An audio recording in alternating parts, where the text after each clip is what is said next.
What you fretting for?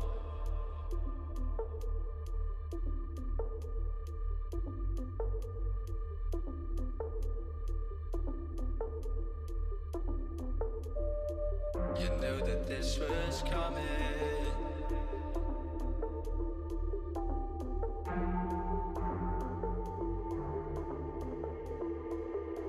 Tried to fight it, but you denied it.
You don't have the guts anymore.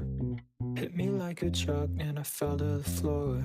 You don't give anymore. I couldn't feel a hit and run if you settled the score. I think I wanna punch you. I really, really want to. You're talking at me like I know what you mean. I made a mistake. Could you give me something to respond to? You don't have the guts anymore. You were playing with your guns, so I let it door. What's your best side? Give me anyone else. Feel your back, but you can't get over yourself. 80% your function. So can we skip the introductions? The only time that I'm the girl of your dreams is when you face another white boy with a concussion. Everybody's dead and it's all my fault. Everybody's dead and it's all my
penthouse enjoying the upper view. Don't ever think that your lady is stuck with you. She pull up on me and tell me I'm lovable. Don't do the cap, never been gullible. I've been a plug and I'm unpluggable. Been undefeated, feel like a mother too. Call me.com, that's www. Really feeling myself.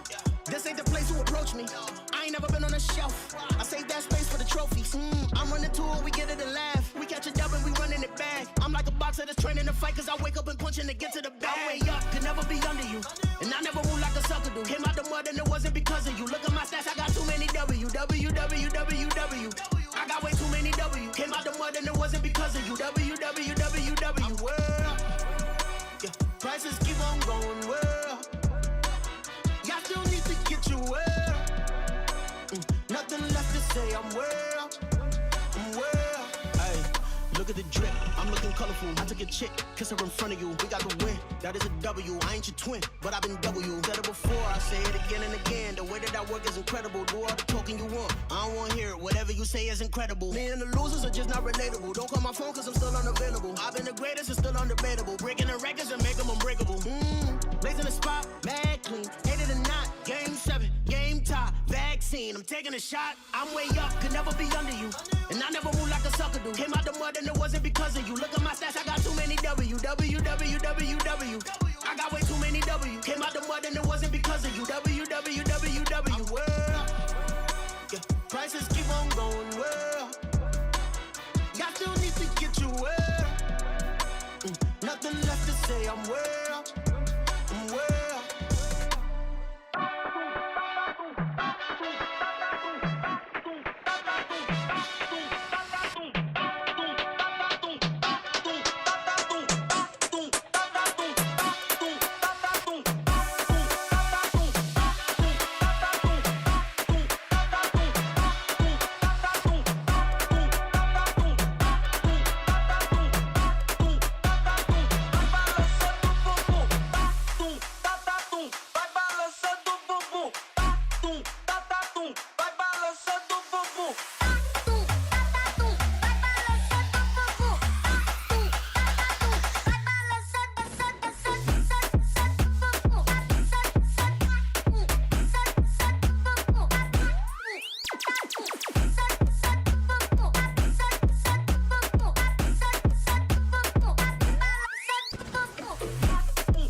necesito para llegar a otro nivel. Dice por la calle que tú tienes un cohete. Vamos al espacio, tira fiestas y comete. La tierra es aburrida, tengo nada que hacer. Entonces prende tu cohete, la estrella quiero ver. Dice por la calle que tú tienes un cohete. Vamos al espacio, tira fiestas y comete. La tierra es aburrida, tengo nada que hacer. Entonces prende tu cohete, better rock it like I said.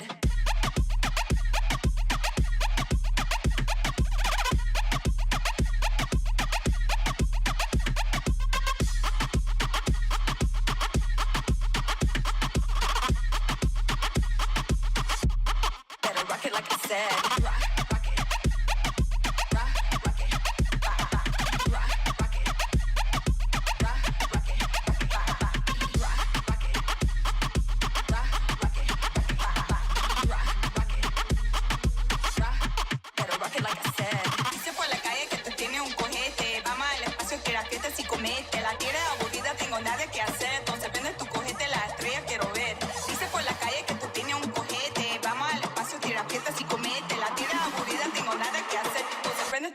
Better rock it like I said.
been on my mind, but it's okay, said it's alright. I see the heartache, I remember the time I was feeling the same. Now I got new life and I'm free from the chains. So let's all fly away, look to the sky. Look at that place, where your dream of hitting another level. Never felt so free by the end of the day. That's all I pray, no karma, my future, go harder. I feel righteous, it's like armor, cause I'm done with the devil in Prada. See my design, kind of different appetite. Standing out for the all the time. Riding out to feel the appetite. Take it higher just to free the mind, oh pray. No karma, my future, go harder. I feel righteous, it's like armor, cause I'm done with the devil in Prada.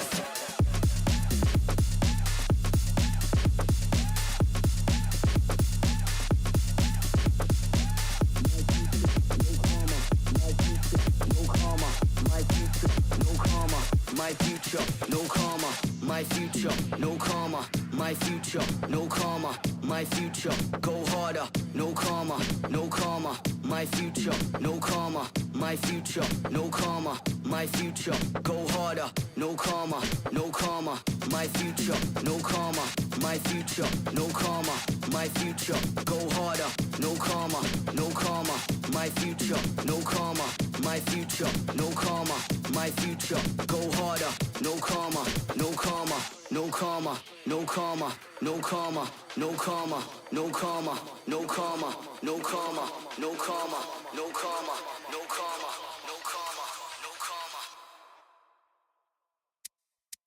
You've been on my mind.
I'll take you home.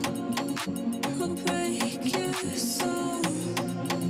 You won't be sad.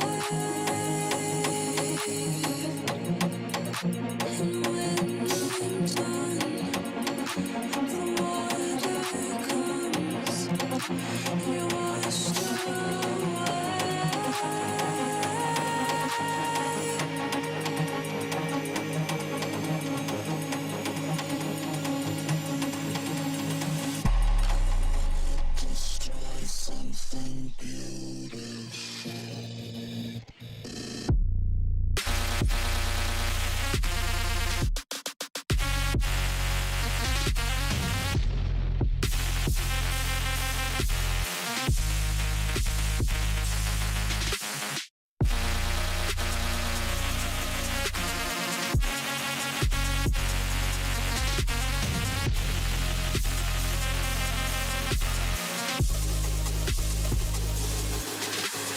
Face down.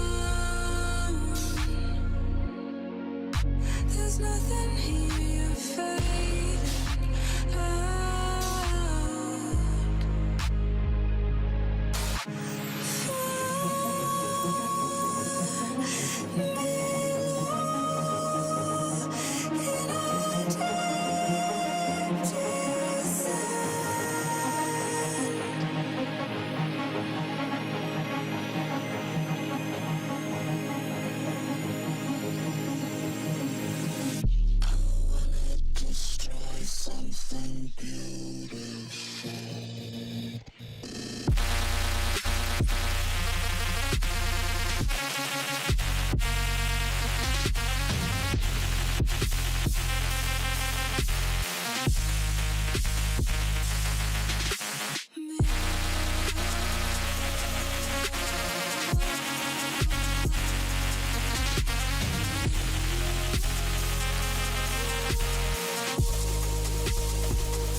Cara, assim, eu vi o jogo da Cloud9, o primeiro, assim, foi muito bonito de ver, então eu tô torcendo muito pra eles. No jogo de amanhã, minha torcida fica com eles. Difícil, hein, velho? Mas vai dar RX, eu sou muito fã dos asiáticos e tal.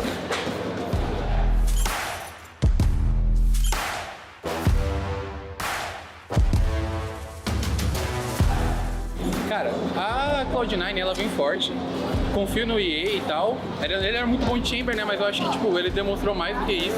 Só que a DRX eles são consistentes, né? Eles se provaram no último Mundial e tal. Então eu acho que amanhã dá DRX.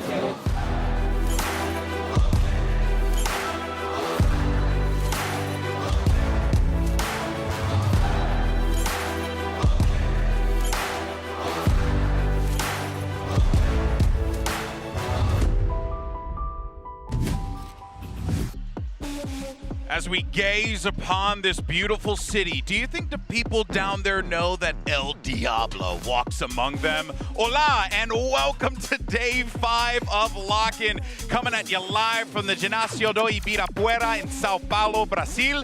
Of course, I'm Golden Boy on the desk here, and I'm with Mimi and Tom, who's joining us as the sole EMEA representative. Yes, let's do it. I'm ready to see all my favorite EMEA teams play today. You got Giants, you've obviously got Koi. Can't wait to see Carmine Corp coming back strong. Yeah, they're gonna man. smash it today. It's gonna be amazing. Should we can't tell wait. him? No. Should we? No? Let him. Tell me Let what. him. No. The lower bracket, you know, the lower bracket where they get to come back through. Oh. Like they, you remember FPX last year where they like lower bracket won honey. Copenhagen? I can't wait for it. It's gonna be so good. Honey.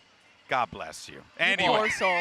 What's happening? Poor soul. Where's Scream? they're out. Before we get into today's matches, though, let's talk about what happened yesterday on this stage. First, we had NRG, and they looked a little out of sorts, right, dropping that map against Giants, but then they rebounded in a big way, but an authoritative comeback with back-to-back wins. And Tom, I know it's an EMEA team, but Giants, they played hard, and I made a lot of great fast food reference puns. That's but true. I will say this much: NRG looked dynamic. Don't worry, Tom. NRG is also an EMEA team now. Yeah, with Artis on exactly. them. That's true. Artis, they got Artis on the team, and then in map 1, FNS out-fragged him. So, you know, obviously it went incredibly well. I will say that first map, Coutinho, was utterly incredible, but that was when it just flipped the gear. We got to see Haven, the fact that you looked at that map as like, that was Ye's hometown. They smashed them even without him. The new team looks even better. And then on the third map, it just never really quite looked like Giants were there. Yeah. And NRG definitely were. Yeah, NRG are still just following the storyline of they need like about 10 rounds to wake up, and Nap then they look time. absolutely incredible after that. Yeah, exactly. And now, when we look at the the other match that we had on the stage, right? We had Loud facing off against Scream and the boys over in Carmine Core, and that was a 2-0 victory. And we finally got to see the return of Split, so that was nice. Split's still a great map, still a banger, but more importantly, though, Loud came out there with an objective.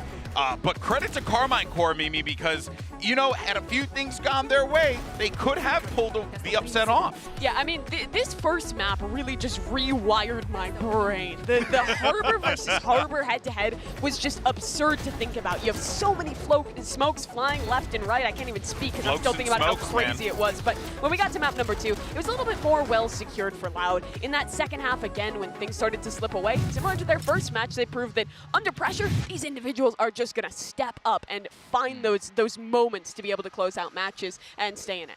Yeah. What'd you make of Loud from that one? Because I felt like Loud, they have had a little bit of a rocky run here because, you're playing in front of this very passionate crowd. So the tension obviously is going to be really high on that stage. Well, that was the thing that sort of impressed me the most was I was expecting to come into this tournament and, okay, Les has been exactly how it was, but I was expecting Aspas to almost have to carry. It's been anything but. Like, Kawazine has been absolutely unbelievable. Tuyiz as well has been cracked. So it's looking like more of a complete team than I thought it would be this early on. Yeah, if anything, I would say that the 2 new players have actually looked better than the core of this roster thus far. Yeah, and that was the thing that I thought was going to be a problem for Loud, and turns out I know diddly squat because they came up there, which is a Tuesday, if I'm being honest with y'all. But you guys know what this means, though, right?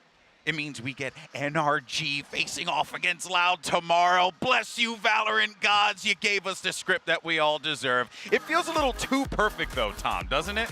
Too perfect. No, I would say that it's horrible. Like, I'm seeing all of these, like, this orange and blue, and there's not enough, like, pinky purple in there. Can we just get to a mega group where we have the good EMEA team? I mean, this half of the bracket is just like Americas and Pacific domination. Those are the only 2 regions left in this side. The matches today are going to be fantastic. We get Cloud9 versus DRX to start, and then we get EG Talon, which is such a fun kind of like head-to-head of 2 of the kind of underdog teams that came into this tournament that I don't think most people had high expectations for. And now both of them have a chance to just be 1 match away from qualification into the BO5 phase. Yeah, and I think that is the most impressive part about this, right? Yes, the tournament format is, a rough one, especially if you come out with some really unique strategies. But to see EG and Talon in that position, Tom, that's awesome. Well, I think especially Talon, they already fought that uphill battle versus the crowd, and then now they go into what is probably more of a 50-50 match. I think they're going to be gunning to take down a few more names as a team that I think most people expected to get first rounded. Yeah, and that's going to be such a fun head-to-head of the rookies. You have 3 players where this is their first international event on EG. You have 2 over on Talon. It really is going to be kind of I think a pivotal moment to prove that one of these 2 teams really can compete at the top level with the big dogs in this tournament. And we have been treated to some incredible plays and performances on this stage so far. And honestly, the event is only just started. We still have another side of the bracket to go through. And I think we might be in for, dare I say, some hair-raising performances. What? What is that? I I already had hair. We didn't need to add it. Why does mine look so much worse than everyone else's? Why do I just look say like that? an extra in LMFAO? Like, I just feel like I'm just like a background dancer in Party Rock, if anyone remembers that song from Fun fact, God that's knows. actually 2 real photos from when both of you were in high school. That's what they used to look like before they went This bald. is true, I actually. probably looked worse if I'm being honest. All right. Well, you know what? Pretty sure everyone at home is trying to figure out what the hell this segment is. So, Yes. Tom, let's I go am ahead too. and start with you. Who do you think pretty much had the most hair-raising performance? Who do you think is going to make my hair stand up? That's the thing. I'm actually picking the man with the most hair. Oh. I'm going with Zeppa. Now, this guy, when you look at how well he played in the initial match, it was absolutely unbelievable. One of the craziest clutches I think I've ever been lucky enough to cast. Like, just not only reading the scenario so fantastically well, but him being part of that initial core. Now, people looked at that Cloud9 roster and went, oh, yeah, they've added in Yays, Elsis is good too, and then they forgot about the guys on the other side, the guys who were there all along. And this clutch was one of the filthiest things I think I've ever seen. Maybe a little bit lucky with the first kill, but everything from there on was just beauty. Yeah, I mean, this entire series was just perfection out of Zeppa. I think from him and the rest of the core of C9 as well, people forgot about them, and now that they're back on the international stage, they just look so incredibly at home here. Yeah, I mean, it's just a disgusting ace from Zeppa. Does everything that you need for him. But here's the thing. Didn't make my hair raise. I don't feel... Really? What? I felt like that was pretty Are good. you dead inside?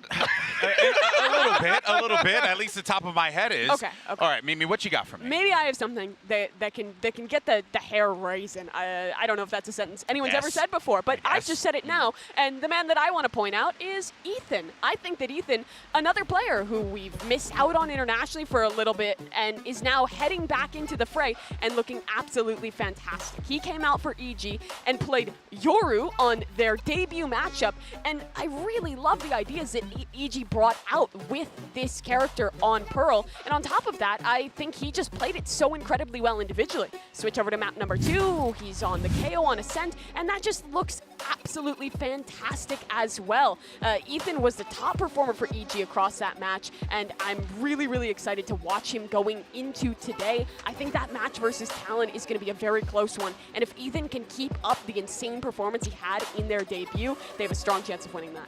Yeah, I mean, every single play that Ethan was doing was just absolutely outstanding. And Yeah. oh my What? God, What? Guy, look at your head. I thought that the hair was going to raise on the top of my arm, but it ended up growing on my head. It's a miracle. Tom has hair. I didn't even know you had black hair. Yeah, no, it really matches with the rest of the sort of hair I have on my I'm body. I shocked. think it's beautiful. I was going to make a very inappropriate joke, but wow, this is great. I mean, thank you, Mimi. I mean, what are you guys gonna do you- with your newfound abilities? With I your think I newfound have a hair? modeling career. Like the contract, I'm pretty sure just got sent to my phone as we I speak. mean, Congratulations. Step aside keeps. Mimi has cured male pattern baldness, everyone, with some Valorant plays. But of course, we need your help at home. Who you think is going to have the most hair-raising performance today? Is it going to be Ethan? Is it going to be Zeppa? Or is it going to be Tombiz with Tom, you're playing? whatever's going on over there? Scan the Wouldn't be the Q. first time. I replaced Benkai once, you know, now. Like, Looked pretty good in that series. Scan that QR code. Get out there and vote right now. Look at Tom. Look, damn. This is move over Zoolander. Tom, you look like an aristocrat. Like you look like slicked back. I feel like you're about to stand up in like the House of Parliament no. and like give a speech on some new legislation. It's a great look for you. Yeah. I feel smarter already. You really genuinely. do. I It's think, true. I think it. I don't know. I just Okay. wanna stay on the Get lens. there's too much sexual don't let him energy look over into- there. All right, remember. Use the hashtag VCT Don't Lock touch in the hair. so that we can highlight all of your tweets on today's broadcast that is warm. being shared on the internet. Get out there and have a good time with that. Mimi, Guys, what's up? we need a break. Can we get someone in here with a shaver? Like these guys Yeah. are not going to be able Hey, to no, focus. no, if we no, keep no, the no, hair no. on I the just head. got it back. Come on. I just don't think least the give me world a is few going to be days. okay with me having this hair. No. It's just unfair. We need to shut it down. At some point, then what happens to Yinsu? She has all the hair. Anyway, folks, Also, me and Mitch together. would be too much. It's too much. Here's the thing, guys. 4 of the world's most exciting teams are ready to take that stage today. And when we come back, we're going to break down our first match. It's going to be between the Americas Cloud9 and the Pacific's DRX. Don't go anywhere. We're going to shave our heads. We'll see you in a few.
Welcome back to Lock-In. Unfortunately, they had to bust out the shavers, and honestly, we have some of the best hair and makeup teams in all of esports. It was here. quite fast. It was incredible. They cleaned up all the hair. They would have a great career in the military, just shaving heads full time.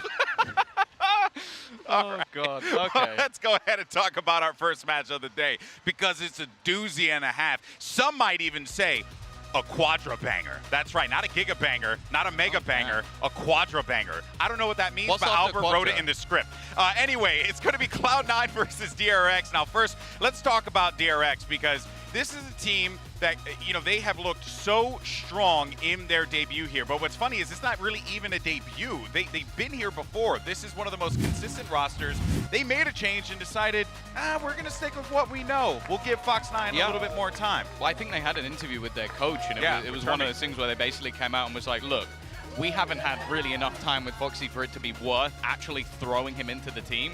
And so instead, let's stick with the core that managed to get top 3 at the previous event. Honestly, who could have thought of that one? Yeah, I mean, it makes a lot of sense. And the same coordination that we've come to expect from DRX stayed true. I thought they worked incredibly well together, did a fantastic job of setting Buzz up on the jet. They did drop that one map of Ascent, but other than that, the 2 other maps looked absolutely perfect from DRX. Yeah, and also, too, like, this is a team that, you know, traditionally in the past, right, they have struggled, you know, on occasion against the NA squads. And I think that this is going to be something that they are going to want to try and course correct here, especially being able to take down Ye and this newly formed Cloud9. That's the thing. I think it is that sort of Ye factor. They were never that good, but versus other North American teams, they actually did pretty well. Yeah, it is. And also, way back in the day, Champions 2021, the old version of this Cloud9 roster actually beat DRX, Vision Strikers at the time. So there's some history here. Yeah, for sure, for sure. Now, of course, you know, when you talk about, and I guess give me a way to like personify how DRX's style is on this,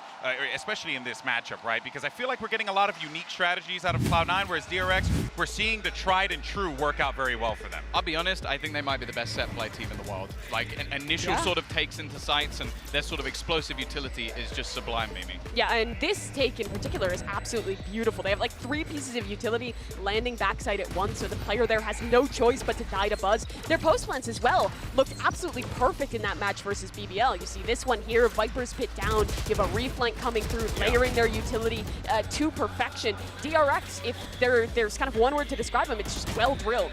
Yeah, I think that comes into play as well if you watch the way that they're very happy to set up for retakes because they can have that reset. They can have that same setup of going, okay, we now have this util, this util, this util, rather than, okay, we're going to adapt on the fly. That's not really them. Yeah, it's not their style. It's not something that I think is the you know, personifies what DRX is all about. But they're going to need their players to pop off today, though, right? And one player actually that DRX really needs to step up, who has been playing pretty solid, is RB. And actually, Stacks had an opportunity to chat with Yinsu in their interview and said the following: we actually have RB who is incredibly flexible on all the agents that he can play, so we actually haven't had much issues with agent swaps or role swaps. And Mimi, this just goes back to the fact that DRX just has that versatility. Yeah, and this quote is from the era where they planned on playing Foxy 9 in the roster, so they were talking about using RB to be flexible to switch things around to get Foxy in. But even with the same roster of last year, I think RB has had kind of a renaissance. In 2022, he was like, you know, the neon player that was always known for choking in the big matches. Yeah. Now he's come out in his debut playing 3 different agents and looking fantastic on all of them. But I'll be honest with you, there was a point last year where I think most people were sat there going, this guy's just taken a spot away from Buzz being on the duelist. And now we sit there and go, okay, he can fill in every single gap that this roster needs, and actually one of the best players in the server while doing it. Yeah, and the thing is, him being so flexible and playing all these roles has allowed Buzz to just be that full-time duelist, and Buzz has been fantastic. Well, you know what, actually, let's go ahead and hear from Buzz, as a matter of fact, who's looking forward to today's showdown with Cloud9.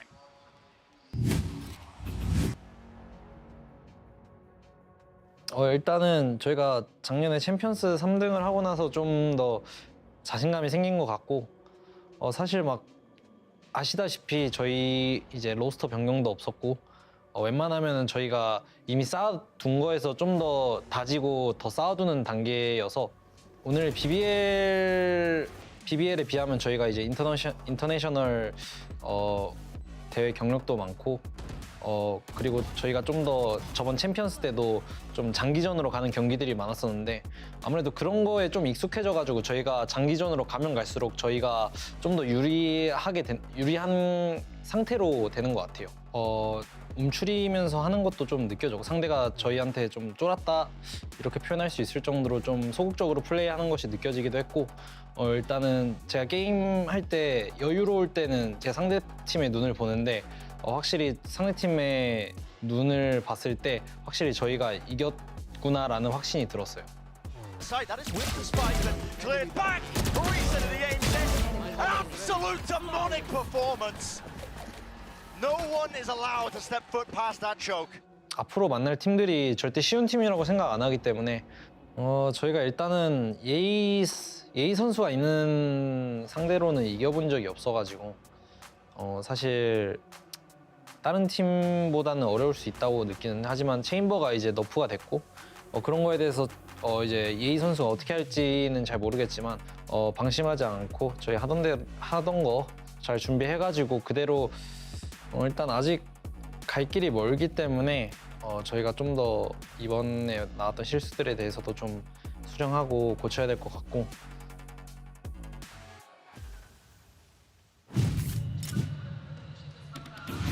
Interesting takeaway from that was, when he said, now that Chambers nerfed, Ye, we don't know how he's going to deal with it. I think the entire society breathed a collective sigh of relief when Chamber was nerfed because they just didn't know how to deal with Ye. Yeah, absolutely. It is good to see Chamber out of the way. They're hoping to break that streak of never being able to beat Ye. The other thing I got out of that interview is that he said, I saw it in their eyes and I knew we won the match. And that is like the most badass thing I've ever heard. If my opponent says that, I'm out. I'm leaving. That's terrifying. Guys, wear sunglasses against DRX. It's honestly like I'm just curious if that's a strategy. Just to give him a death stare and see what happens. Of course, though, for more on DRX's incredible strategies, especially on maps like Haven, let's actually send it over down to a guy who has plenty of hair to share. It's Mitch Mann to break down one of their plays.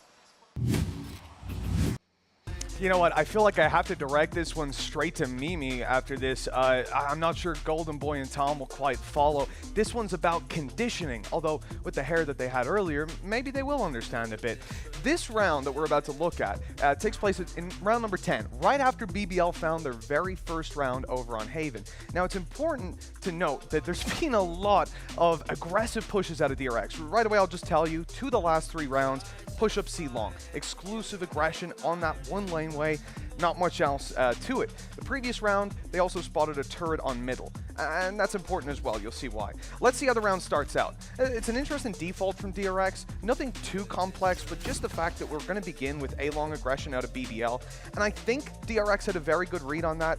The reason for that is, when you see them peek out on C-long, they have a flash prepared for this angle, but they never actually end up throwing it through, instead opting to jump peek it. They don't see any aggression, no need for the flash, and they reset into mid defaults. They know that there's no garage push, and they know that there's no B push. On the back of that, and the recon plus the Astra smoke on A-long, they make a good call here. Whether it's because they think they're stacked and pushed up A-long, or another read, we don't know. But this, I'm pretty sure I can point to the previous round as why they decide to make this exact play. Keep in mind, they have got a lockdown over on Aslan Machado. They have practically all of the ultimates. And real quick, if we just imagine a C push, you get the plant down, you play C long. Like we've seen from them before. You're just going to get Rolling Thundered, Cosmic Divided off, and now you're screwed. They're just diffusing, and you're in trouble. They have to throw in more complexity. This round sees them destroy the turret that spotted them in the 2v3 last round. This is a good adaptation to remove that early on. This is the mid-round for DRX. You know, already pretty early on, but they're trying to strip the utility out of their opponent's hands. It creates a window while that turret's refreshing, and they'll posture up for this C push. This is where things got really interesting, because remember I said 2 of the last 3 rounds were exclusively C-long pushes. This is all they were doing. Now, they obviously have players in garage. That noise, that noise is about to be made here as they go through the turret, or the remaining alarm bot will spot them. That response, if you're a C player who is being rushed consistently and you have a lockdown, this elicits just sheer panic. You're expecting that C-long push, now they're throwing in garage as well. That's another level of complexity for you to deal with. So they decide, and rightfully so, put down the lockdown, look to help on the side a little bit, and they're expecting this push out of garage. There's a smoke to block it, so it's not the biggest deal, and they're slowed by the Killjoy utility. All in all, a good position to play from. Rolling Thunder on DRX complicates it, But the ultimate thing that wins this round is just a guy sitting on mid. Remember, they removed the turret. Now they're focused on C. They're focused on fixing the issues that they've seen in previous rounds. And RB is just going to go walkabouts, catches perfect timing. And here, look at the crosshair placement. This player is not even looking at B. There's no utility there. It was destroyed 30 seconds ago. But the main concern here is they're doing their same C long push with Garage, and they don't know about RB, who comes up behind, catches Aslan Machado completely off guard, destroys the lockdown, allows this Rolling Thunder to actually capitalize. Remember, if they just throw that through, they're just going to get killed by the lockdown. And this is at 8-1 on the scoreboard. Like, the fact that we go into round number 10 with this level of dominance from DRX, a C-long rush that had worked consistently, and they say, let's not just push this down through the 1-lane way, let's do this as a 3-lane push on Haven. Completely caught BBL off guard, and those kind of adaptations are what you see from teams when they're being punished, when they're struggling, when they have to dig deep. But TRX, they will dig deep even if they're 12-0 up. They want to win every single round, and it's one of the most terrifying teams to play against just because of how clean they can be. So there's a little bit of the conditioning from DRX. Honestly, we could talk about them all day long, so I'll toss it back over to the desk to get this game started. Thank you so much for that exquisite breakdown, Mitch. And I think this just goes to show the layers upon which DRX have grown since we first saw them till now. Yeah, back at Champions, there was a lot of critique that this was like the pre-round team, and they weren't very good at mid-rounding. But I think with more time, now with the IGLing, they're kind of getting used to it, and I think they've improved a lot at that mid-rounding. Yeah, for sure. Now let's go ahead and move on, though, to their opponent, which, you know, they looked so outstanding in their opening matchup against HyperX, where they, you know, look, I counted them out, and they very clearly counted themselves in. You got Leave, Seppa, Vanity, Zelsis, and Ye. This team of monsters, honestly, Tom. Now we see it come to fruition here. Oh my God. They have sunglasses. They're ready. They are prepared. But yeah, Tom, this team looks very dangerous this tournament. Yeah, again, like you sort of came into this tournament looking at this as like, okay, it's the sort of guys who are already on Cloud9 and they're bringing in some really heavy firepower, but I'll be honest, it's the people that were there before that have impressed the most this tournament, being fantastic in the form of Leaf and Zeppa. They have been two of the standouts so far, and honestly, there's looking like there's a hell of a lot of depth right now. Yeah, there really does. And for a fairly new team, I mean, the coordination on point, also getting the crowd behind you, never going to hurt for the side of C9. Yeah, definitely not. I mean, you want to walk out there and have as much people cheering for you as possible because it's loud proof. That definitely does help out. But let's go ahead and check out this clip of Vanity from the Verizon post-match interview, who had some thoughts on the recent meta changes. The interview is hot. But I mean, I think people over-exaggerate nerfs. Yeah. Like, it's the same thing happened when Astra got nerfed, for example. Like, people thought she was completely dead. The same thing happened. Like, Chamber is not the same agent. He's not going to take over games nearly as frequently, but he still has, like, a really strong place. But I think you have to have comps around him as the thing. And then, what was the other part? Sorry? It was Stinger and Chamber. Oh, the Stinger? I mean, the Stinger nerf is just a price nerf. Like, they didn't nerf the gun. Like, yeah, the damage fall-off is a little worse, but it's like, if you're taking those fights with a Stinger, that's probably not the right way to use it, right? So, I don't know. I think people tend to overreact to stuff and give up on it because they want to try something new.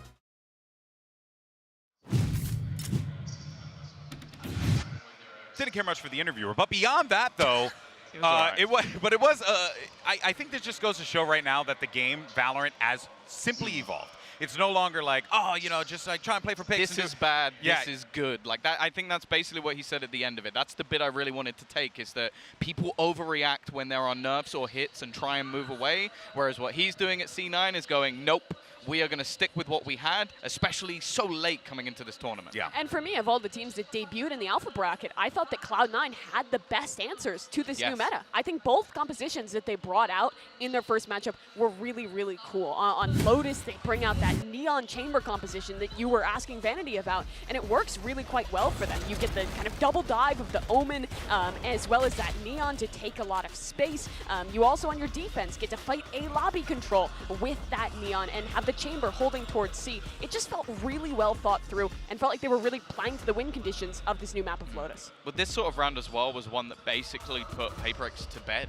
Like, it was one where you basically go, okay, this is them building back into the map. This is them really getting rolling after what was a bit of a struggle so far. And then just this happens with the Stingers, where such aggressive, fast-paced takes off the back of that utility and using the gun that we thought to be dead and making it look more than viable. Yeah, and I think that's always been what Vanity and Cloud9 has brought to Valorant. They're the team that really has been the innovators in North America. And while they fell off quite a bit last year, they have come back, and a big part of that flexibility has been Leaf. Last year, he was a duelist player. Last time we saw him internationally playing the Jet, diving on in.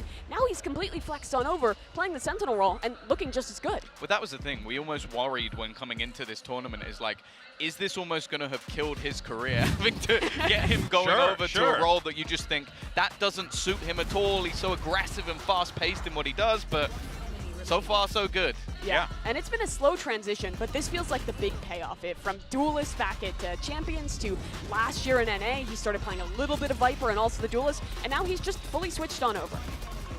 Yeah, and I think it's also important to note as well that when you have a player like Leaf who can show up on that stage and play with the confidence that he's been displaying, it is only going to mean success for Cloud9. So watch out the rest of the pool. It's going to be tough. But earlier in the show, though, we actually asked you guys for, good old-fashioned Twitter poll, and we wanted to see who is going to make the most hair-raising play, and it's going to be Zeppa. Tom, you weren't even in the running, buddy. Come on. I do want to say that even with our hair growing, mine was still better than Mimi. So I'll take that as a go. I'm not going to take that. All right. Moving on. Yeah, Zeppa looked great in the poll, and I'm excited to watch him in the games today. The core of Cloud9 looked better than Ye did, and that is impressive. We finally have a team where Ye does not have to be the full star, which is super cool. That's going to be huge. Oh, well, folks, get comfortable and settle in, because today's show has everything. It's got El Diablo. It's got the boys from Talon, maybe a little BCJ Chicken, and of course Achilleo standing for DRX, and beautiful heads of hair. You don't want to miss a minute of it, folks, because Lock-In Day 5 starts right now.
against Cloud9. An epic confrontation. The crowd is hot. This is insane. The atmosphere in this room is utterly electric, and we are about to witness a war between two outstanding teams. It has been over a year since we have seen these two teams play against each other. Last time, DRX got sent packing by Cloud9. Yeah, it's a little bit of a new look though, right? It's a little bit of a change up with the roster we have on one side at least. So I think it's going to be interesting to see how and who comes out on top. And honestly, I feel like I'm going to have to start almost challenging my inner Achilles to battle with what's on the other side of this deck. Dude, look, I'm going to be real with y'all. When I had to make my prediction for this one, it was very challenging because I think the world of DRX and what they're bringing to the table is literally, if I was running an esports org, it's literally what I would do. Maintain a roster, grow and develop them, and create absolute juggernauts. But on the flip side to that, Mimi, I like what Cloud9 did. They brought in some new players, fresh ideas, dynamic talent. They have the weapons to really create some problems here in the alpha bracket. For me, Cloud9 is the team that had the best answers to the meta in the offseason, and DRX is probably the most coordinated, well put together team on their executes. It's going to be a great matchup, but we're headed into the vetoes. And I think the most interesting thing here for me is that these are probably the two best Pearl teams of the event heading up against each other, and I'd expect to see that map. Yeah, potentially. The fans are, there you go. The fans are losing their mind, and as they should. We're going to get Pearl here for our first map, Tom. The question I always have, though, is that weakness being the one that picks it? Because both teams are incredibly good on this map. Both teams have seen each other play this map. Now, granted, it does give that little bit of extra prep, but I'll also say a Haven pick from DRX, a great map for them, but also a great map for C9 as well. Yeah, it's interesting, too, because C9 actually went and banned that second in their previous series, which surprised me quite a bit. Yeah, it really is. I really hope we get to see the Yay Jet on that one. Yeah, but I think about it like this, though, right? Sometimes you're going to show up to the ring, you got to sock them in the mouth. Just tell them where it is, and it's like, hey, you're good on Pearl, so are we. You're good on Haven, so are we. That's what I want to see. Go ahead and challenge them at their home ground and push them to the limit.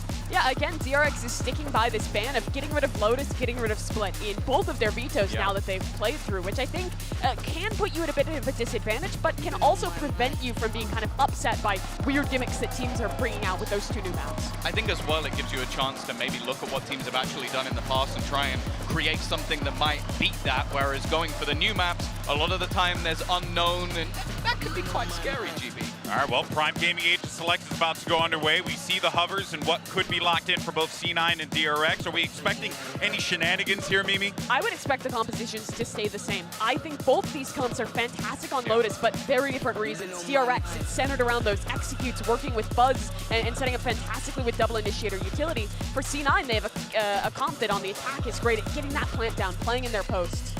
Yeah, that's the thing. I think both of these comps are going to be fantastic on the attack side. So those cool. B-side executes are definitely very different in the manner in which they do them, but are both very effective. The question to me is who is going to be better on defense? Who can shut down these B-hits? All right, well, here we go. This battle is about to begin, and when you have a board-certified banger on your hands, you got to call in board-certified casters, I guess. Let's go ahead and send it over to Pansy and Hypoc for the cast. Take it away, team.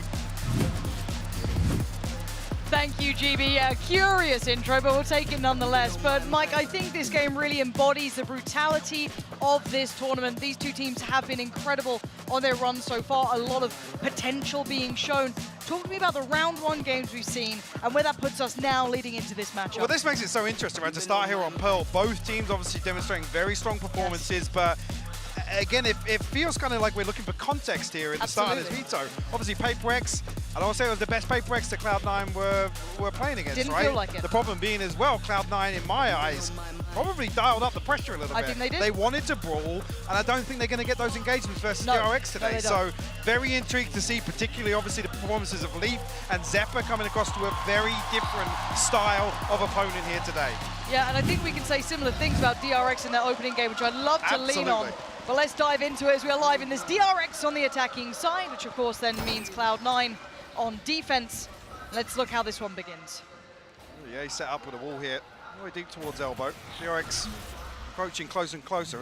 Actually, ahead of the suppress will deny this space towards elbow. So, yeah, he's got a safe pocket to play in, but Buzz has actually got around the back of that. Yeah, quite nice from Buzz to find Vanity at the start there, but Yay getting away with two. I thought he'd have been noted on the first, but maybe unaware of what could be achieved with that wall, but still, Massive damage done, and this post plant looking far less robust. A tap on the spike will draw the swing, and Cloud9 wanting that brought right back. This is good so far, and it's only down to RB. Not really in a position to do much with this now. Flashed up, diffuse, already halfway through. And Cloud9 looking all too prepared for what DRX were bringing. Again, how Ye's able to get away with the second there. I'm not sure if the information, just a little chaotic, because there was no contact towards sight. Obviously, the second player in elbow falls immediately. Buzz straight away looking to split that pressure, but at this point, I feel like DRX maybe, again here, just Marco completely unaware. Even by process of elimination coming through from the utility from Zest there, the smoke dash in coming out from Buzz, you'd kind of imagine if people are falling on the site, it can only be from the back of sight. Interesting to note as well, with this denial of space towards elbow, whether or not Cloud9 are just going to force them into this long post plant as opposed to being able to really garner any sort of site control, which DRX are famed for, setting up these crossfires on site, then relying on that raw discipline that they have. Okay, let's see if that continues. This is a far different setup as well from Cloud9, but that judge did wonders before, and it's actually Leaf to draw first blood. Yeah, this is super shut down. 21 HP, yes, they do get towards the back of the site, but they've lost so many bodies on the way. This is very clean, lovely stuff. Clean sweep, prime gaming flawless here, second round to Cloud9. Big boom to the economy as well. Actually heard about Vanity talking about how they're still reliant on these SMGs regardless of nerfs or what else is happening. And yeah, actually decent progress already towards, I think, getting an operator online. Terrifying. Come round 4. I mean, what's terrifying is how many collats he was getting away with the other day. God, I feel like every other round it was a freebie on top. Out of all the players, he probably doesn't need the extra one. You know, like he'll get a second regardless. He'll get you it. Just relax. But now for DRX, the work's gonna be cut out. We need to see them to kind of bite back a little bit here. It's been quite clean so far from Cloud9. Should be decent enough info off the knife. Probably minimum 2, potentially 3. And work being made across the map now. We've had contact towards A long and a little bit of a look towards B. DRX probably anticipating some aggression somewhere to try and convert these SMGs. I was going to say if Zelta's actually going to progress any further forward, but Spike not committed just yet. Probe sent out towards B long. Marco will deal with the turret. Try and pull this defensive setup of C9 a little tighter towards double doors. Yeah, and wherever Leaf is, that's where my eyes are going to. Again, the only one with the rifle in this round for Cloud9, the rest sticking on what they had prior. Obviously, the economy in a really good spot for them, so not a bad plan to try and bolster him up. And DRX still, no subtlety to this. They haven't pulled the plug on the full rotation yet. You still see Zelsis on the other side of the map. Yes, they're pulling Zephyr across, but the site hits coming in. The flash, try and set up Buzz potentially out of that smoke, but it's Vanity at the back of the site. Nothing is clearing back of the site right now in elbow. And Cloud9 are loving this. They've got the player that we need in the right place. That's Leaf. Zephyr still doing damage. Vanity still holding ground, still holding territory. The spike is dropped just on the other side. So DRX need to fight for it back, and still there is a 2v1 here. He's got the spike though. Oh he's actually managed to pick it up. RB in the fray. Seconds. He's got to start running now if he wants to try and get this down. I think he's going to try and fake it here. 10 seconds. I don't think it's enough. 10 now. This is going to be so close. 7. I think he's got it. He might just be there, just about. Tries to maybe just crest the corner deeper from Secret. Missed the pull as well. Does he actually get away? And you're right, the pull didn't quite connect. And Zelsis is there. RB couldn't quite stabilize. And that's a third now for Cloud9. We are seeing a very different approach here, though. C9 playing very receptive, forcing DRX to go exploring on sites. And again, that flash play in towards B Halls completely shut down by the judge. That's something I do want to keep my eye on, which was very, very evident the other day. Obviously, these early rounds, if they're completely free for C9, Zelsis was just farming orbs, literally farming them. So with DRX's kind of slow, progressive default, they've got to make sure that that's kept in check. Vanity already feeling himself down on the stage, and rightfully so. DRX not an awful lot to write home about in these first 3 rounds. No, and they're going to have to suffer through that burden here as well. You've got the Sheriffs and Friends. He's the ult from RB, but that's not going to really change outcome at this point. Maybe a fact-finding round or something of the such, because so far, Cloud9 looking all too equipped. What's coming their way?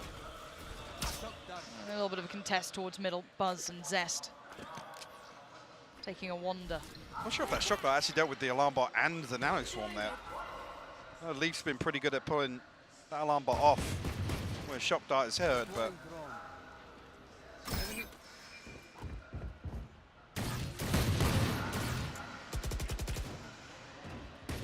Desperate to try and deal with this turret again, pull the rotation of C9, but no real pressure towards either side just yet. And I'm liking the discipline I'm seeing from Cloud9 because we saw them kind of, I guess, meet fire with fire when you're looking at the HyperX game, and now we're seeing a very disciplined side, which, if anything, if it continues this way, right, let's assume they can match teams on their playstyle. How terrifying is that for the other teams deeper in the tournament if they get past this game, of course. For now, still just dealing with that blender in middle, but no one overstepping, no one over-peaking, no one overreaching their spot, still holding, making DRX really have to work for their dinner here, and there is no easy approach this, and there's 3 players now ready for this crunch. Lovely shot from Zest, but an instantaneous trade, and everything's still favorable towards Cloud9. Ooh, now, the hot hands off, but again, just it's that discipline on display here. Nobody really trying to brawl with it. Actually, Lockdown invested the runner back as well. Yep. I want to make sure that lovely. They absolutely convert this round, and it's looking as if it's going to be just RB left to find. Zelsis will seal the deal with a third. And again, for me, Mike, it's just the night and day difference here. I just come back to the same thing once again. You look at this round, look how deep DRX have to creep to even find contact on some of these points. I mean, they were half committed towards R. If they even wanted to clear B link, they would have to have swung double doors so deep. This is actually really quite curious to watch. I didn't expect this, and it's actually being constructed incredibly well by Cloud9, which is the better part of it, because they're meeting DRX at their own game, and I think this has stumped DRX a little bit here. Yeah, absolutely. We'll see a DRX timeout called actually very early on. An important buy round coming up, just about touching on some of these ultimates as well. Cosmic Divide available for RB. I said that the solution feels like, obviously, I mean, talking about Zelsis farming orbs and getting this early map control, it feels like DRX do need to shift it up a gear a little bit, maybe actually rely on a set piece and execute towards a site. They certainly have them. They're one of the teams famed for it. I mean, I'm absolutely with Tom. I still sit in the park of DRX are probably one of the best set piece teams that we have or have Hands down, hands down. I'd love to see them try and explore that option. And the one beauty of this game as well, in my mind, we've had a couple of teams still in that very much rebuilding phase, new roster changes, you know, very different lineups. We know when we look at DRX, and I can probably feel the same about Cloud9 after seeing this, they do have depth, they do have that ability to adjust. I just want to see what DRX do with this, because you started by talking about Cloud9 in their opening game, but again, the same sort of scrutiny you put towards DRX, because they passed with flying colors in their initial matchup. So they rolled BBL on Pearl 13-3, so yeah. And again, that was actually a very convincing attacking half. I think they closed it out 9-3, and even the 3 that BBL scraped together, it wasn't convincing. No, it wasn't. So this could be quite telling for the bigger picture here. No connection off the knife, I believe, sitting a little bit deeper at that start. It does allow and warrant a little bit of a further exploration from RB. So maybe building off that initial utility, but look at this response over towards B long. There's already a switch up here from Cloud9. Yeah, this is with that deeper default here. Marco's going to be tested. We'll pass the first. Actually, we'll get the second as well. Ye will fall, so an early advantage here for DRX. And we see Leaf and Zeppa scrambling a rotation towards B, but it's only Marco spotted on the other side of this. So DRX have the perfect read on what's just happened. They know it's going to draw the rotation. Have a favorable engagement towards Vanity here. Currently positioned toward dugout. No utility set up just yet.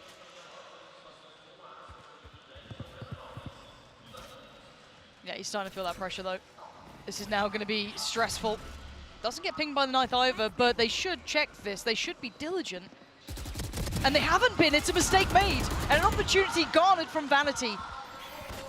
Desperate timing on the rotation. The flash didn't quite swing the corner, so didn't catch Stacks. Wasn't going to be able to do so. Marco. Timing could be good on this as well. And Cloud9 struggling on numbers. Just the 2 remaining, Zeppa and Leaf. And Marco feels like the inevitable. A couple more steps and vulnerability shown. Yeah, lovely from Marco. And now Leaf unable to find much either. Super deep positioning from Zest here. Yeah, Leaf doesn't have the time to go through that motion. And now he's got problems. Yeah, the rest of DRX playing this perfectly, knowing that Marco's going to find value there. Stacks to seal the deal. DRX will convert with 4 standing as well. Some ultimates coming online. Didn't really require a massive investment on their part. Still, it almost felt like an initial lazy clearance on site here. Vanity still getting one. Doesn't end up affecting around too much.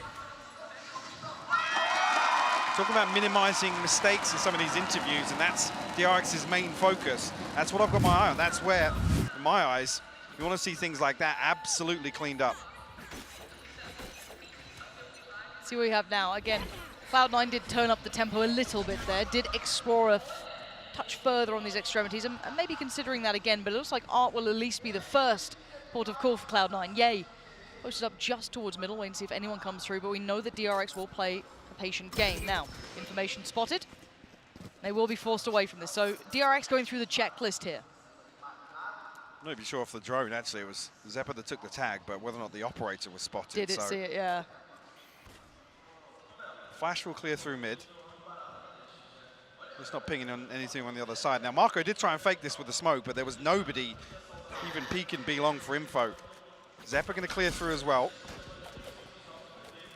I think Vanity's seen a fair amount here. Yeah, there we go. And they're already at the doorstep, so this is going to be the just guns in hand. Vanity's position should be very much at the forefront of their minds here, but he does get one on the swing, does find stacks. And now we look at the rest. The site's pretty much under control. The red's going to be the first port of call, and then the plant second. 40 seconds on the board, plenty of time to play with, and the divide in place.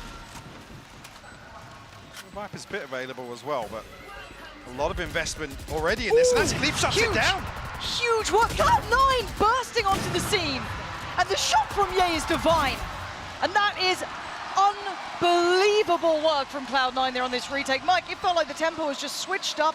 They hit the perfect timing throw on the flash. I mean, I'm curious. The investment of the Cosmic Divide doesn't necessarily stop them at the front door. Right? There's space for Cloud9 to play behind. That's why I was curious about the Viper's bit. Should come through as the plant is going down, but unfortunately, it's Marco committing to the plant. Yeah. So again, it's just caught in no man's land here. I mean, you got to question the placement of where he's trying to put that down. Cut off a choke point. It's a very safe Viper's bit to just maintain control of the spike. That is a really nice retake. And mistakes from DRX. Fantastic retake, yeah, but the post plant just feels so off from DRX. A little shaken, maybe. I don't know. It did not feel secure by any means. You're right. Even with Marco coming through and getting the res onto stacks as well. Yep. He's got so much to worry about with that Viper's bit available.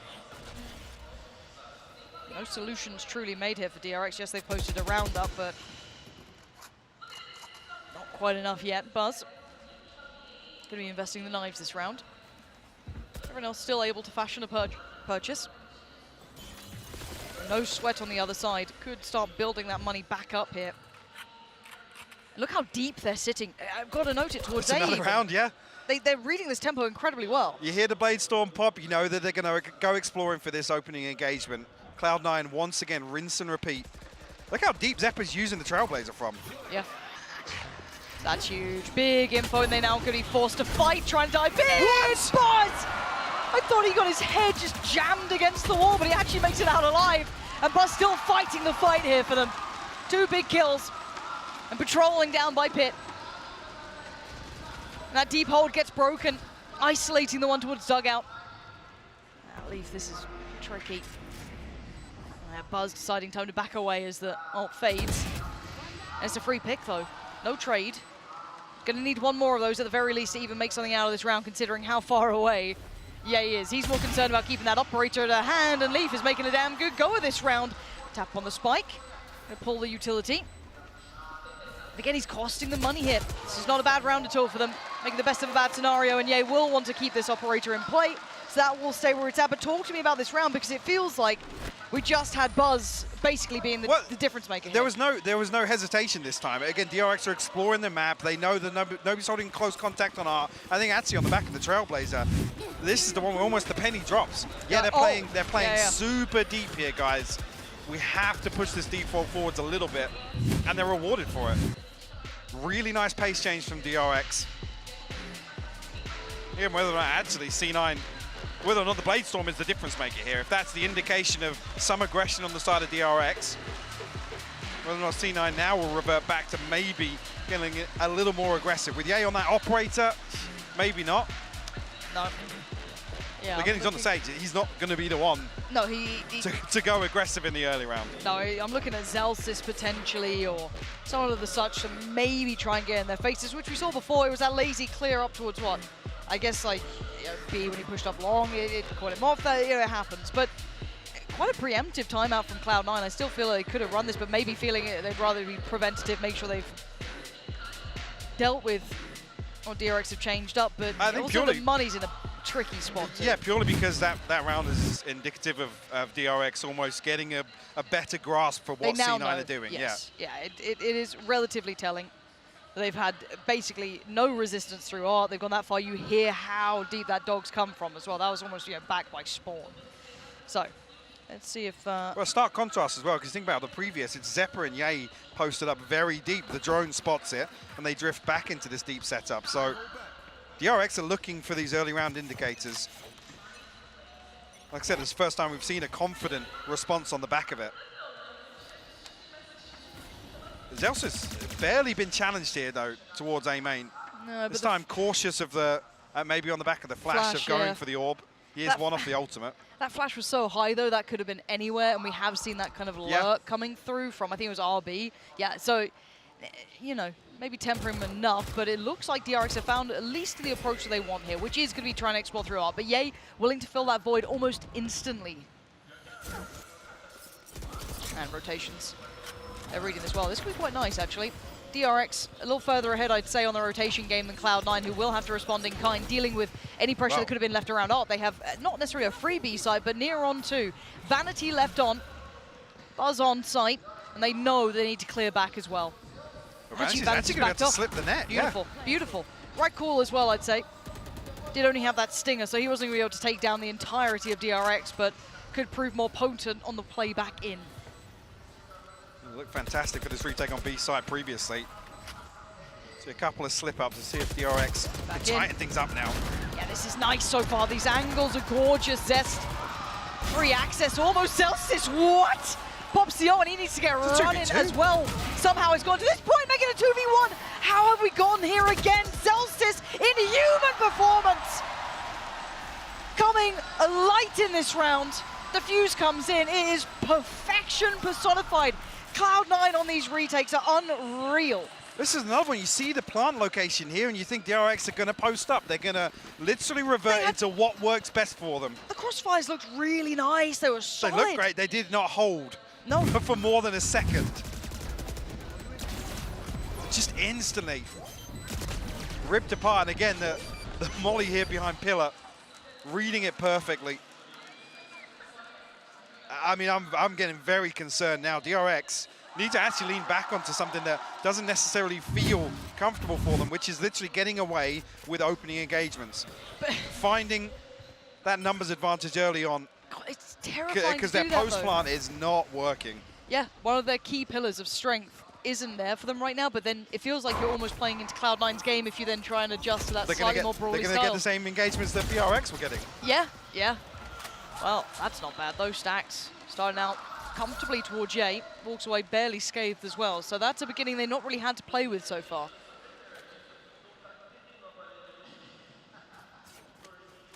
Celsius once again unchallenged. It's a deep control towards A main here. No flash for Zeppa either. I think he should just be getting one off. Yeah, he's got one off cooldown now, so we'll be able to flash here for Celsius. This could be deadly, Lauren. Yeah. Celsius has so much to play with once you feel it here. The flash is incredible, but he gets dealt with. Only finds one, but he finds all of the other side, apart from one player, Marco, who is not around this side of the map. If they try and double pump at this point, who knows? It's 40 seconds. Zeppa on the way in, getting the ult popped as well. KJ's ult is ticking down. Zeppa is the god who will not be moved. Holds him at the front door. Spike now lost, and this lurk is a million miles away. Marco needs to find some insane impact here to alleviate that pressure that's on Zest.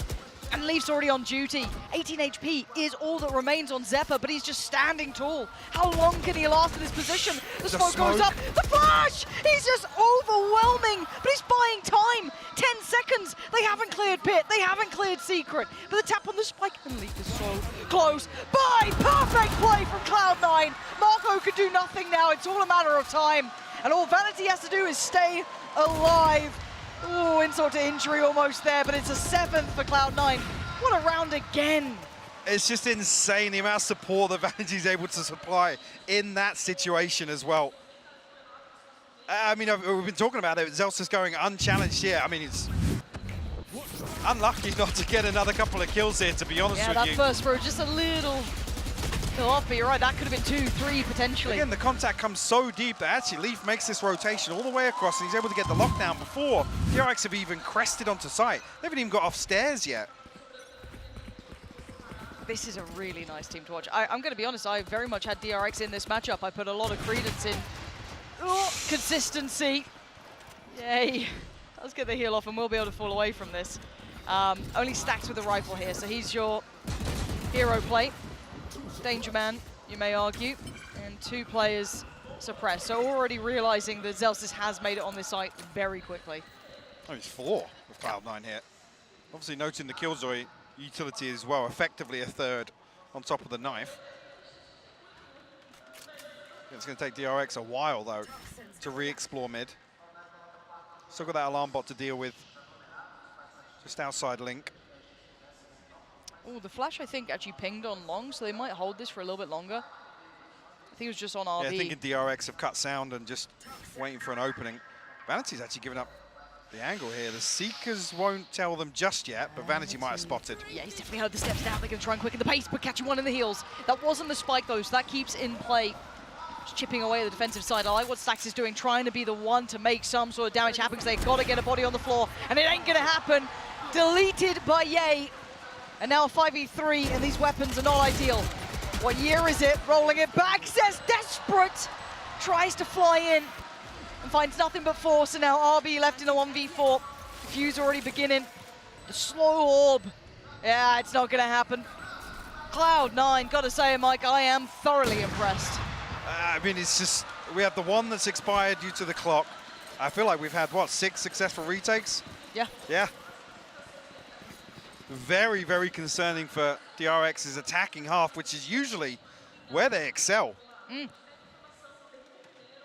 you think back to that round where you think, yeah, they've managed to grasp exactly what C9 are trying to achieve, but there's been very little response after that. No, there's not been much progress of the information found. We do see Buzz back on the Bladestorm, though, so hopefully that does find some value here if he wants to invest it.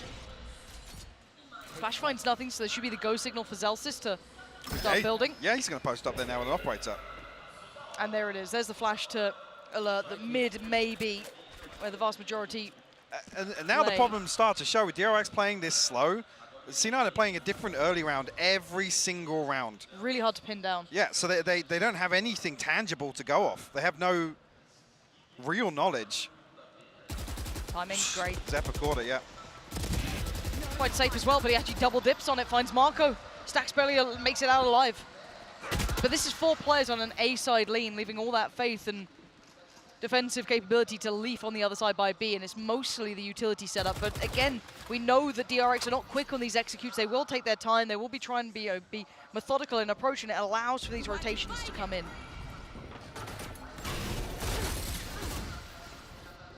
Themselves a free B site at least. Ooh, first time we'll see a lurk from Stacks. Hasn't mattered too much though. C9 have been phenomenal on these retakes. Now the timing's going to be a little offset here because you've got Ye a mile away, and that mid play still coming back. Still an alarm bot there. Yeah. Okay. And now there should be the warning. Right, they know there's a lurk in play. That's going to be now noted. Quick turn from Leaf, and actually the damage achieved. The flash is fantastic for Stacks. Has another. Invests. And there's the trade. So now we look at what's remaining. The 3 players make it just 2. Buzz and RB getting demolished by Zephyr. 24 HP and a dream, and it ain't gonna come true today. RB still trying to hold on, but Ye's positioning not considered, but the time is on DRX's side. I mean, again though, as good as a successful retake, Zephyr is absolutely insane. One of the players that I wanted to see repeat that performance. It's just ridiculous. DRX come into this, gonna struggle maybe for utility, but he's just absolutely insane. Really But the only reason they lose that is because of the lineup. Yeah, pretty much. Yeah, he's so cautious of once again DRX relying on that deep hold in the post plant. Okay.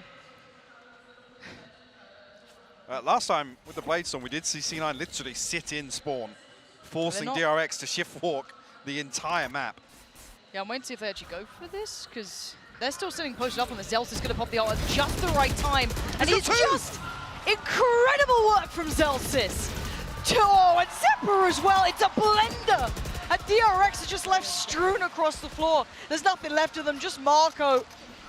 The Cloud9 wall will not be moved. It's just unreal performance. Mike, I'm sold on the Cloud9 roster. I thought this would be DRX bringing a much closer game here. Absolutely. I came into this looking at C9. They've set the bar very, very high in that opening series versus HyperX, but I mean, most of my questions have been answered already.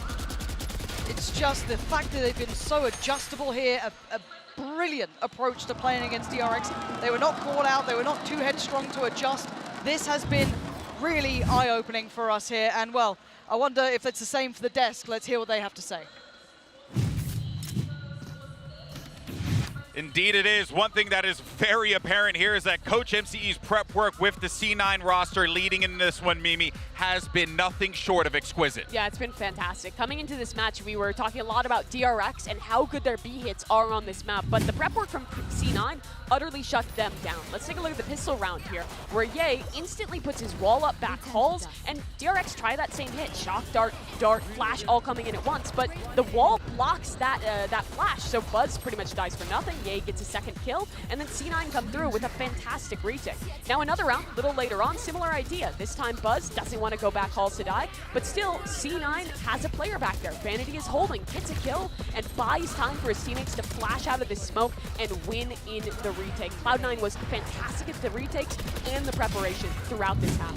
See, and that's where I almost want to now try and take this forward a little bit and look at Zelsis, because going into the attack last time, their B-side execution was different. They would have a deep flash coming out from Zephyr, and then a close flash if they made contact from him. So we've witnessed one team adapt to how they played before and fix their defensive setup. Now I want to take a look at whether or not DRX can adapt to what is there on the other side from Cloud9. Have they made those same defensive changes to fix and bring this back in the second half, or is it still going to be a strong attack coming through from C9? Yeah, this has been an absolutely gorgeous game to watch. I mean, top to bottom, I don't think anyone could have asked for something better than this. And DRX, if there's one team that's going to find these solutions, find these answers, Mimi, it is going to be DRX. They have the capability to do this. But it's going to be difficult. 9-3, they have to start strong with this pistol. Cuss! Let's go cuss! That's right. We're just hoping for some curses to come into effect if you're a DRX fan. But for now, though, let's send it back over to your board-certified casters. It's Pansy and IPOC. And I guess they are right in the sentiment that DRX are a team capable of these adjustments, but I'm not seeing it in the server right now. Not this DRX. This is, we very rarely see them play this sloppy, make as many mistakes as they have done. And unfortunately, there's a very, very small margin for error now. With this scoreline, it's so difficult to formulate some sort of comeback. And obviously, pistol, round 2, that's where it starts for me. But initially, not convinced by that first half performance that DRX are going to be able to bring this back. No, I'm absolutely in unison with you, because you're seeing 3, I'd say, of Cloud9 really stepping up, and one of them isn't even Ye. He doesn't need to be activated. He's been fine. He's played his role. He's been in the right place when needed, but it has been everyone else. And again, that's a horrifying prospect for any team against them, that they just have Ye on, you know, a cool 8-5. He's fine. He doesn't need to be activated yet, but still. Let's see what this attacking side can actually bring. Pretty early work towards B long, and the spike now going to be joining the other 2. This on the wall there for Zelsis. Ye's wall, though, will block off towards connector here. Leaf actually will put down a... That's right, hasn't popped it just yet. Marco will get the kill just ahead of that. Very fine couple of seconds difference here, but there's already a pivot coming out from Cloud9, it looks like, re-exploring either through middle. They're going to jump on the wall. Look at DRX. Yeah, they are. DRX aren't going to... Oh, maybe actually with... There's already a ping. Zest slipping back towards sewer. Stacks is there as well. Yeah, actually 3 members of DRX this side. Yeah, we're seeing not necessarily a mirrored approach, but super deep. And Zelsis needs to sell them the perfect fake. Yeah, it's fine. Just clip off half of that and it looks real nice. Buzz. Let's get Zelsis, and here's that diligence I wanted to see. Yeah, deep clearing, lovely work from Zephyr. And that's a stark difference and a stark contrast from that first half we saw coming out from DRX, who almost fell foul to that. And now, even with all that consideration, we are in a 3v3 post plant now, and it's tricky to move these players out of these positions. Vanity trying to set something up. We create a little pocket for Leaf to play in. Yeah, and he will do. Much nicer. Leaf got a little bit more room to work now. Just a tap on the spike. Timing. Oh my god! Wait, just a second. What? Zest turns in time. Marco pulled off from the diffuser. Now it's the swing from Zephyr 10 HP, and now the other side. Wait, Marco got Vanity. The 1v1, but it ain't halfway, and the swings there. Cloud9 refused to lose. Double digits instantly in the second half now. The problem being, again, though, look at this setup on A site. It's not like DRX at all. RB has no safety net whatsoever. He's almost caught in astral form there, but there's no crossfire setup. There's 3 members of DRX that did this 15, 20 seconds ahead of this site here coming through. There was 3 members of DRX on this side of the map, and they still weren't ready. Worrying times for DRX now. Zephyr's just running through with a frenzy. It's like Dry swinging into dugout. I think it's 2 with a frenzy. Yep. It's such a difference in confidence that we're seeing on display here. Oh no, Cloud9 are, as in name, as in nature right now, absolutely loving what they're doing. And DRX made to look bad at their own game, which is crazy to me. Stacks a quiet performance so far, 5-12, certainly not what he wanted, but we'll get big information here, but remember what they're working with. Sheriff's in a classic. I doubt Cloud9 are going to respect the fact that 3 of them got pinged. No, they could not care less. Going to go through the motions. Fully aware they have more than likely superior weaponry here. The rifle even the Zelsis as well. So, Marco, not bad. And there's the response though. So shut down pretty quickly. Anyone else to cause threat? No, it doesn't look like it, so the plant should be coming in. Vanity could get chipped away at here though. Anyone else able to make much of it? That's a shot, Marco! Some heat-seeking shots out of that Sheriff, but 2v3 still tricky. Zelsis alive, and that angle is rotten to play against. It's almost a one-way under Ye's wall there towards main. Dirty stuff from Cloud9. Oh, Marco. There's not much really to do here. Making a valiant effort for sure. But Vanity with a round, and Cloud9 with 11. So they have one opportunity to stop the inevitable here. DRX 2 away from the Vipers bit, but that's the only thing. Even RB bringing a Bulldog into this. Yep. A couple of members from Cloud9 forcing up, at least Leaf and Zelsis down to 500 and 100 respectively, but I mean, with the way this is going, you can't really fault them. No, let them play right now, and it looks quite all in. Flash finds nothing early, so that should allow them safe passage, at least towards the main. And just look at the difference in space denial immediately from Cloud9. It's such a contrast from DRX's attacking half. RB has to back from Look at the utility. It's all encompassing. Stax either has to commit towards standing in the most awkward position on stairs. Zelsis all too aware of it, and then force them away. RB only has one place to play on towards site, and that's so quickly checked. Stax tries to make a play through the wall, but still gets found pretty quickly. Cloud9 just in absolute motion right now. And Buzz, irrelevant to outcome here, flashed off, forced away, plant coming in. You got Ye a mile above you, and Cloud9 make it to 12. The layers of utility and that execute are just so overwhelming for DRX. Again, the slow orbs coming through, the gravity well at the start. Again, just noting the space denial on the side of Cloud9. DRX respected, they try and play deep, but then there's 2 flashes that come through to the absolute perfection from Zephyr. Stax is desperate to try and support outside this Cosmic Divide, but eats that flash. And it's no man's land, right? There's Cloud9 are hyper aware of the only places available. You've got Pit, which they literally run it down to RB and dugout. They know it's the only place you can really play, or if Stax is downstairs, right? And you've already cleared that. So again, Cloud9 very well-constructed rounds, putting on a beautiful display here. Glad it wasn't just that flash in the pan in the first. This is commanding, considering we saw DRX put up numbers like this in their opening game on this map. So the difference is huge.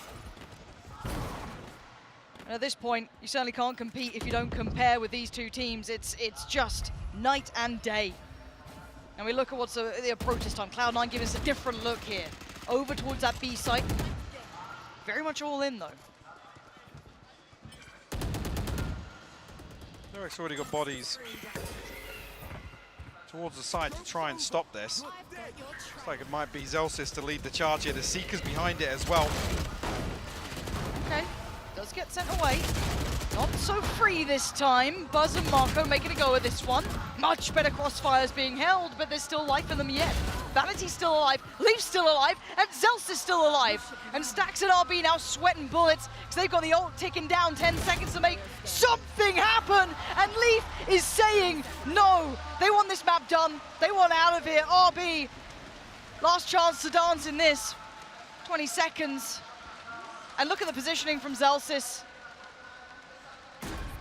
Won't even be able to get towards side at this point. RB's options starting to dwindle now with the seconds start to pass, and there it is, Zelsys to claim the 13th, but Cloud9 looking to cut above the rest. What a phenomenal performance from Cloud9 here. Again, uncharacteristic from the side of DRX, looking flustered in so many of those rounds, unable to find a response.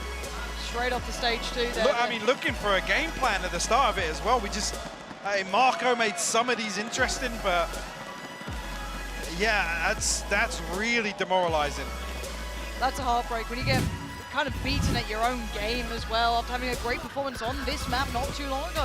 In that debut round where all of us thought, okay, DRX looking good, but now we've got their work cut out here with Haven next coming up. They didn't even meet the mark of PaperX. They got one less round than PaperX.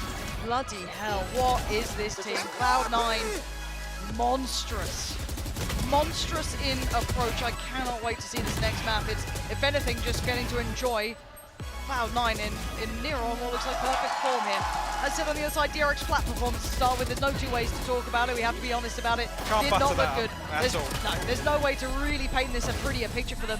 It's mental reset, hopefully. That's it. Well, again, coming into this series, I was talking about obviously Cloud9, the ones to set the bar of where we now expect them to maintain, or at least that's my expectation.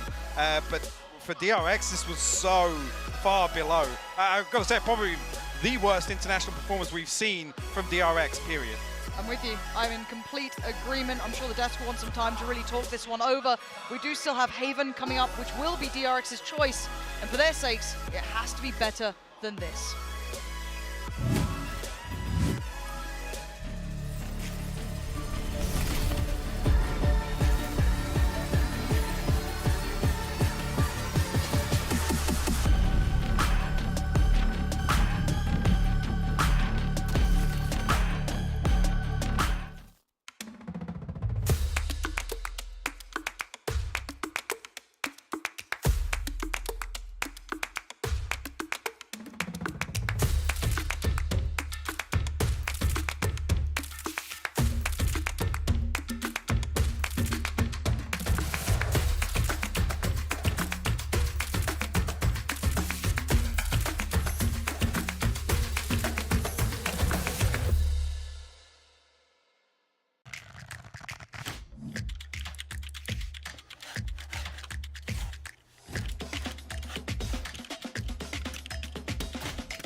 Red Bull gives you wings.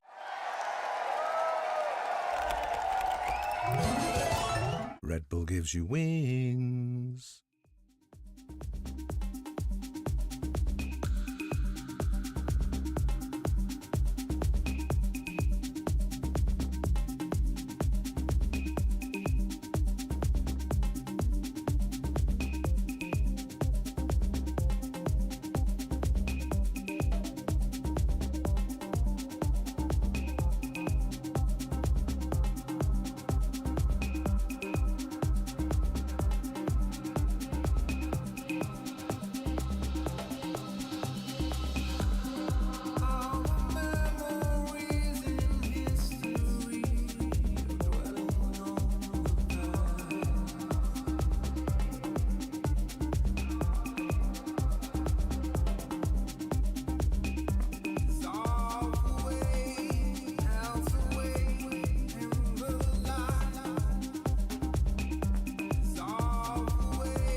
Well, to quote my good friend Fion on Fire on Twitter, that might be the last time that anyone ever lets Cloud9 play Pearl for 2023. In a dismantling performance, DRX left without a solution, and they are essentially now searching for answers. That is a Cloud9 dominating finish. And let's dive into this one here because really, Mimi, it started from the beginning.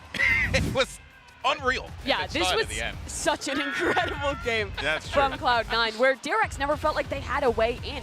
It started with C9 having some great preparation, countering out the game plan that DRX wanted to bring into Pearl, and after that, it was just fantastic adaptation from Vanity and MC. But that's the thing, I feel like teams picking into a map, a lot of the time you have to have faith in your own structure, your own default, but the fact is it almost looked like they came into this and went, okay, how can we mess with everything that DRX want to do? Yeah. And they did it wonderfully throughout the entire map. And the thing DRX wanted to do was win post plants. That was a big win condition for them the other day when they were playing on Pearl. And they were not allowed to win pretty much any post plants here. Cloud9's retake game was incredible. The game plan of just double flashes, fast retaking through smokes every single time meant DRX never had a chance to get set up in these post plants. Yeah, but that was the thing. They either sort of disrupted them in the post plant, or they disrupted them before they even got there. Like some of the Zell's aggressive flashes deep were just unbelievable. At 63% win rate, that is quite unusual on Pearl. Pearl tends to be a map where the post plants are really strong, especially towards B. Wasn't the case here. Yeah, it's just like the fact that they won everything. They denied DRX any kind of comfort whatsoever, and one of the players that was instrumental in doing that. Wait, who was it, GB? Who was it? There was someone, I think I highlighted someone earlier. Who was it, GB? It was, one of our hair-raising players of the day. It's Zeppa. I was a Zeppa. Honestly, who could have seen this coming? Like, that guy would have to be certainly such not a you, Tom. genius to Certainly just predict the guy who was absolutely unreal the last time they played this map. I'm brilliant, Zeppa's brilliant, and honestly, the map that he had was unbelievable. Don't compare yourself to Zeppa. He has a great head of hair. You do not, good sir. But this guy had a great map. We talked about the double flash comp being so good for them, and this guy was a huge part of it. So much value out of those sky flashes for his team, and also just every retake, he was getting a 4K. Yeah, you wanted to try and deny him that, but the reality is like deny that he had such an impact on that game. But no, he was unbelievable. And let's move on though to our Verizon high-speed moment of the match because it doesn't get any more high speed than that Zeppa 4K that we saw earlier. Which one? Actually, which one was it? Was it the first? Was it the second? Yeah, here it is. The third one, maybe? Pistol, I don't know. Oh yeah, it was the pistol. This was literally, you know, like we're into the half already. It's 9-3, and everyone thinks to themselves, okay, we just got to shut down Zeppa. And then Zeppa says, and he stops it right in its tracks. This kid is unbelievable, me. Yeah, I mean, he is on another level right now for Cloud9. Absolutely perfect play out of him. At so many clutch situations that he continued to manage to win miraculously. For DRX, I didn't even feel like they were playing particularly poorly in that one. I think, sure, they got counter-strat at the beginning, but they had good ideas to adapt. C9 was just always one step ahead, and their players were performing at such an insane individual level that DRX never even had a chance to bring it close, which we've never seen that happen to DRX before. Yeah, it was so scary to watch DRX, a team that we've praised for amazing consistency, really struggle to find any kind of solutions there. But, you know, here's the thing. You ever get that feeling that a camera's looking over your shoulder? Right now, actually. Oh, yeah, I always feel it. Well, that's because you're in our aim lab shoot-around. There it is. That's a toss. Anyway, it's going to be Leaf. For our aim lab shoot around here. He's going to shoot some circles, but we were talking about this during the game, Tom, and you know, traditionally everyone's been like, yay, El Diablo, star player, best player in the world, blah, blah, blah, blah, blah. This guy's literally on a team now where he does not have to worry about that, and it's because of guys like Leaf and Zeppa. Yeah, he's literally challenging to be a top 5 member of his own team. It's quite difficult at the moment. Like, don't get me wrong, he's still fantastic, but it must be a bit of a weight off. They're actually starting to give me, it's very early, but they're starting to give me vibes of like Loud. Where Loud, it's like, who is the star of this team? It's everyone. Like everyone is the star of this team, and that's the thing. You even look at some of the plays that the likes of like Vanity are making with the judge to directly counter things that DRX are doing. It's like it's so difficult not to just almost marvel at this team at this point. And that's the thing. We can marvel about the individuals, we can marvel about the preparation, or we can marvel about the adaptations. Cloud9 seems to have everything, and now DRX is in the hot seat. We head to map number 2. Haven, it's their pick, but it's going to be pretty tough to come back, especially against a Cloud9 who you haven't seen them play this map yet. Yeah. The other thing as well is You mentioned El Diablo.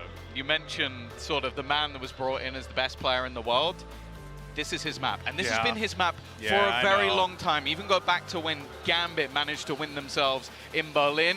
He still dropped a ridiculous amount of frags to take that one. It's been way too long since we have seen Ye off chamber on this map. I want those Marshall clips back. Yeah, hey, you know what? It will certainly light up this crowd if that's the case. You got, hey, is that the Global Esports guys cheering on DRX? they're giving love to their Pacific brethren over there. But, you know, I think the fans are definitely going to have to will DRX back into this game, because to get boomed like that on Pearl, that is demoralizing. And now you're going to be going to Haven, a map that you know, Tom, traditionally Ye has been great in. Here's our Prime Gaming agent select. Let's see what we get here, Tom.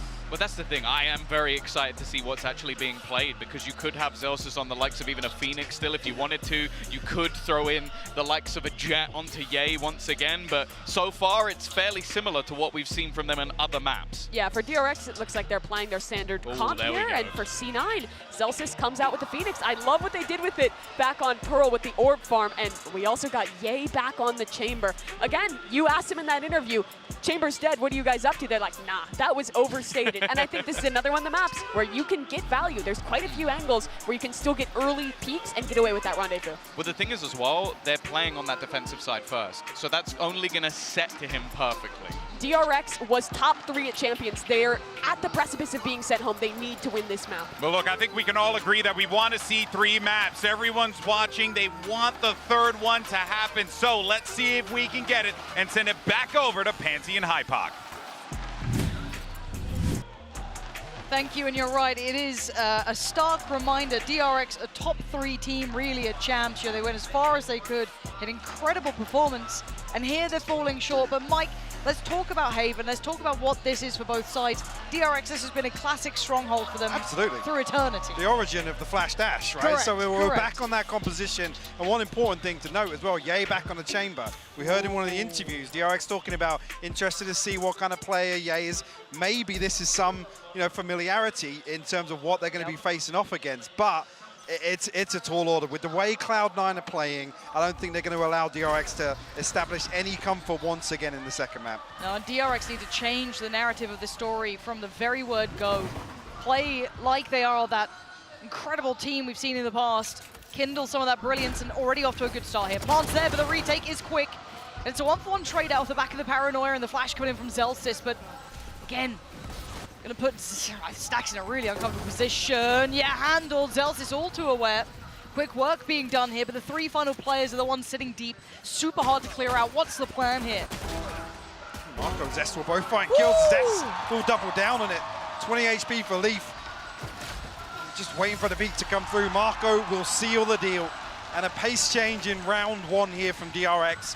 Hopefully an indicator of a totally different approach here on Haven. That bell of pace needs to toll throughout this game now for DRX. They cannot be dictated to like they were on that first map. They were flat. They did not look like they had turned up, and you saw it when they walked off the stage. It was just straight to the back. There was no high fives, no nothing. It was straight going back to business. Where's Stage Stacks? Stage Stacks is real quiet right now. That mouse is getting no kisses tonight, all right? There's no love being shown here.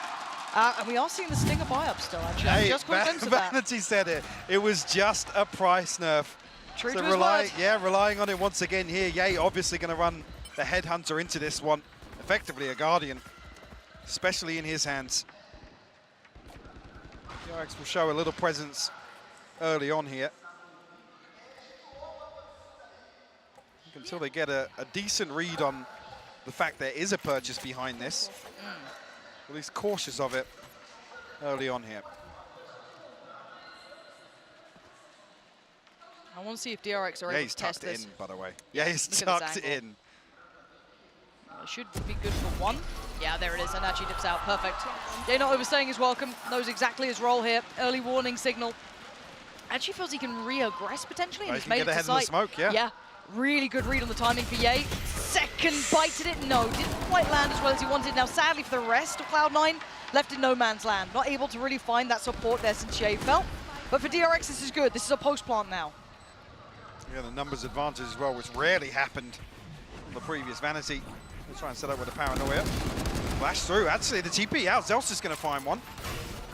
They follow through on this. Surely they can't close down the gap on the rest. No, it's that kind of final line that gets held. Lovely work. DRX 3 standing. That's fine. 2 of those Bulldogs still in play. I think that's the majority of it.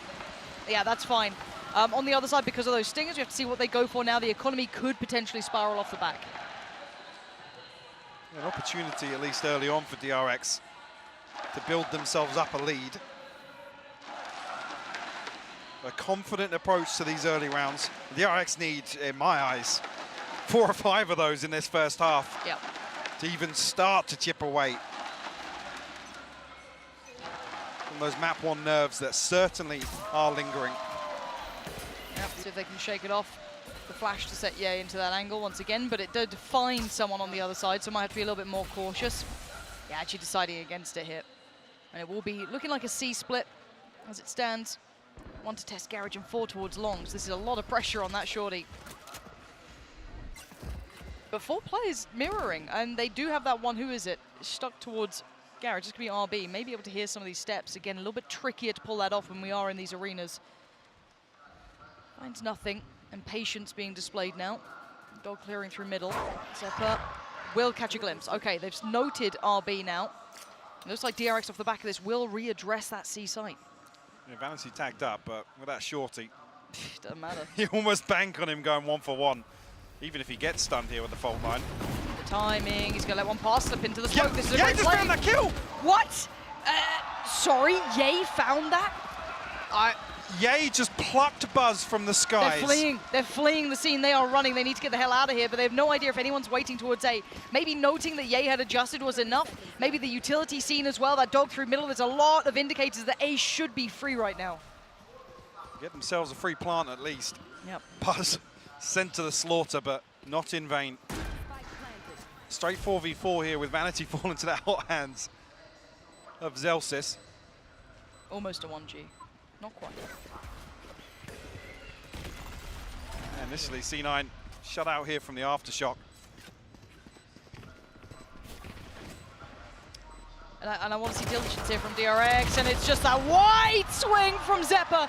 That frenzy looks just foul in his hands. Marco takes that next layer of contact, the pressure towards Sewer. They know where these both players are, and the overwhelm again! Surely Look not. at that face! Surely not. Look at what Ye has done to them. Look at Zelsis. They know they have just destroyed DRX's momentum again. Show me the headshot. Show me the headshot. It happened literally over the top of Vanity's head. What is that? Must be nice to have Ye on your team. God, and even this, that frenzy. That's like the CZ in full form for those who remember it. Bloody hell. Vanity can't believe it. No. No right. And DRX must be shaking to their core. This is after the forcing round 2 from Cloud9. And they flip it back in round 3. No harm, no foul to the economy now. They're feeling happy about this, and it's an all-in A piece as it begins. There's no secondary plans. There's a little bit of utility from the KJ, but that's about it. And it looks like respect being shown by Cloud9, sitting a little deeper. Maybe Ye to get one shot at it if he had the opportunity, but the smoke is in place. We're going to rely on the retake again. And look, DRX's side takes are famed, and rightly so. Now they need to be able to hold these retakes that Cloud9 have been making look like their own, and already Zelsis happy to go in with that ult, see what space he can find. Graffiti looking clear. This now has a little bit more information on the playback through. Leaf going to find RB, and now Hell's next on the chopping block, but actually DRX dig their heels in. Finally, they find form. Beautiful response there. Again, burning up a little bit of utility. C9 trying to get just ahead of DRX's expectations. Zelsis, unfortunately, not able to really create anything coming out of that smoke.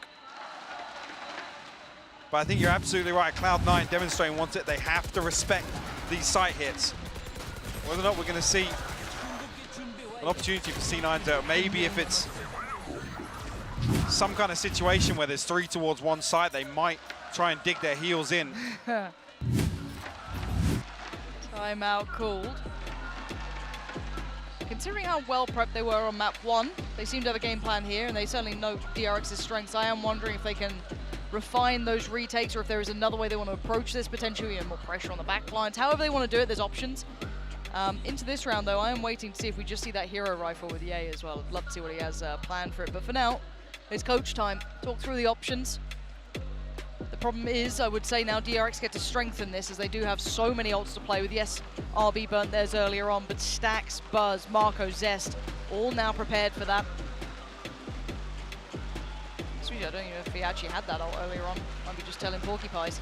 But yeah, timeout for Cloud9 should give them at least a little bit of readjustment after now we've seen DRX find form finally. I guess difference being here with the veto as well. DRX showing previously Haven versus BBL.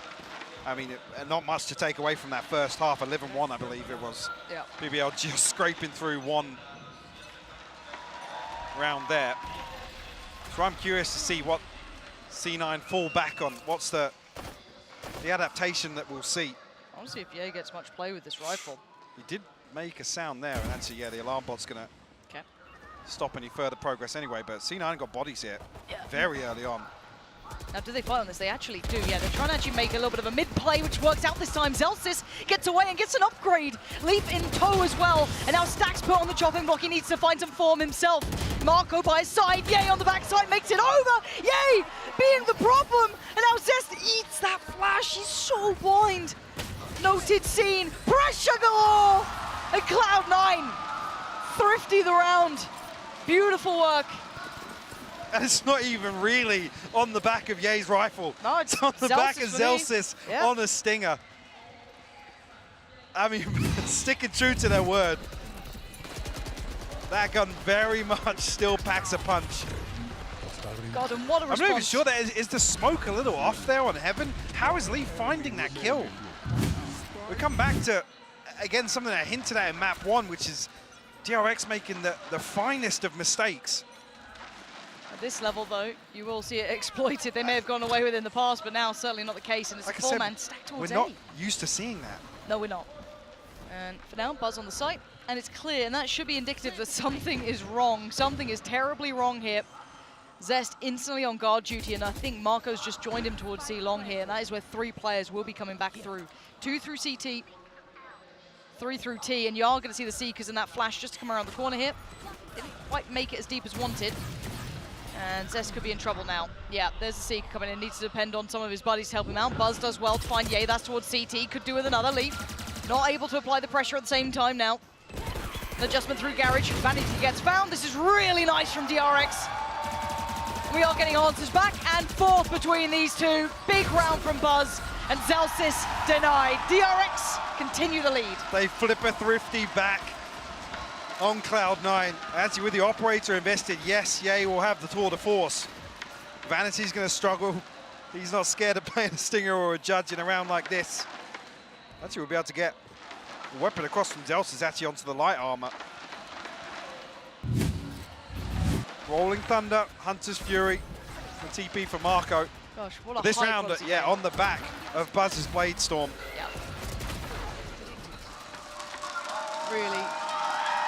Another confidence builder for them. Yeah, they needed that after being almost looked down on in those previous rounds, overrun, and it's a B site hit. Now they had success in the very early round with this, but Buzz warded away from trying to take a little bit more space through that connector side. Ye posted deep towards CT in case he tries to creep it, but for now, we look at those post plants so deep. Marco, great shot on Zelsis. Catches him just as he tried to get towards the back of the site, and there's still Buzz on the site. They didn't expect him to be lingering this long. Stax finding Leaf, Buzz doing damage. Big work coming out here from DRX. Keeping the narrative strong for them on this map. This could be one of the best games quality-wise we're gonna see. And what's key is here, it's a flawless following that thrifty.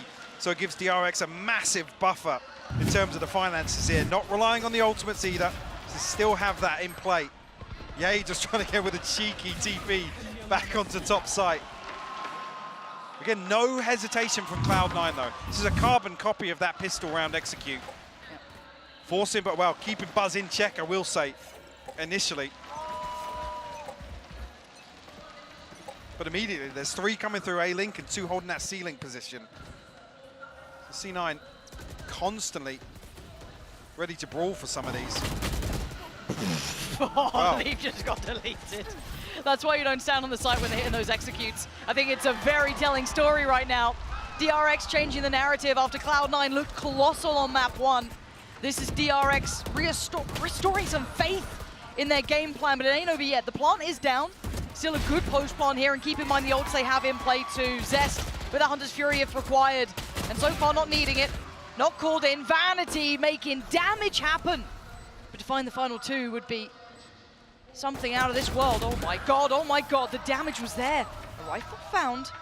Does he tap the spike? Yes, he does. He wants the attention drawn, but look at RB. Oh my god, Vanity, no way. No way do you get this. That smoke isn't gonna last, but he knows the position. And Zest, the jump peak should be telling enough. It came down to a 1v1, but it is DRX again. Drifting back towards that kind of death ball execute that DRX have shown us so many times. Once again, another where they're not relying on these ultimates. Still got them in play here for Cloud9's buy round. Yay, back on the operator, but not an awful lot in terms of funds behind this for C9. So yes, even though damage done in this round won't really equate to too much. DRX are able to win out here. Starting to feel out the game a little bit. Confidence starting to show. Quick answer back. Quelling all of that doubt from map 1 to me. It is only 6-2, but the fashion in which we're here. Look at the difference in pace again. It's another round that's just such a stark contrast. Zelsis though, with the running back again. Yeah, but Buzz, is he ready for this one? Zelsis, how far can you get here? He's got a fight on the site, but it's actually a 2-for-1 trade out. Zelsis gets sent back, and it's the swing from Buzz. Oh my word, Vanity and Leaf. It is brutal out here, absolute pandemonium, and Zest is the only one standing. How's he gone to this? But does he expect Jay? Oh, death from above!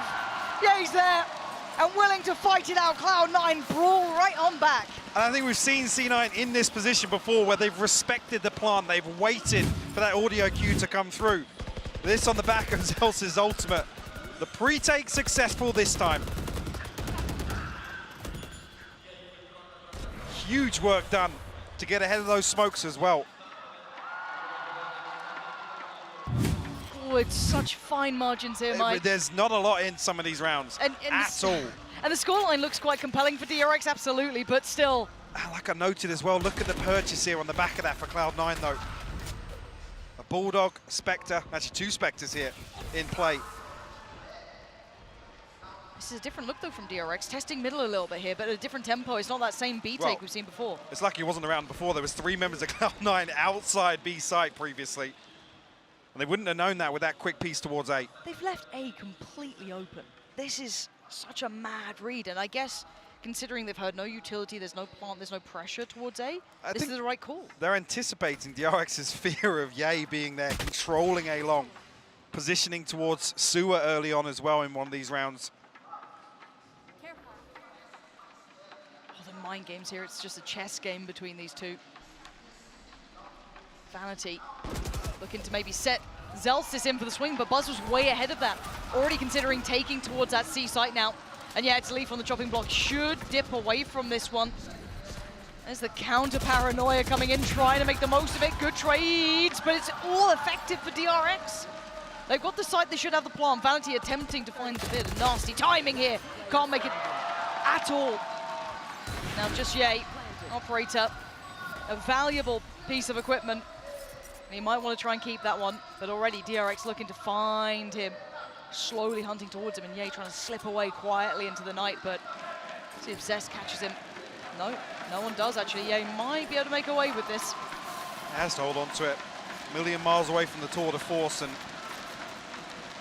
the knock-on effect really not going to be able to muster together a purchase. Well, they could throw Stingers in the mix again. Cloud9 will struggle here. Oh, this is where it gets scary, Ye. Oh, it's just deathmatch for Ye, come off it. And RB the final one, there can't be much left on this round now. Did he find them all? A million miles away from the tour de force, by the way. Wasn't even close. Wasn't even close. Mike's told a lie here. All right, 3-7, does get to keep the operator, and 1.8 in the pocket, that's about it. Goes for the light armor, and we see what buy they go for around this, because as much as the scoreline is quite one-sided here, DRX have been doing incredibly well. Some of these rounds have been on a knife's edge. Just stop peeking him. I mean, this is the sort of thing DRX are desperate to avoid in the early round, right? Yes. With the awareness of where Ye's been positioning. That's why I think we see DRX almost playing strat roulette, right? Just mixing things up, trying to keep it fresh and new every single round. Looking a little more traditional now. This is the default we're used to on Haven from DRX. Zeppa will be denied some information on A long, but hanging around at least. The drone from very deep outside A lobby. Won't even spot Zeppa. We haven't seen anyone kind of pushing that deep yet from Cloud9, so maybe just going through protocol list and making sure that is being accounted for. Okay, Zeppa's seen 1. Flashback up in 5. Does still have the dog to play with, but we did see that Cloud9 went for that full play lean towards C. There was kind of 2 posted on site, 2 more towards B and Garage. So Zeppa just trying to puff up the chest, try and keep hold of the site, but he has to respect this. They weren't even challenging this on full buys, so as it stands, Cloud9 going to be postured once again for full-on retake. Peak is invested, Paranoia sent out already. Buzz and Stax both finding kills. Stax going to double down. Much better from DRX now. Well, they will oh no! Oh, let's go. Prime Gaming flawless with a little bit of a crouch spam on it too. I'll take that. They get that operator away finally. And finally, DRX lean back on using an ultimate to seal a round. They come into round 12, almost with a full deck. God, and the utility wasn't bad either from Cloud9. It connected on a fair few. I think here DRX, they're kind of minimizing the amount of utility they use on because they know Cloud9 are just going to pop off that audio cue from the spike. Yeah. So they're ready for the drop down from heaven. They're ready for this swing out of the smoke. I almost want to see if there's a switch up on some aggression. It looks like maybe even DRX were expecting that with a little pop towards long, see if they could find Zeppa early, or if anyone's trying to aggress down. Because there is that kind of like 2, I guess, thoughts. You can either get aggressive, try and deny the early space. This could be the first smoke going in, but yeah, they look like they want to try and work off this a little bit here, but the utility is really so well crafted to deny any sort of that mid-tempo re-aggress. And again, Buzz, perfect place to find the first. There's going to be the Nano Swarm to follow. Leaf, though, does trade in well, and now there's going to be a spot towards heaven. At least 2 players now seen. Can they make anything of this, though? The flash is good, but it's not going to find any sort of value of doing damage. And there's the Hunter's Fury, just going to deny them even getting out of there! Stuck in window. No one coming down this time. And this is more like it. DRX showing awareness. Buzz starting to explore inside smokes when they're anticipating C9 are stacked up, looking to pop flash out. Even here with Zest, they know that waterfall's coming from heaven. The Hunter's Fury posted up there just to disrupt them. 9-3. People tell me something about this scoreline, but I'm not so worried. But Mike, this is a resurgence from DRX. They are not done just yet. They are still in this game. Analysts, are you a believer now? Is it still going the distance? Oh, baby, I'm a believer, okay? I want this to go all the way, but my goodness, I mean, DRX's side execs were even faster than our halftime segments. These guys, these guys are unreal, Tom. It was honestly unbelievable, and I basically want to jump straight into one of the Thrifty rounds that they managed to win, because it was like, we saw a couple of rounds sort of go back in the other direction with C9 winning with pistols, and then it was just the sheer pacing of this take into the site, just leading straight through, like avoiding pretty much every single player. And of course, because of the fast takes coming in elsewhere on the map, C9 started to gamble. They had to almost guess where they were going to be going. And then in the post-plant, this was the classic DRX that we've seen in the past. The team that just looked unstoppable, even with very small amounts of utility to play with. And you even see it there with the dart at the end. It's just filth. Yeah, and in that half for Cloud9, I felt like there was kind of 2 questions. How will the Phoenix, how will the Chamber work out? One of those I thought was solid. Zelsis got value out of those KO flashes, but Ye never had a chance to do really anything on that Chamber besides get some impactless exit frags there. And now as we look towards this second half, that question looms for me again. Zelsis will have to fixate on getting these orbs, trying to get ults up to help with the executes. I think he'll do fine in that, but my question is, how is Ye going to do in this half? Because Chamber, sure, he has merit on that defense, but on attack, I think it's quite hard to find value with that rendezvous now. His trip has been nerfed quite a bit. This is going to have to be a Ye all-star performance if they're going to find value out of this Chamber pick. Yeah, I almost wonder if he's going to have to lean more into lurking and just try and hold down that backline and catch players and use Zelsis as that pinnacle of the setup, but it's going to be tough for them. And, well, the only thing really relying on this one, Mimi, is... a bit of a curse. A bit of a curse, maybe. Look, it was all sunshine and roses for C9 on Pearl, but this time seems like the grass is greener on the other side for DRX. Let's send it back over to your casters. GB, that was kind of hot. GB, what the hell was that? That was real good, GB. Damn, you're a good host or something. I don't know, that's crazy. But we have a really good game now, so we can focus back on this rather than me simping for GB. But 3-9, yeah, the curse is there, sure, but what we've seen from DRX so far has been world-class here. Yeah, and worlds apart from map 1 as well. I'm hoping that same approach brought across to their defensive side, and actually the pressure now mounts on C9. I'm with Mimi, we need to see value from this chamber here. And arguably the more troublesome side. Leaf just toying with DRX here, but 3 members already pushed up very deep. RB will find contact elsewhere. This plays live. Look at the pressure between the dot coming through on middle, but still actually succeeds in that fight. That feels almost unfair, but by now the C site is under wraps, but look at the pressure coming up from C Long. Vanity hyper aware of this, but I don't know what he can do to really change how this goes. An off-position plant just to try and allow safety for this. Vanity needs to be good for at least 1. And he is absolutely up to the test. A second would be gorgeous for him. Zest next fight to be had. Notes it. And now the play's coming in through from Garage. Where's the support system? Where's the rest of his side? They're falling around him. RB and Stacks have found 2. And now just Vanity in a 1v4. Too tall of a task, and Stacks is there. Double digits made for DRX. And a real positive here shown from the pistol round is that they're willing to dig out that lurk. Almost anticipating, I think, Ye will slip into that kind of role. They catch Leaf elsewhere, luckily finding contact in Garage, so they double down on that initial pressure outside A lobby. Curious to see, actually, if this does continue. This is immediate, 3 people pushing all the way up. They even had Stacks as well in A-Link, ready set up for that fault line. It's a great awareness shown from DRX. Double digits already here. C9 back on the Stingers. Night Shield's obviously the headhunter for Ye. He's going to try and look for an opener here. We'll spot Zest and continue to explore. Looking at what Cloud9 can do with these Stingers. Any plan in mind to really bring them into that position to do so much damage. Zelsis working down that Garage utility. Still above a minute, so plenty of time to play through this. And it's Ye on an island, really. Testing the waters solo. No support system, none needed. The headhunter himself. Oh, Diablo sending 1 to the grave. Does he expect the second? Oh, the flash, he turns it well again, Ye! Come hell or high water, this man will deliver you frags. But look at the backfill, Stacks is here. He does have a rifle. Will they still clear as diligently as before? What can one man do? The timing, oh no, it's terrible here. He's overwhelmed. 1 left, 1 right, and there's Zelsis just flying through. And Cloud9 maybe tearing this round away from DRX. Marco going to be coming through for B site here, but a 1v3. The upgrades in hand for Cloud9. Don't even need it with Ye on that headhunter. Oh, it's good to see. It is good to see.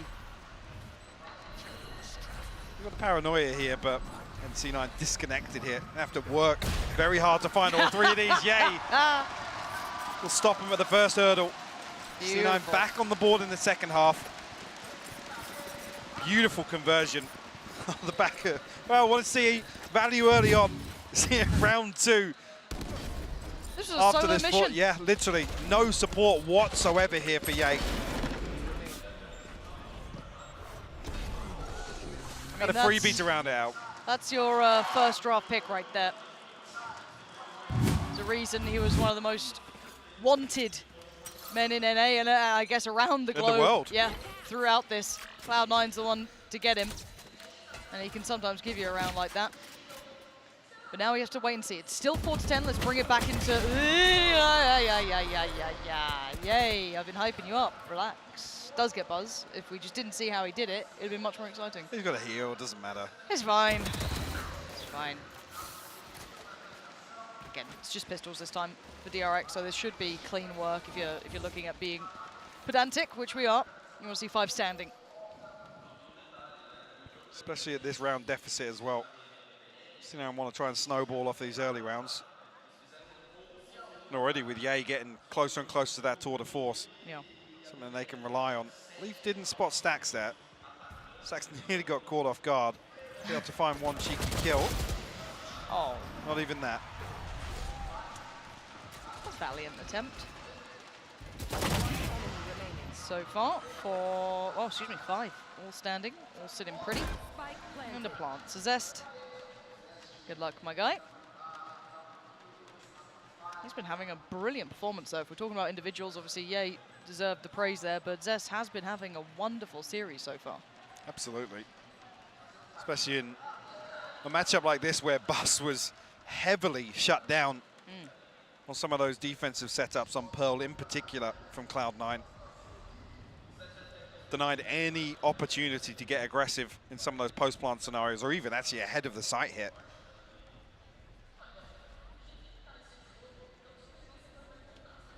Doubt he's saving the classic. You don't think so? No. Oh. No. They're pinging it out. They know where he's going to try and get to die to that spike. Yeah, couldn't get to him in time. It's all good. He will fall. No problems there.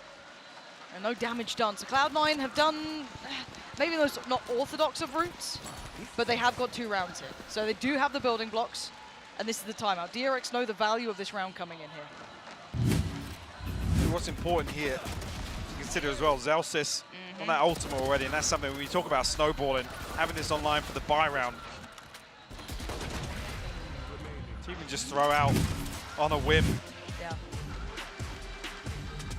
into some of these site hits. But what's key here for me, for DRX, if they do continue to explore, obviously here without the benefit of a purchase behind this, they have to keep it in check. So when it becomes more and more difficult to really justify some of these aggressive plays, particularly on the defense. This does get certainly quite tricky. I'm looking at RB's knocking on the door of having his ultimate. There's not an awful lot else for DRX to rely on here. No. We haven't really seen them put Buzz in a position to, actively seek out these engagements. I think maybe that's the fear of Ye. I think it's a warranted fear. Absolutely, especially when he's got no support. Yep. Yeah, I wouldn't be on a whim going for that, you're right. But now we have to wait and see. This is where it can either be, I feel like this is GG or we actually get a game. And look, we've seen exceptions to that rule, but... Just quickly here, yeah, talk to me. See that same, effectively 4-man setup to obtain a lobby. See how deep DRX actually do explore here. A smoke. Leafs put a deep camera as well. It's pinged out. It will spot Buzz. Still not dealt with it just yet. Yeah, he's waiting to see exactly where it is. But still, it's going to keep 3 members of DRX here. There's a little bit of window of time now, you're right. Maybe they can make something of this. Another deep smoke invested. Stax is ready for a fault line or a flash off this utility. There it is. And the pressure building, though. That's Zellsis popping the ult. And he actually gets handled. So RB sitting deep, quite telling that they are in these deeper positions, but do they note Stax here? Sat at the back of that B site. How much value do they put to clearing him? Not enough at all. They let it get away way too much here. 2 big kills from Stax, who waited so patiently for this. And RB all too aware of any pressure coming through Garage after Zellsis' ult. Ran through this. Great re-clear from RB here. Zellsis and Ye left to fight. Ye stunned up still. Lands the headshot on Zest, but Buzz there to equalize. So the defuse coming through. Zellsis not going to be able to get too much done here. The damage, but no time. Couldn't quite get around the corner. That's all that's going to happen, trying to chase him down as best he can. But yes, it will be 11 for DRX. Well, I was talking about this. DRX won't have a fantastic position in terms of the finances coming out of that. C9 will reap the reward. And the fact that Zellsis' ultimate shut down so early on means that Stax can tuck in here.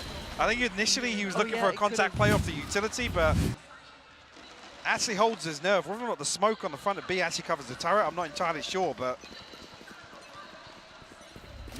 I think C9 had almost anticipated a frantic rotation. Ooh, we get to see the test of this as well. We saw this piece last time, didn't get fully explored, but now, Ye with that tour de force, information on towards Sewer, and yeah, he's tempted. the flash is good. It's indicative. They know that someone has pushed up. It was tucked into the corner. Problem being though, the fault line's used already, and they don't know about Ye just yet. Buzz is going to stand off. And Ye's reading this perfectly. He knows they're tucked in. What? Oh, Buzz! Unbelievable. But it is 3 players there, so in actuality, Cloud9 still have a good read. Ye has commanded this stack to remain towards A site. We have to rely on the retake here as the plant comes through on C.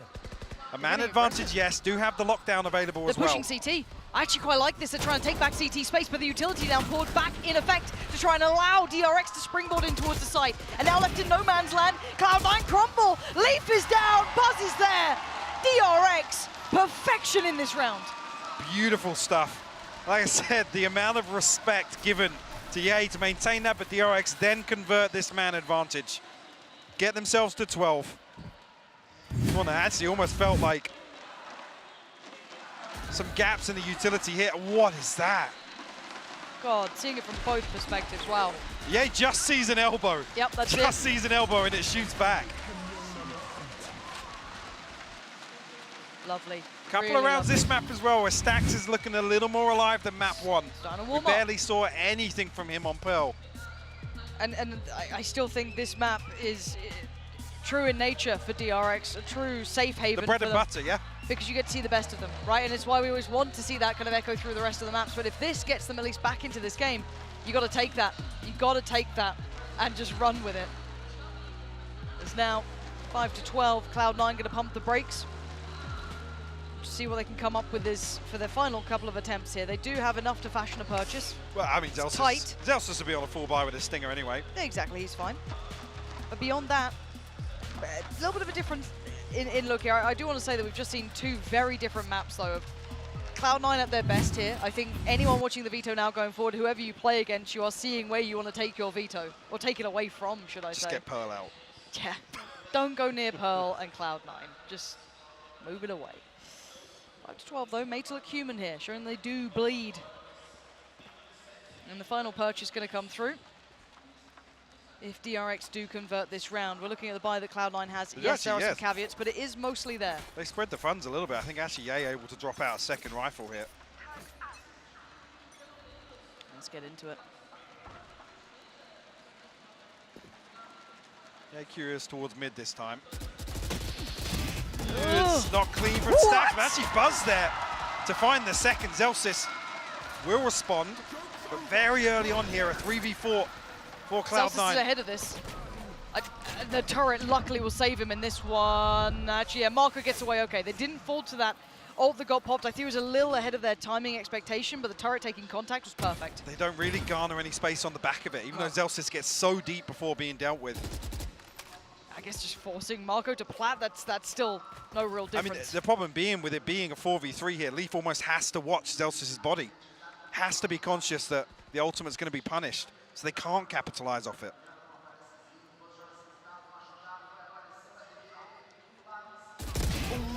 Push there. What? Leaf, you're absolutely nuts, Leaf. What a time to find 2. Gives them gateway to this round. Zest and Marco behind the curve here. TP taken for Vanity, he's further ahead. Spike gonna go down. Yes, it does leave him a little vulnerable on the side, but Vanity dips back in and make sure it's as robust as possible.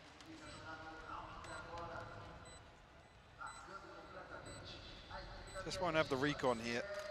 Vanity should have a smoke back online at some point. Hot Hands will cut off Heaven, at least ahead of that smoke.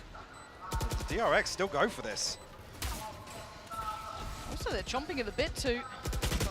No kill really given across though. Marco makes of it as best he can through on CT, but he did lose his teammate in the meantime. And yeah, not a chance here. Leaf, outstanding round there. 2 really critical kills. You have to buy on the back of this, Elise, but this started with a 2-for-1 trade in favor of DRX. So it's just Leaf to find RB's rifle slipping back in here, yeah. Doubles down on it as well. Lovely. Buzz. Can't even fault him there for trying to counter swing and trade this. Leaf just sharp to it though. The immediate adjustment, anticipating it. So impressive to watch. Again, the individuals of Cloud9 Maybe being outplayed here as a collective, I think, is a fair assessment, but individually certainly can still go very much toe-to-toe. Storm popped for Buzz. Let's see what the plan is now. Swing on long. 3 players going to be noted here. DRX can mirror that with 3 of their own. Make a financial decision here to Jill. Okay. Nearly going for it. She is going for it, and it's a little overcooked. He's just fed into the beast. I was going to say, DRX trying to get that operator online for Buzz, I think. That's why we see just a partial buy here. Buzz to pull out the Blade Storm. A Bulldog in the hands of Marco. Celsius will punish. Should be fairly comfortable in order onto site here. Stax could get a big fault line off this though, but the Seeker's going to deny him from really swinging onto it. Vanity will save the life of Leaf. Yeah, and Ye just playing aim training on the back lines here, making sure no one gets that pressure. Doesn't want to lose too much either. Smart approach. Try and keep as much as they can. They can't really drop players at this point. Let's just sidestep the flash, and the second one, but will eventually go down. Yeah, C9 have to try and maintain these finances. Still got 5 left to find. Yeah, like I said, Buzz immediately onto that operator now. In a position to get a full shield behind it as well. Hunter's Fury lockdown still available here for RB. Stacks 2 off the Rolling Thunder. So many opportunities for DRX to close this out, though. That's, if I'm looking at it that way, I look at the sat on 12. They have all these ults to play with. They're waiting for that one kind of snowball round, I think. Yeah. Maybe with the operator in hand, this will be it. Could be. And Cloud9 going to be well aware of that as well. Fully cognizant of the cycle of the ults coming through, the economy now in the right position. Yeah, he does make it across. Now there is a player watching that, that'll be Zest. We'll note Ye. Potentially, actually, yeah, Buzz is going to be able to hold the retreat, but we'll burn up the TP just to get out. We're curious to see what the next step is here for DRX. Okay.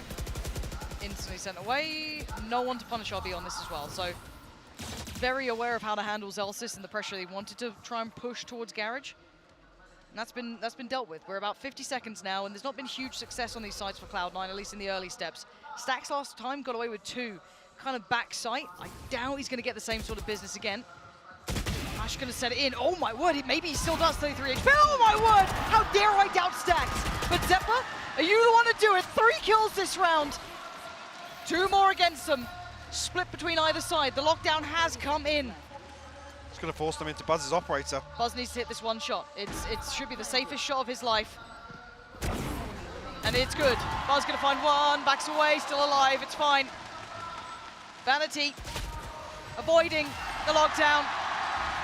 And DRX just maintaining at the end there. There was a build-up from Cloud9. It started to look a little more contested. But let's talk about, again, for me, the first half of DRX in this game, from this map at least, was outstanding. They absolutely needed that in terms of regaining in this series. They're going to a third now. You can basically eliminate that kind of mental knock-on effect from map 1.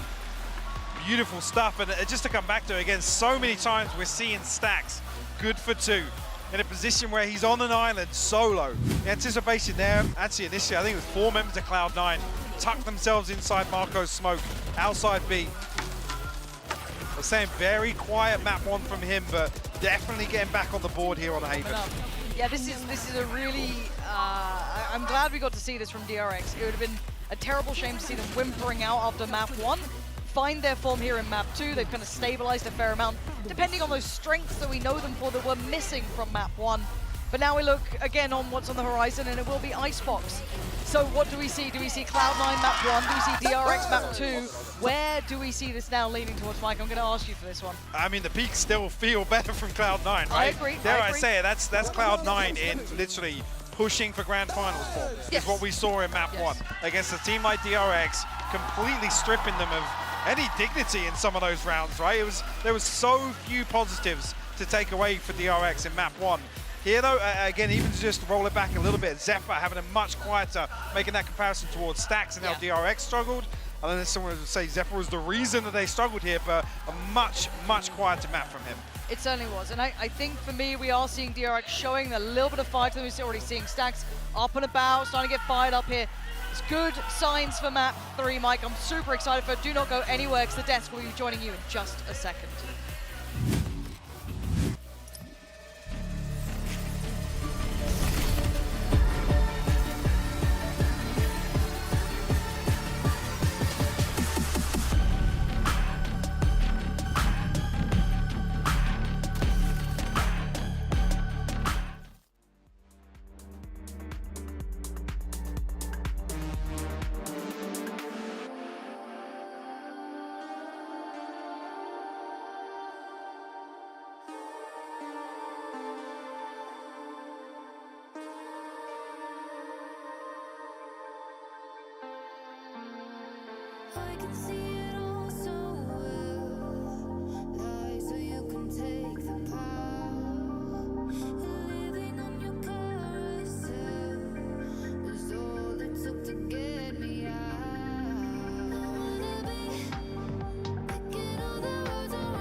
And it looks like we're going to a Mat 3 as DRX takes down Cloud9 on Haven. And I would say in commanding fashion, they looked very, very good in Mat 2. And Tom, I think, you know, looking at this series as a whole, it truly is the gift that keeps on giving, because you're getting incredible compositions, amazing strategies, god-tier shots. It's been everything you can ask for. That's the thing, with all those stars over your shirt, I think if they win this next map, you're going to have to change before doing anything else today. So, yeah, it's been an incredible turnaround. I think that's the main thing. Like, DRX got absolutely blasted out of the first map. It looked like in terms of the initial plans on the other side, they kind of got owned. But this time, well, Stacks topping the board, that's not something I had coming in on the breach, Mimi. Yeah, it was surprising, but I think what was most surprising was just the consistency for DRX. We had kind of applauded their site executes coming into today. Map number 1, C9 shut that down completely.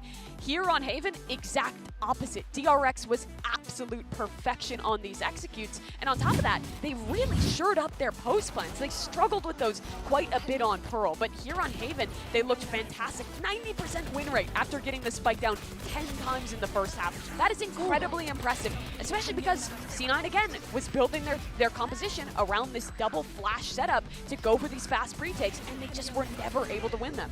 Yeah, I think as well the other thing, it comes down to the calling.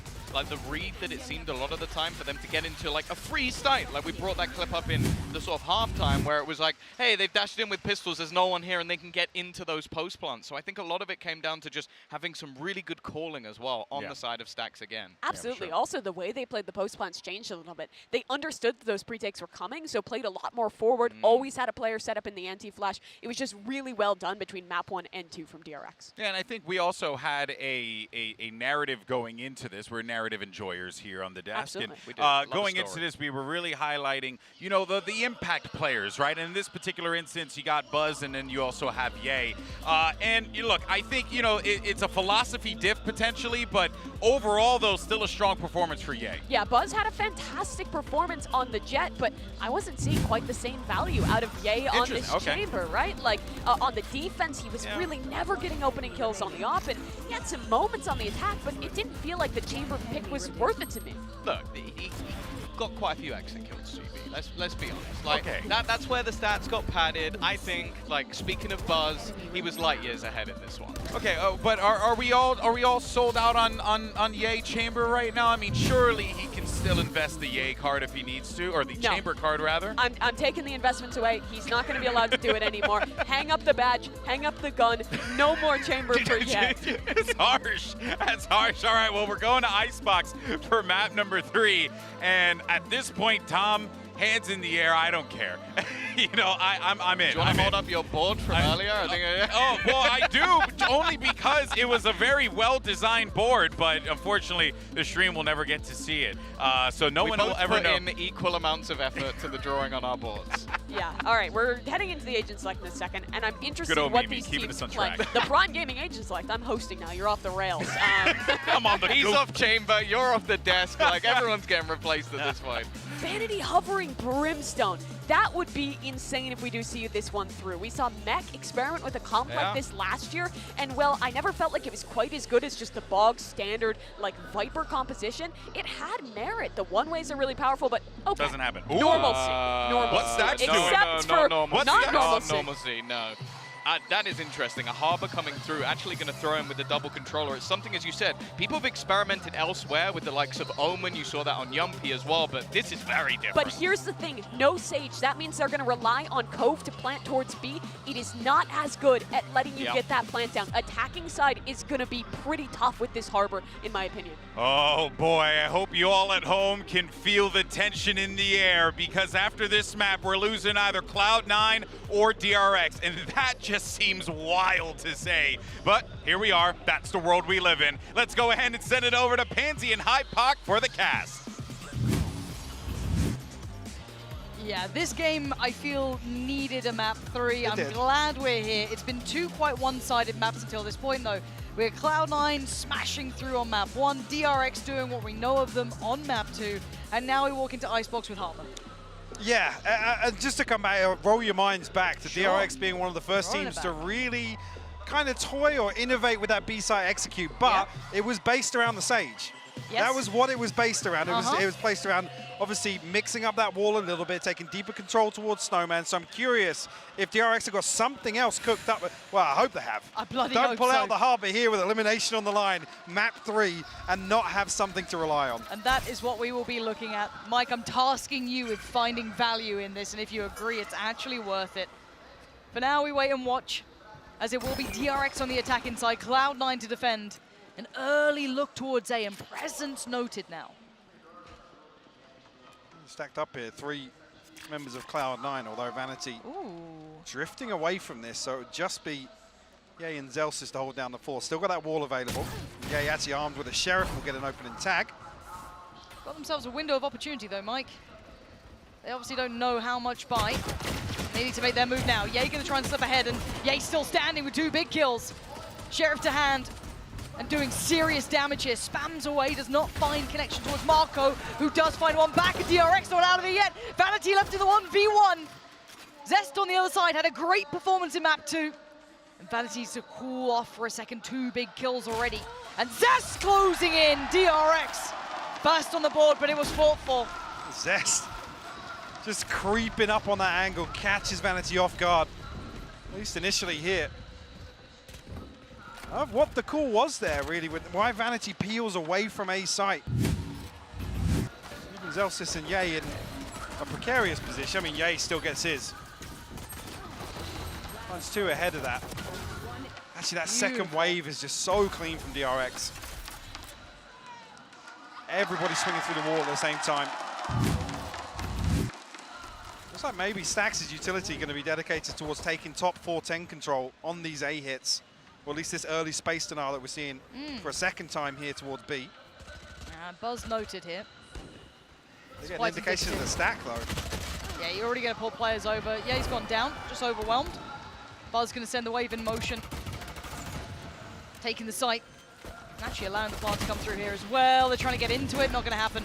Yeah, plants in. This is lovely from DRX. Clean work. RB, no stress. Beautiful. Prime Gaming, flawless. Mike, what are we making of the Harbor in that round? That was quite nice. I mean, so far, I mean, we're already seeing, obviously, this early space denial. We're seeing the layering behind that Vipe Wall, which is basically going to give, well, cancel out the cooldown almost. And straight away, we're seeing a difference here in plant position for DRX, which is, well, I said, they were one of the first teams to really start switching up some of these B-side hits on Icebox. Very innovative team. And I'd quite like to see if we see that little glimpse of DRX again. Always pleasant to see when they get a little creative. They've had some downtime. I mean, a lot of these rosters outside of this have been in rebuild phase, so getting down those fundamentals, running through what they've got. I'm hoping the DRX had gone back to the drawing board. And let's see if there's a challenge now. Cloud9 maybe looking to challenge that wall, or that wave, should I say. And they have actually postured up Ye a little deeper, so they're going to clear this comfortably. Should be quite telling that it is going to be an A piece. Oh, he's going to continue forward, actually. Ye taking a little bit more space. The turret does go in, so that will be defending that back line. Yeah, DRX almost going to be approaching this fairly dry. So with no flashes, just relies on getting close, capitalizing on this utility, and actually Zest a little ahead of the utility this time around. Yeah, timing a little inconsistent, and Zelsis all too aware of one of the players, trying to break it down and deny the plant. Lovely work. Really good positioning coming out from Zelsis there, just to challenge that if that was a consideration. Now DRX need to fall back to another plan as that wave is going to drop, and it does. Buzz with 1, looking for Marco to get the follow-up, and he does do just that. Maybe beyond that would be a little bit too much to ask for, but we look at what's remaining. It's just RB with that Bulldog. 3 players on the other side, rifled up and ready to go, and that back line is collapsing. Ye closing in. 30 seconds. RB maybe thinking he could isolate that fight, but the other 2 sitting super deep, allowing Ye that room to work. Oh, that's a barrel moted. Yeah, he spotted him as well, yeah. Yeah, so he's going to sit back a little deeper now. He's reading that RB wanted to isolate that fight. He's not going to give him it. If RB's able to remove another weapon, could be worthwhile, but 10 seconds left now, might even just try and get the extra ult orb. Denial coming through from Cloud9. All right. That could be it. That's lovely from RB. He's got the lockdown. Yeah, oh my god, he does. This is going to either quicken the pace or they have to respect it. They're going to try and find the fight here. RB has to back away. He's got to fight again, RB! Incredible! The lockdown gets dealt with, and now Leaf in the 1v1. Time on RB's side! It's impeccable work from RB! Unbelievable stuff from RB for the Red Bull clutch. A 1v3 C9 giving him so much space and respect. And RB punishes. That's a heartbreaking round for Cloud9. Because it looked gifted, it looked on a platter. Gotta say, he was able to dice them up into 1v1s, manageable 1v1s, so well. Yeah, that's frustrating if you're a coach. Because that's a tilter even as a player. You're sitting there thinking, we've got a 3v1, already got a Bulldog at best, no worries here, we should be fine. The worst thing being here, Leaf, C9 make the right decisions, right? Leaf's tagged up, he goes all the way deep into spawn. But then the spacing between Ye and Vanity, there's just no opportunity, A, to deny the plant, or B, to get a peek together onto site. Man, this is huge. What a game. This is This is a warning signal for me. Cloud9, when they look good, they look almost untouchable. But this is DRX looking in potentially full force. I'll hold my word until we see the full buys back and forth. But again, here's this attempt at that plant. This time, Zelsis unable to really question it, and Buzz the first to draw blood on towards Ye. The site's theirs. The lockdown, obviously there's stingers across the board here, whether or not Cloud9 want to invest into this. It's doubtful here, but actually, yeah, Vanity will. Deep, can he go for this? Okay. It's a very deep lockdown, actually. Yeah. It's way ahead of screens, the traditional position for it. See how it goes. Does it hold? Buzz gonna find Leaf. Buzz onto Zeppa. Eventually goes down. The defuse gonna start. Gonna maybe get it towards halfway. Yes, body blocking in effect. Turn and face the music. RB again. Signs it, seals it, delivers it. DRX up to 4.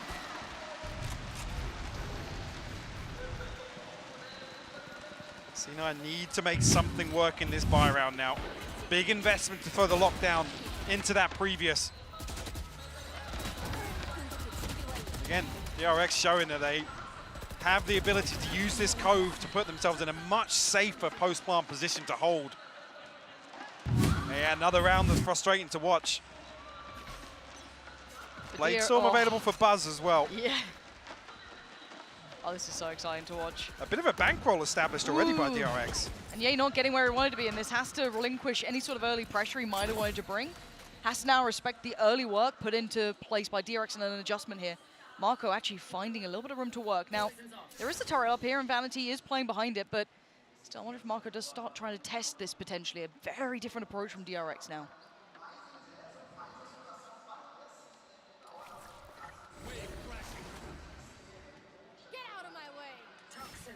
C9 playing very deep on this, and actually DRX find a bit of space in mid to split, and actually the first opener. Buzz will find one. Zeppa will respond. But Marco won out in mid as well, so they are now surrounded on this B side. There's no comfort for Zeppa here. He couldn't fall back. This is gorgeous work from DRX. This is the DRX that made people fall in love with this roster. So tactical and technical in approach, and now Zelsis and Ye really just out of place on this, not able to find too much work yet. RB, the only one really spotted. And Ye trying to find Marco. Still, Zelsis the one to do it. Ye can now stretch his legs a little further. Red's gonna come in, okay, back up to 3. We've got a bit of a round on our hands now. Ye, good for it on towards RB, but how do you break the back line? Ult gonna come in, this gets trickier. Spotted. Seen on the cross. Ye goes down, a tap on the spike, but they can't quite see it. They need to get on towards this. Got to take down Vanity and find the final player. Stax has it, and DRX remain flawless in the run here on Icebox. Starting to get a little worried here for Cloud9. Whether or not the response is what we saw Ye hinting at in the previous round. Denying some of this early space, but DRX have sent this fake previously towards B. But this audible towards mid, this utility towards Zeppa is beautiful. He has no space to play whatsoever. Cloud9 trying to get away with a cheeky defuse. Gonna call the timeout here, and rightly so. You need to get a firm grasp on this early round. Whether or not the operator is something to maybe consider for Cloud9, they don't have the funds to support it. No. Unfortunately, that's where the question comes back to. Obviously, some of these... Throw a Bulldog, throw a Stinger into some of these rounds. And when you're on the back foot, those full buy rounds become so much more delicate, way more fragile. I'll be almost on another lockdown as well. 10-2 right now for him. The desk touched on him being, at times, a little underwhelming with how much hype there was around this player, but... Yeah. Delivering here in São Paulo once again. For Cloud9, this is the question that gets brought to my mind. Still a relatively new roster to an extent when you look at them, you know, reshuffling, rebuilding. The depth and the capability now to deal with a whole new look of DRX. We have not seen them really break this out yet. We haven't seen a common run of Harbor in this, and it's serving its purpose well here. Very, you know, fine adjustments, but it's working wonders. So I want to see how well Cloud9 learn on the fly. Do they have that capability yet? 3 plays stacked down towards B-Long with actually intention behind it. They are getting quite close here. Ye is willing to backfill this. Much deeper exploration from Cloud9. But again, now they just don't have the bodies to defend A site. So Vanity has to sit back and watch almost. Yeah, they can't challenge this. They're depending on this squad here, this little squadron moving around the back lines behind the wire. But you can see the preparations there. Ye's just going to be brute force and ignorance! And it's incredible again from Ye. They need this man to heat up here if they want to find for anything. But DRX are holding. The plant's still in, and the final two are on the other side of this site. They haven't really questioned the plant just yet.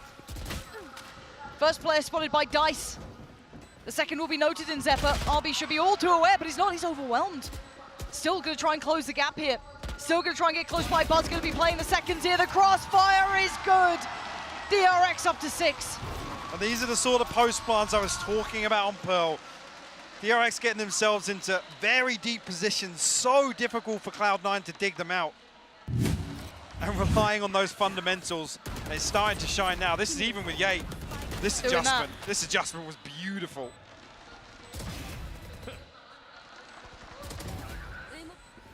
Great read from DRX though, knowing that obviously that site presence is going to be a little weaker with the emphasis on the flank.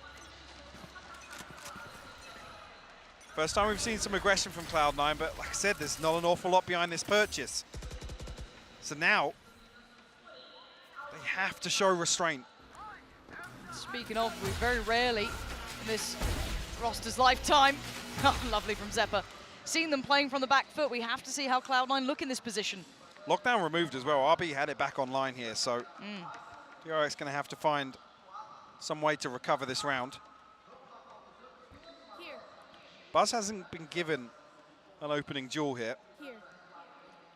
Zest potentially going to have his recon back online by the time he makes it across the B main. There's 3 players at Cloud9 here. Vanity towards Connector. Leaf all the way in Snowman. Zelsis to see if he can make it look as good as Som. Absolutely not. Buzz up and over, no problem there, no sweat to it. The site's somewhat under control already. And maybe Vanity a little further ahead, but I don't know if he's going to get much. Yes, he does. Slips the net really well, and Leaf in tow. This is perfect, actually. Cloud9 just ahead of some of those positions, overwhelmed. Strike back from Cloud9 finally. Forcing DRX into an uncomfortable position. Do find the opener here onto Zelsis, but not going to matter too much. Curious now if the funds are there to get an operator. Still not in play for Ye. No. Stack's about to be back on another ultimate as well.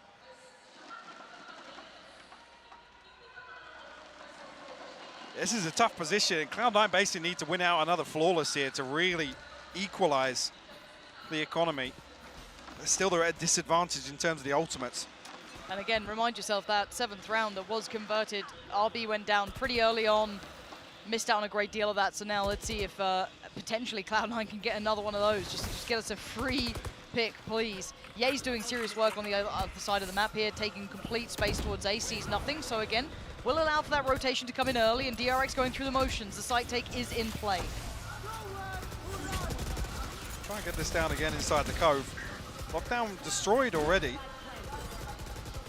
Get a free plant and they'll get away with it. The Viper Spear will actually cover the plant as well. This is quite nice. Pressure now mounting, Zelsis falling. And time now has to be respected. A big response, heavily invested around it. Plenty of ults put into play. And now we look at what they've got remaining here for this retake. 3 players lined up. RB have to greet them with a smile here. Stack's the one to draw blood. Buzz by his side. It is a shutout. They've got to go away from here. They've got to get that save. You said it had to be flawless if it was meant to be even good for them long-term, economy-wise. They're barely making it out with surviving casualties. Be able to scrape together a purchase. Well. Wow. Not with Zephyr falling.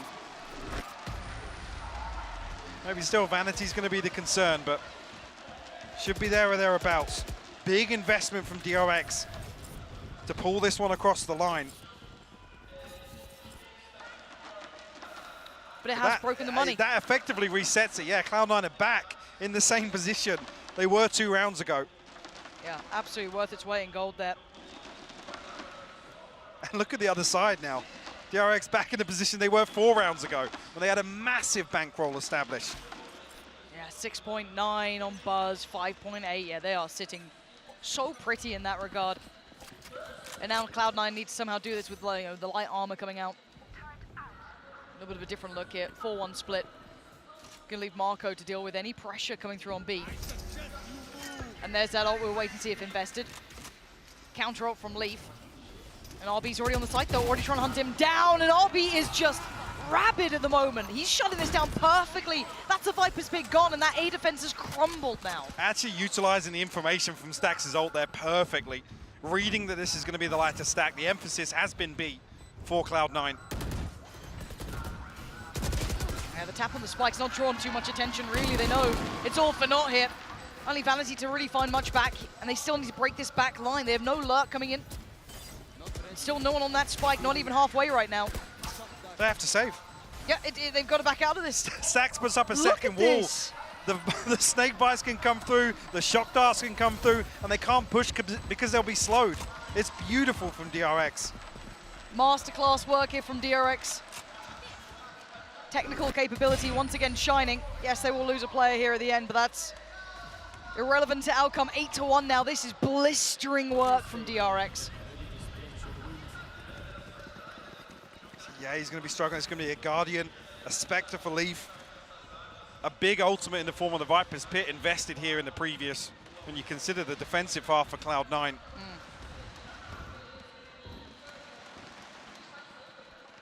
Man, Cloud9, they're a boisterous team on stage, and I like it. I'm all for it. Stax does it. I don't mind teams trying to get in each other's heads. I actually really like that. But when you are down 1-8, that deciding map, it does start to weigh heavily on you. Looking a lot quieter here, Cloud9. Not really found that response to this. The first challenge being fought for here. Leaf trying to get in the faces a little, and does eventually fall away. There's progress through A though. Marco's going to be tested. There's 3 members of Cloud9. Oh, They're actually following through. He's sitting so deep on this. Marco, great work with 2 there. And he can hold back the third. He doesn't need to over-challenge. He wants it. He's got it.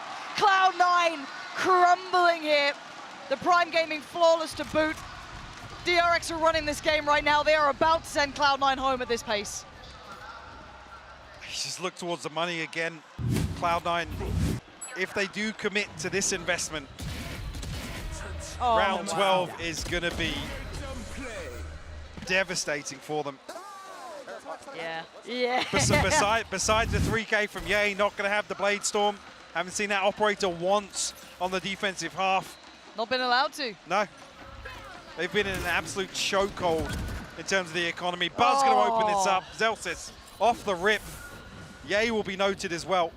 This is going to be a horrible feeling for Cloud9. It's starting to fall between their fingertips here, and it's a 1-for-1. It ain't enough. They already had the advantage, and yeah, Zephyr trying to backfill this, but it's going to be perfect for DRX. They're already on the site. The plant's going to be coming in. It's safe as well. Nothing to stop it. Stax getting away scot-free, and the post plant is dirty to try and break. Oh, Vanity, come on! Come on! Leaf trying to pick up the pieces. But it's all for nothing. DRX making it to 10. And you look at what worked on Haven, C9 getting ahead of some of these post-plant setups, not allowing DRX to find that comfort here. A total contrast. Total contrast. Cloud9 barely getting a look in some of these rounds. God, it's just perfection watching. Yeah, DRX are playing flawless Valorant here on map 3. This is going to be the game that gets reviewed by all the analysts. It's going to be all over Reddit looking at all these new setups, the way DRX are approaching. This is the DRX that enamored the audience, that got everyone looking at this Korean side going, oh my God, who are they? And as much as Jay can try, and he is, it still may not be enough here. Another round, a consolation prize potentially. First time they get away scot-free with an opening engagement, to be honest. The last round was exactly like this. They had that first entry pick that came on towards RB. I think it was with the Hunter's Fury off the back of Zephyr's early work. And yes, they were able to stabilize, but these haven't been frequent. DRX still got their sights set towards 8. 2 shock darts, 2 snake bites to work with. So they can still reset towards this post plant. But you shouldn't be losing a 5v3 at this point. Cloud9 need everything they can get here. Vanity the first to be willing to touch the spike. Pings come in and Marco denies Leaf. And now just down to Stax and Marco to make this work. Rez coming in more, bodies being put on the spike, but the spike is still not being defused right now. Zelsis, the second attempt at it now, has to be dealt with. Oh, and it is! Stacks! Incredible work, and DRX are immovable at this point! Destined to close out this half. And this is with the res coming through. They still convert this position. Cloud9 completely disengaged from sight. And DRX punished them for it. This is unbelievable from DRX right now. Oh man, this is the DRX we have been waiting for. Teams reformed, they brought in the best talent they could. But you can't beat DRX right now. Incredible form, 11-1. Let's hand it back down to the desk to potentially almost wrap this one up.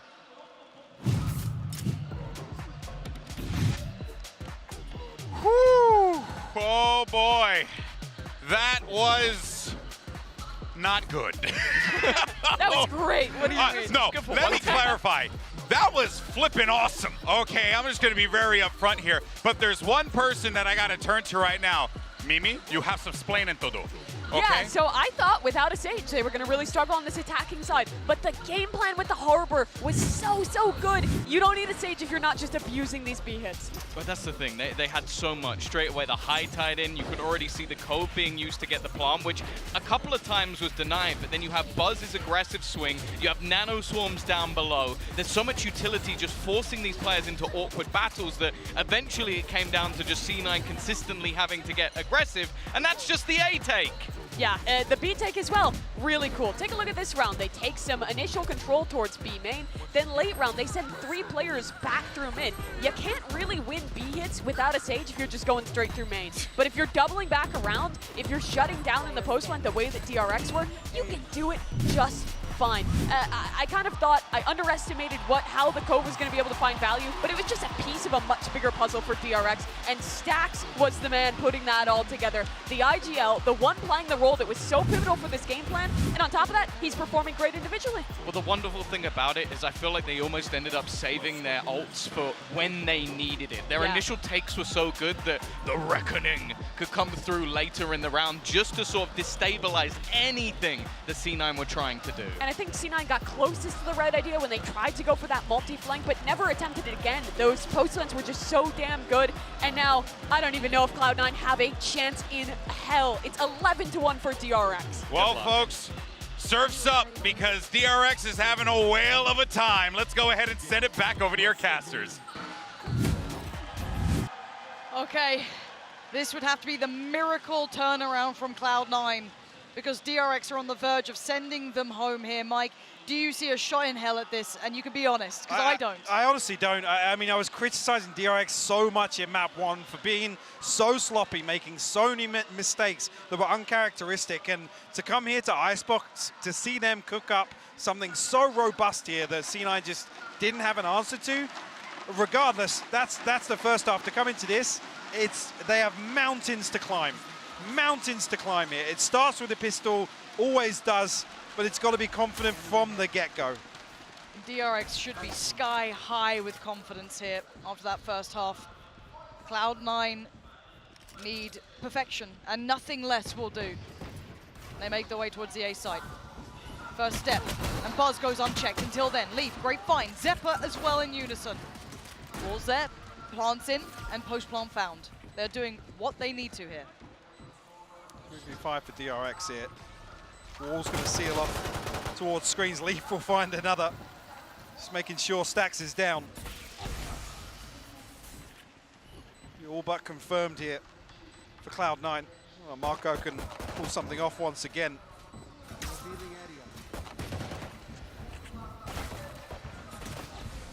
Yeah, but this wall standing so late, it just makes it so difficult to get anything done. First step. And it's flawless. You couldn't ask for anything better. They need this every single round, the whole way. And I will wait with bated breath to see it. Happy to see it if we do go that far. They're able to make this work for themselves. So no easy task here. A capable side though, Cloud9. It's one of the best talent North America had to offer. Picking up the most wanted player out of franchising, you could argue. I hate to say it as well, Ye has to do so much heavy lifting here in the second half as the Jet. No flashes, it's only really Zeppa's utility. Unfortunately, with him coming off that Sky, they lose that second layer.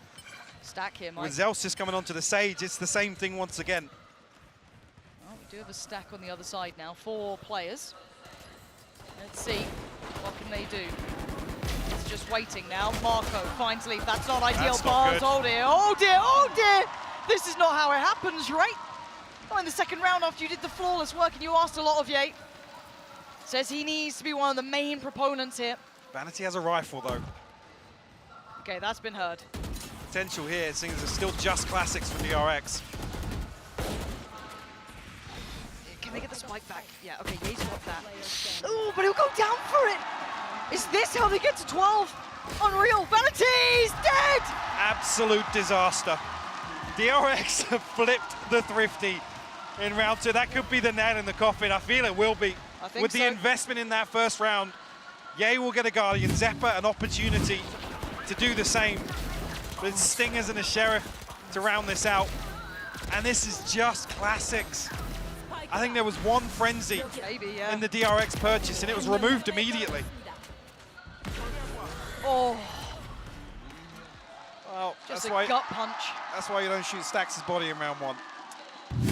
Yeah, and here it is, 12-2.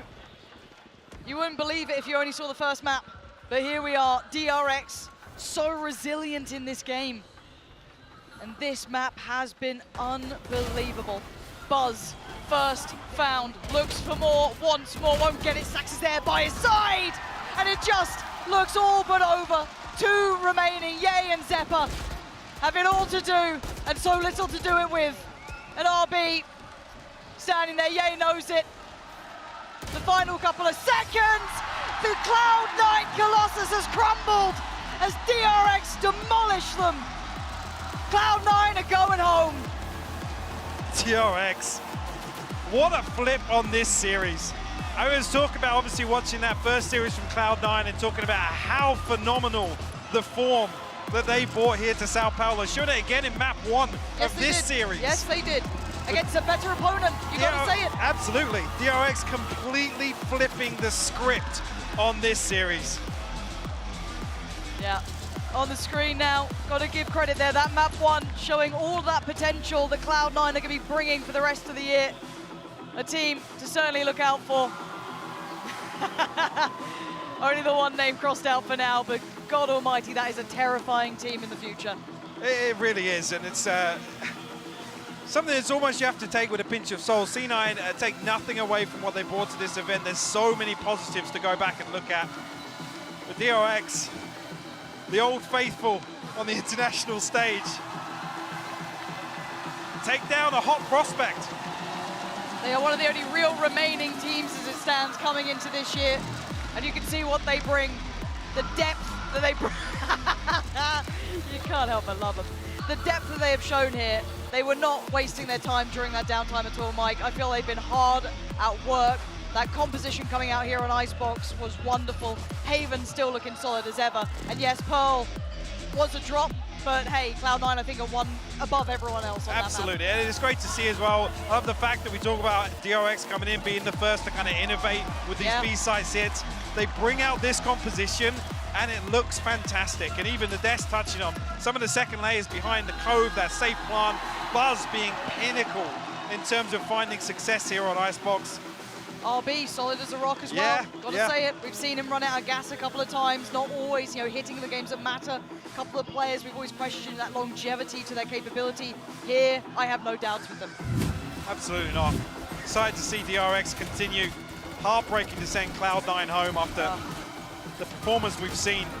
And already, these players, even ahead of this tournament, but making a name for themselves on the international stage. Zeppa, standout performance here already in a short-lived run. I think everyone saw this game as the one that could have been a final potentially, and in other tournaments it has been to an extent for some of these players, and you know, deep runs in tournaments throughout. Third place, I think it was at Champs coming in for DRX, and it looks like they want to start this year off going even further than this. Cloud9 though, as said, overall, loved what we saw from them throughout the small glimpse that we've had, some of the maps we've seen. They are a devastating team. They beat DRX in their own game on Pearl. They crushed HyperX. If you want to talk about difficult routes, I mean, Cloud9 had one of the hardest. That is a tough draw to get HyperX and DRX, yeah, especially as this, again, not having seen them together on the international stage just yet. Obviously, a lot of questions about this roster coming in. So excited to see Cloud9 back in the Americas region this year. Yeah, and for now, we talk about the MVP, a couple of options, Buzz, Stacks, Marco. Anyone out of them for you? I'll give it to Stacks as being the most exciting Harbor we've seen yet. I think it was really well implemented, actually. Yeah. I really enjoyed seeing that. I was a bit of a doubter. It always makes me upset. But actually, it looked really good there. And it did kindle that, reignition of what made DRX so exciting at the start. Absolutely, yeah, because it plays towards their strengths, right? Getting back to these set pieces and being able to execute them, you know, so precisely, which is something that almost became such a concern early on in this series. Well, the day is far from over. We still have Talent up against EG coming up, so do not go far away. We'll be back with you in just a moment.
So real to me, realer than the air I breathe.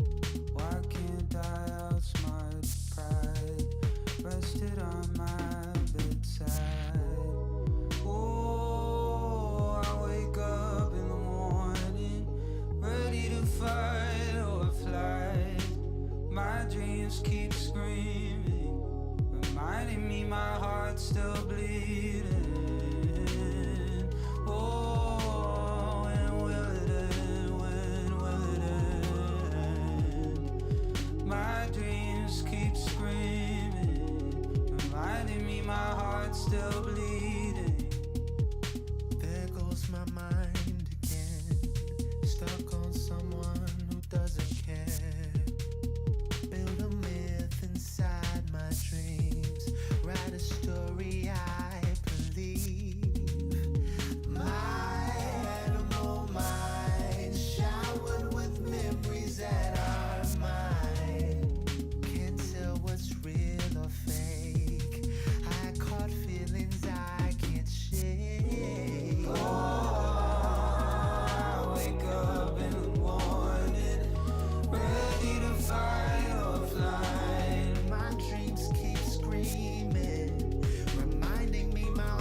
incredible consistency versus dynamic, fresh ideas. DRX squaring off against Cloud9. An epic confrontation. The crowd is hot. This is insane. The atmosphere in this room is utterly electric, and we are about to witness a war between two outstanding teams. They're straight. So now we look at what's remaining. The three players making just move. Buzz and RB getting demolished by Zeppa. Let's go, Rick. Incredible work from Celsius. Oh, and Zeppa as well. It's a blender. And DRX just left strewn across the floor. The Cloud9 wall will not be moved. It's just... much better crossfires being held, but there's still life for them yet. Army's options starting to dwindle now with the second to start to pass, and there it is. Cloud9 looking a cut above the rest. Again, uncharacteristic from the side of DRX, looking flustered. One more DRX! He's invested. Paranoia sent out already. Buzz and Stax both finding kills. Stax gonna double down. Much better from DRX now. Yeah, he's reading this perfectly. He knows they're tucked in. What? Buzz! Unbelievable. I'm glad we got to see this from DRX. It would have been a terrible shame to see them whimpering out after map 1. But now we look again on what's on the horizon, and it will be Icebox. Plants come through here as well. They're trying to get into it. Not going to happen. Yeah, Plants in. This is lovely from DRX. Clean work. RB. No stress. Beautiful. Oh, and it is Stax! Incredible work, and DRX are immovable at this point. The Cloud9 Colossus has crumbled as DRX demolish them. Cloud9 are going home.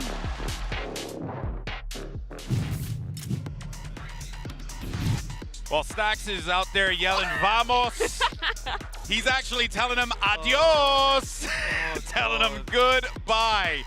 Wow. Imagine that's the face you see. You've just been eliminated, and it's just like this sweet-looking little guy just waving goodbye to you on the other side. That is brutal. Unreal. Those are your Prime Gaming post-match highlights for what was truly a highlight reel of a match. I think that was the best series of the tournament. Yeah, I said it. It's match of the tournament for me. That was the best Icebox I've ever watched, and it was a landslide. And I hate Icebox with a passion. So if you make me like Icebox, that was something special. Yeah, well, speaking of Icebox, let's go ahead and take a look and take stock of what we just saw. 13-2. Your eyes do not deceive you, folks. They stopped C9 at 2, Mimi. Mind-blowing. Yes, they did. The attack side game plan from DRX was absolute perfection. A hits using the Harbor and the Cove to get that spike down, with everyone else just heavily pressuring to allow that spike planter to go through. B hits where you have that kind of late mid pressure and you have smokes hiding the Cove to be able to get that smoke down, and then just absolutely perfect post plants on this A site. Yeah, I think there was some real wonderful moments, especially when they didn't need to use the Cove. And then they even adapted to then later use it so that they could peek above it to kill the guy who's trying to defuse while everybody else is going below as you normally would. You're like, oh, okay, he's back in nest. We'll go below and fight him. Well, you can't. There's a Cove in the way now. They literally thought of every little thing that C9 could do and just battered them. Yeah, my biggest issue with teams who have played the Harbor in the past on this map that I've watched is that they had an over-reliance on the Cove, tried to use it as a one-for-one Sage replacement, but that was not DRX's game plan. It was a part of a much bigger pie, which I think is what was so important. You can't rely on that ability to be kind of a stop-all on Icebox. But this also just goes to show you, right, that the game is still ripe for experimentation. For sure. There's still so much you could do. You don't have to play Sage, Mimi, on Icebox. You could do something different. It's just very hard not to, and you have to be a very good team who's very well coordinated, and DRX was exactly that. Oh, so you mean I can't run Harbor in my rank games? You would probably not win. I like that she goes, you specifically? I'll hold it back, I'll hold it back. Maybe not, GB.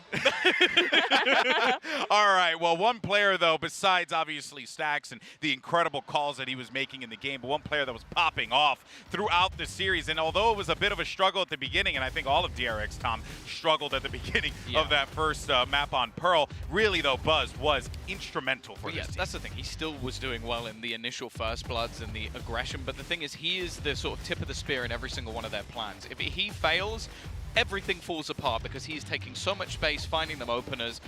He had an incredible second and third map, but I'll be honest, I don't even think it was his fault on the first.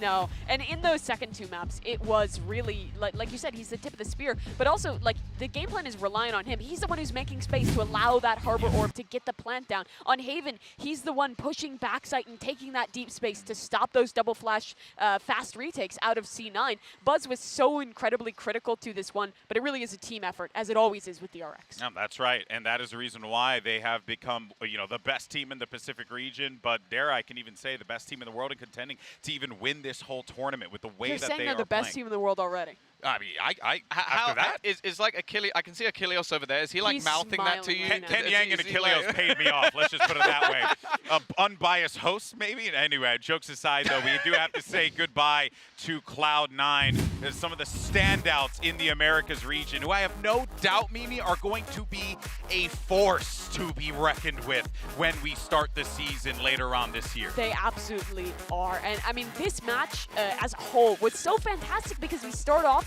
with Lotus, with with Pearl, with Cloud9's innovation there, showing us a great comp, a great counter strat to DRX. The Lotus they showed us too was fantastic, but they couldn't quite come through in those last two maps. Still, they performed absolutely admirably. That's the thing, though. You know that if they played this map again tomorrow, C9 would have a million different counters of how to do it. Yeah. That's how good this team is. The coaching staff of MC as well, I think, is going to add so much to this roster. So I have no worries about C9 at all. They just came up against a better opponent, a brick wall today. Absolutely. Just today. I think if the bracket is drawn differently, that could have been a finals matchup. Who knows? Like, for sure. they Imagine are a best of 5. Oh, it would have been absolutely beautiful to watch. It's okay. It's okay. By the way, I do want to say something real fast before we do our poll here. Tom predicted Cloud9, and look at the brilliant design that Tom drew for this. He put so much work into this artwork here. And Excuse me? Tom, no. Tom, please, Poppy. No, okay. You clearly just drew that now. This guy. Is he? No, he just drew that right now. That's the narrative that we're going to run with me. That's not real. So that's why you kept my board over there. I plead the fifth. Yeah, he collected him. He's the host. That's his job. Do you want to show your board? I didn't make one. Oh, did you not make one? You make one every other day, though. I plead the not fifth. Today. We plead the fifth. All right, guys, before the break, though, we, of course, asked y'all to go ahead and vote for the player of the match. And, of course, the results are in. Let's go and see if Stax is as goated as we think. And, yes, he is. And so he ended up winning this one by a landslide. Was wrong. Yeah, but at the same time, Stax, if he's the guy who cooked up that Harbor comp and gave us that beautiful game of Icebox, it's all worth it. If not, Termi wins the vote, even though he wasn't in it. Yeah, you could put Termi in there, too. Well, you know what, though? It was hard for us to pick, if I'm being honest with you, because everyone just they played were so all well. winners. Thanks, GB. Do you guys know what I just realized? What? That means Ye is home. He's not going to be here for the rest of the playoffs, which is wild. What a difference from 2022. That's We're already true. seeing that in this new year. It may not be quite new teams, but it is going to be a very different kind of crop of players in our top teams. Yeah, here. it's been an incredible matchup. And, of course, for more on that monumental win, let's go ahead and send it over, to the one and only Yinsu, because she's going to be standing by with Mako for our Verizon post-match interview. Thank you very much, Golden Boy. That's right. Nice. I have Mako Nice. from DRX with me here for an interview, and Jen is going to be here to translate as well. First of all, congratulations on that victory. You won it so dominantly, and I cannot believe you did it with the Harbor on Icebox as well. So I just got to ask, why the Harbor? And it was clear that you guys came super prepared. So how long have you had to kind of cook up this comp?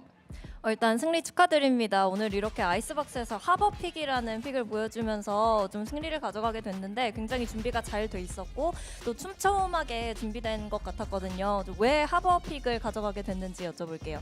일단 축하에 먼저 감사드리고 저희가 아이스박스에서 왜 하버를 기용하게 됐냐면은 이제 이스탄불 때부터 아이스박스가 되게 힘들었었는데 그때 딱 하버가 출시하고 하버로 이제 아이스박스를 해봤는데 생각보다 잘 돼가지고 지금 하버를 기용했던 것 같아요.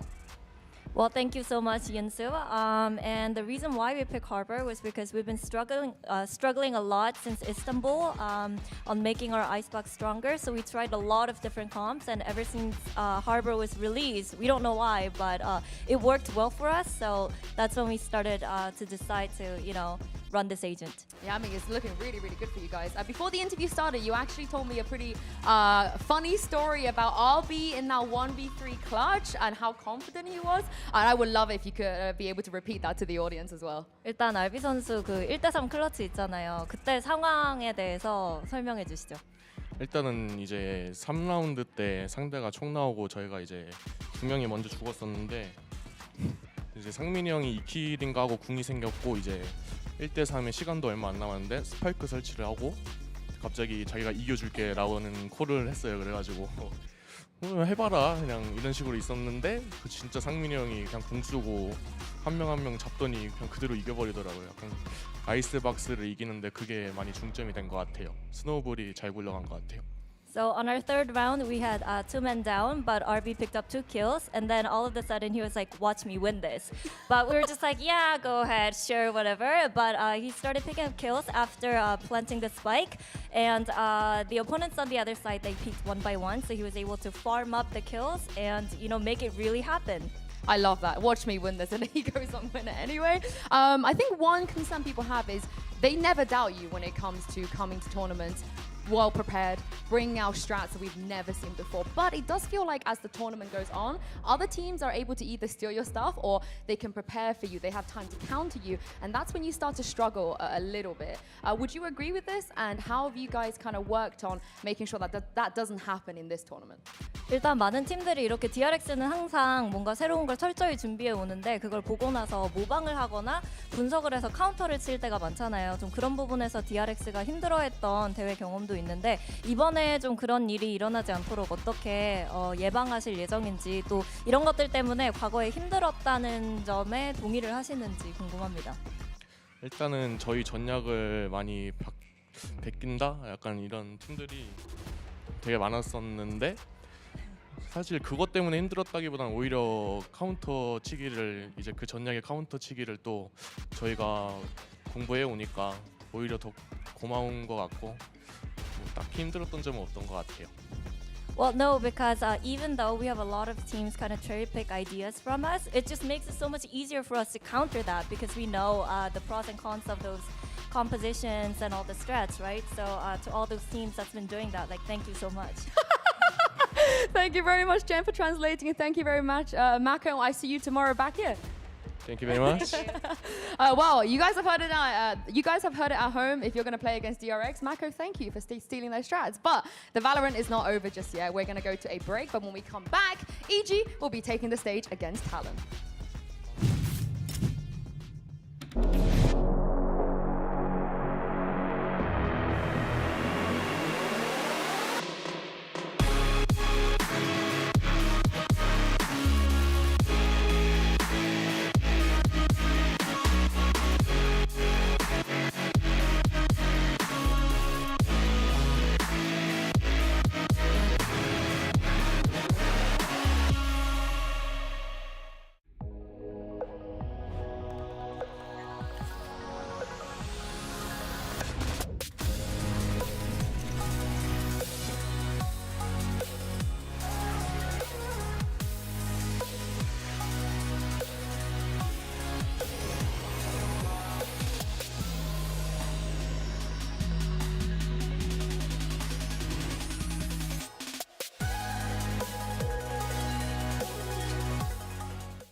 Red Bull gives you wings.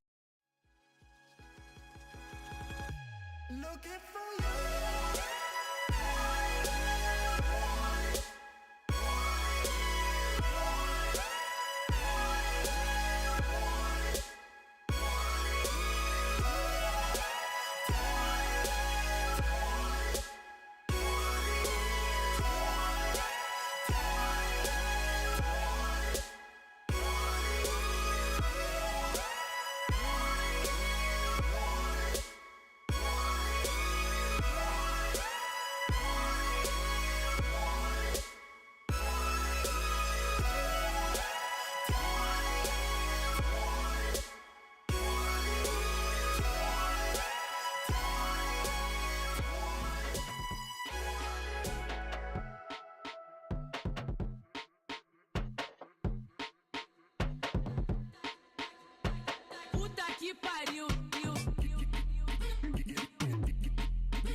Stop my throat from closing.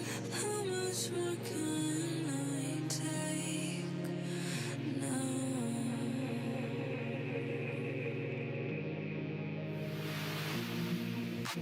I'll take you home. I'll break your soul. You won't be safe. And when I'm done, the water comes, you washed away.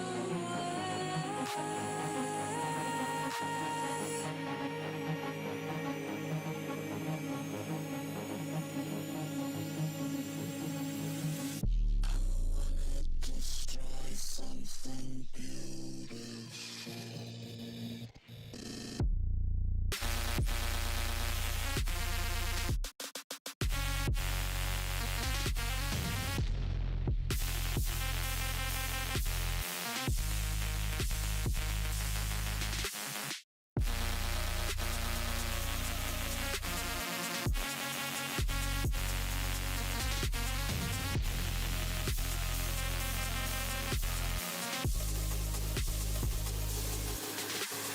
Face down.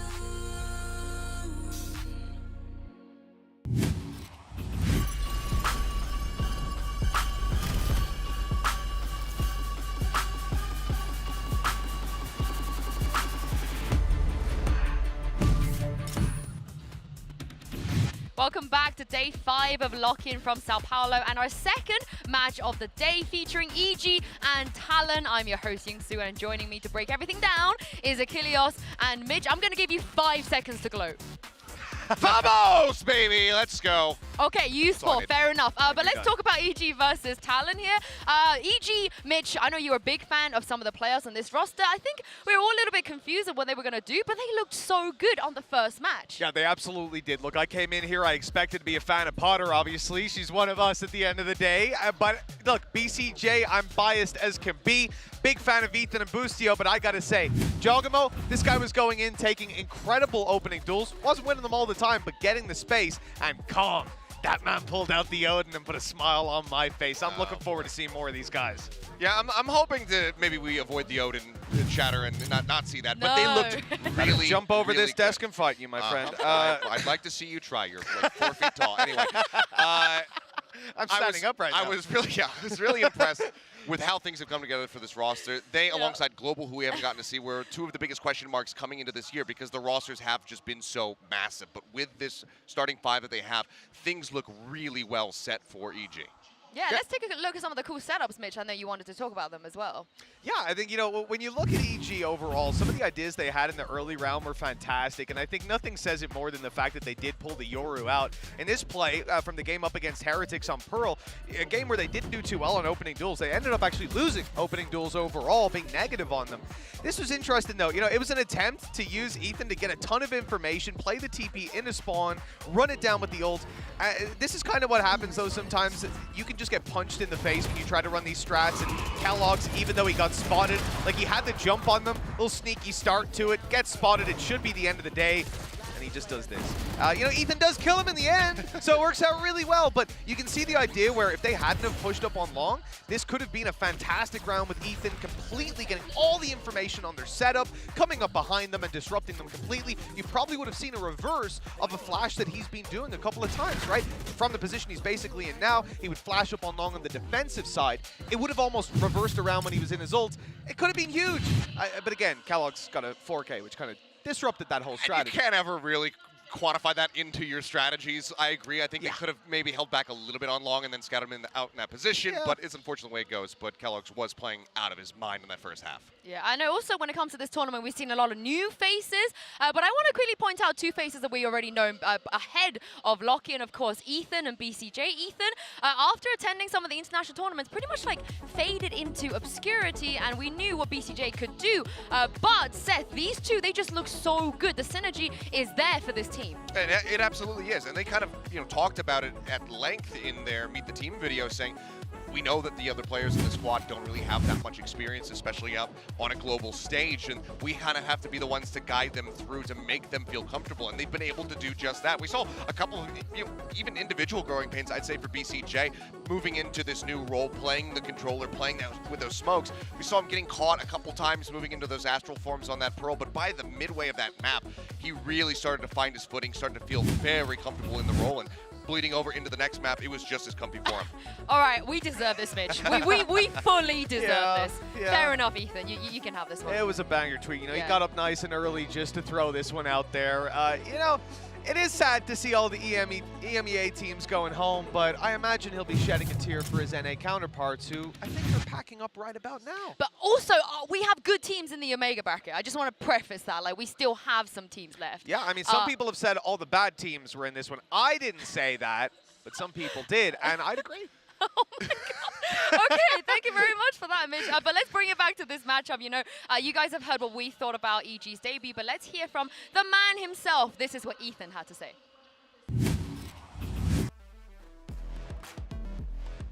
We're feeling good. It's probably the best situation you could have going into a tournament. Nice clean 2-0. Yoru's been pretty good for us in practice. They haven't really done much to nerf Yoru. His kit's insane right now. So definitely for a first match, we thought that was going to be top priority for us. Individually, I think I played pretty well, but then again, I always kind of look to the whole team, and I think the whole team played crazy well today. So obviously winning is #1 goal, but 3 of our team came in with not really much LAN experience, and it's really just have fun, honestly. Boostio, he really surprised me. He doesn't have too much experience, but he comes off kind of like that he does, if that makes sense. So I'm really proud, for sure. Actually ridiculous. He's behind them on A right now. The lineup is perfect. Ethan. It doesn't matter though. Kellogg's is just killing everyone. They're trying to bypass him and he just gets 4 kills. What is happening? he's just decimating at the moment. I think we're confident enough in ourselves as a team to kind of deal with anything they throw at us. Honestly, I credit individual performances always to just the team around me, the system. This is the best I've seen our team in a long time, and hopefully we can keep it up. I think Ethan hit the nail on the head there. Mitch, you were casting that game. You know, we had some players to watch, but on a whole, the whole team, they played great. Like, Potter is doing some God's work out there. Yeah, no, it really felt like they didn't have that player who was just steamrolling ahead. Even Ethan, when he was on the Yoru, look, he looked impressive. He was able to catch them off guard a ton. But the reality was, even when the A plan or the B plan didn't work, they were able to recover. And I think nothing shows that better than the fact that they were negative on opening duels and they won that map of Pearl dominantly. That doesn't happen unless you have an incredibly good game plan going in, and it's hitting every single time, which it was for them. Well, it was clean for them the first time around, but this time around, they're going to be going up against Talon, of course. This format, it breeds upset, it breeds that Cinderella story. And Seth, do you think your boys from the Pacific are that Cinderella team? They absolutely could be. What they showed from us in that first matchup, taking down the hometown crowd, the crowd favorite there in MIBR, was absolutely insane. Not something that really any of us had kind of anticipated. We knew that this team, this core of Sushi Boys, of Cruz, of Fox, that they have been able to pull off upsets in the past, but with the two new players in Garnets and Jit Boys joining, it seemed like they were just going to need some more experience, but they got the job done, and they looked incredibly clean doing it. So this is not going to be a matchup that EG can really expect to run over, because from what we've seen from Talon, that small, tiny little glimpse, what is inside is fascinating and fantastic, and I can't wait to see more of it. It's the fundamentals too, Mitch. They look so disciplined, they came prepared. It just was a great game of Valorant they played. Yeah, I think it's fair to say a lot of people will have doubted them coming in here, certainly had lower expectations than what they were able to show on day one. I mean, all in all, their opening performance, right, it wasn't against a favorite in the tournament or anything like that, but they needed, in my opinion, to win that game in a fairly dominant way, and in a strong statement, no struggles, no messy plays that they barely scrape out. And when they walked out, I was impressed with what they fielded. Most of their play was clean. They worked off each other well, and there weren't a lot of mistakes there to punish from what I saw. Yeah, but they've also never been the favorites either. Let's not forget that. They're always the underdogs, but I want to talk about the boys. The boys of Talon. That is, of course, Sushi Boys and Jit Boys. Seth, what are the chances that both of the boys are on the same team? But they both look great, too. They look stellar. I mean, Sushi Boys had a little bit of a rougher start to the beginning of that series, but then, by God, I mean, you saw it in some of the highlights there. By the end of Fracture, he was just pretty much single-handedly running MIBR around the map. He had him pulled all the way over towards the A side, fakes back, gets the plant down on B for his team, and then has this crucial clutch here at the very end to really keep themselves in the game when it looked like they were falling behind. And it was just incredible from him. Jit Boys, with this international debut, you look at that double tap, it was just nasty. Even on the first map, Jit Boys might not have been putting up, the biggest of numbers, but his team play, the way that he was constantly, I love that we did this. The way that he was constantly layering in that fantastic utility and supporting his team at every twist and turn was just excellent. And yeah, this is great. Well, Yinsu, I'm going to have to step in for copyright there. It's not the boys, it's them boys, all right? Let's be careful here. Let's be careful. There was an M there. Da boys? Can we do a Da Da boys? They could be Da boys. Da boys? Da boys? Absolutely. Bad boys, maybe. We'll If see. anything, I feel like they're good boys. They're not bad boys. Maybe. They're good boys. And of course, they're going to be taking the stage now. We are ready, the audience ready, and it's time to get the next match started. Give a warm welcome to Evil Geniuses and Talon.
a real battle of the underdogs. Both teams have already had a great performance, but for one of them, today could be the start of that Cinderella run. And I know you two, and you guys know me, and there's nothing we love more in these tournaments than a Cinderella run, than a team that wasn't supposed to win, go on to win something. I'm rooting for these two so hard.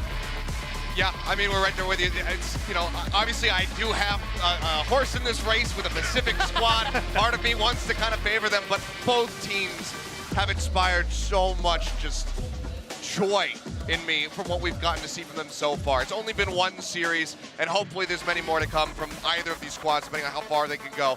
But yeah, I'm excited to get into this one and see who walks away victorious.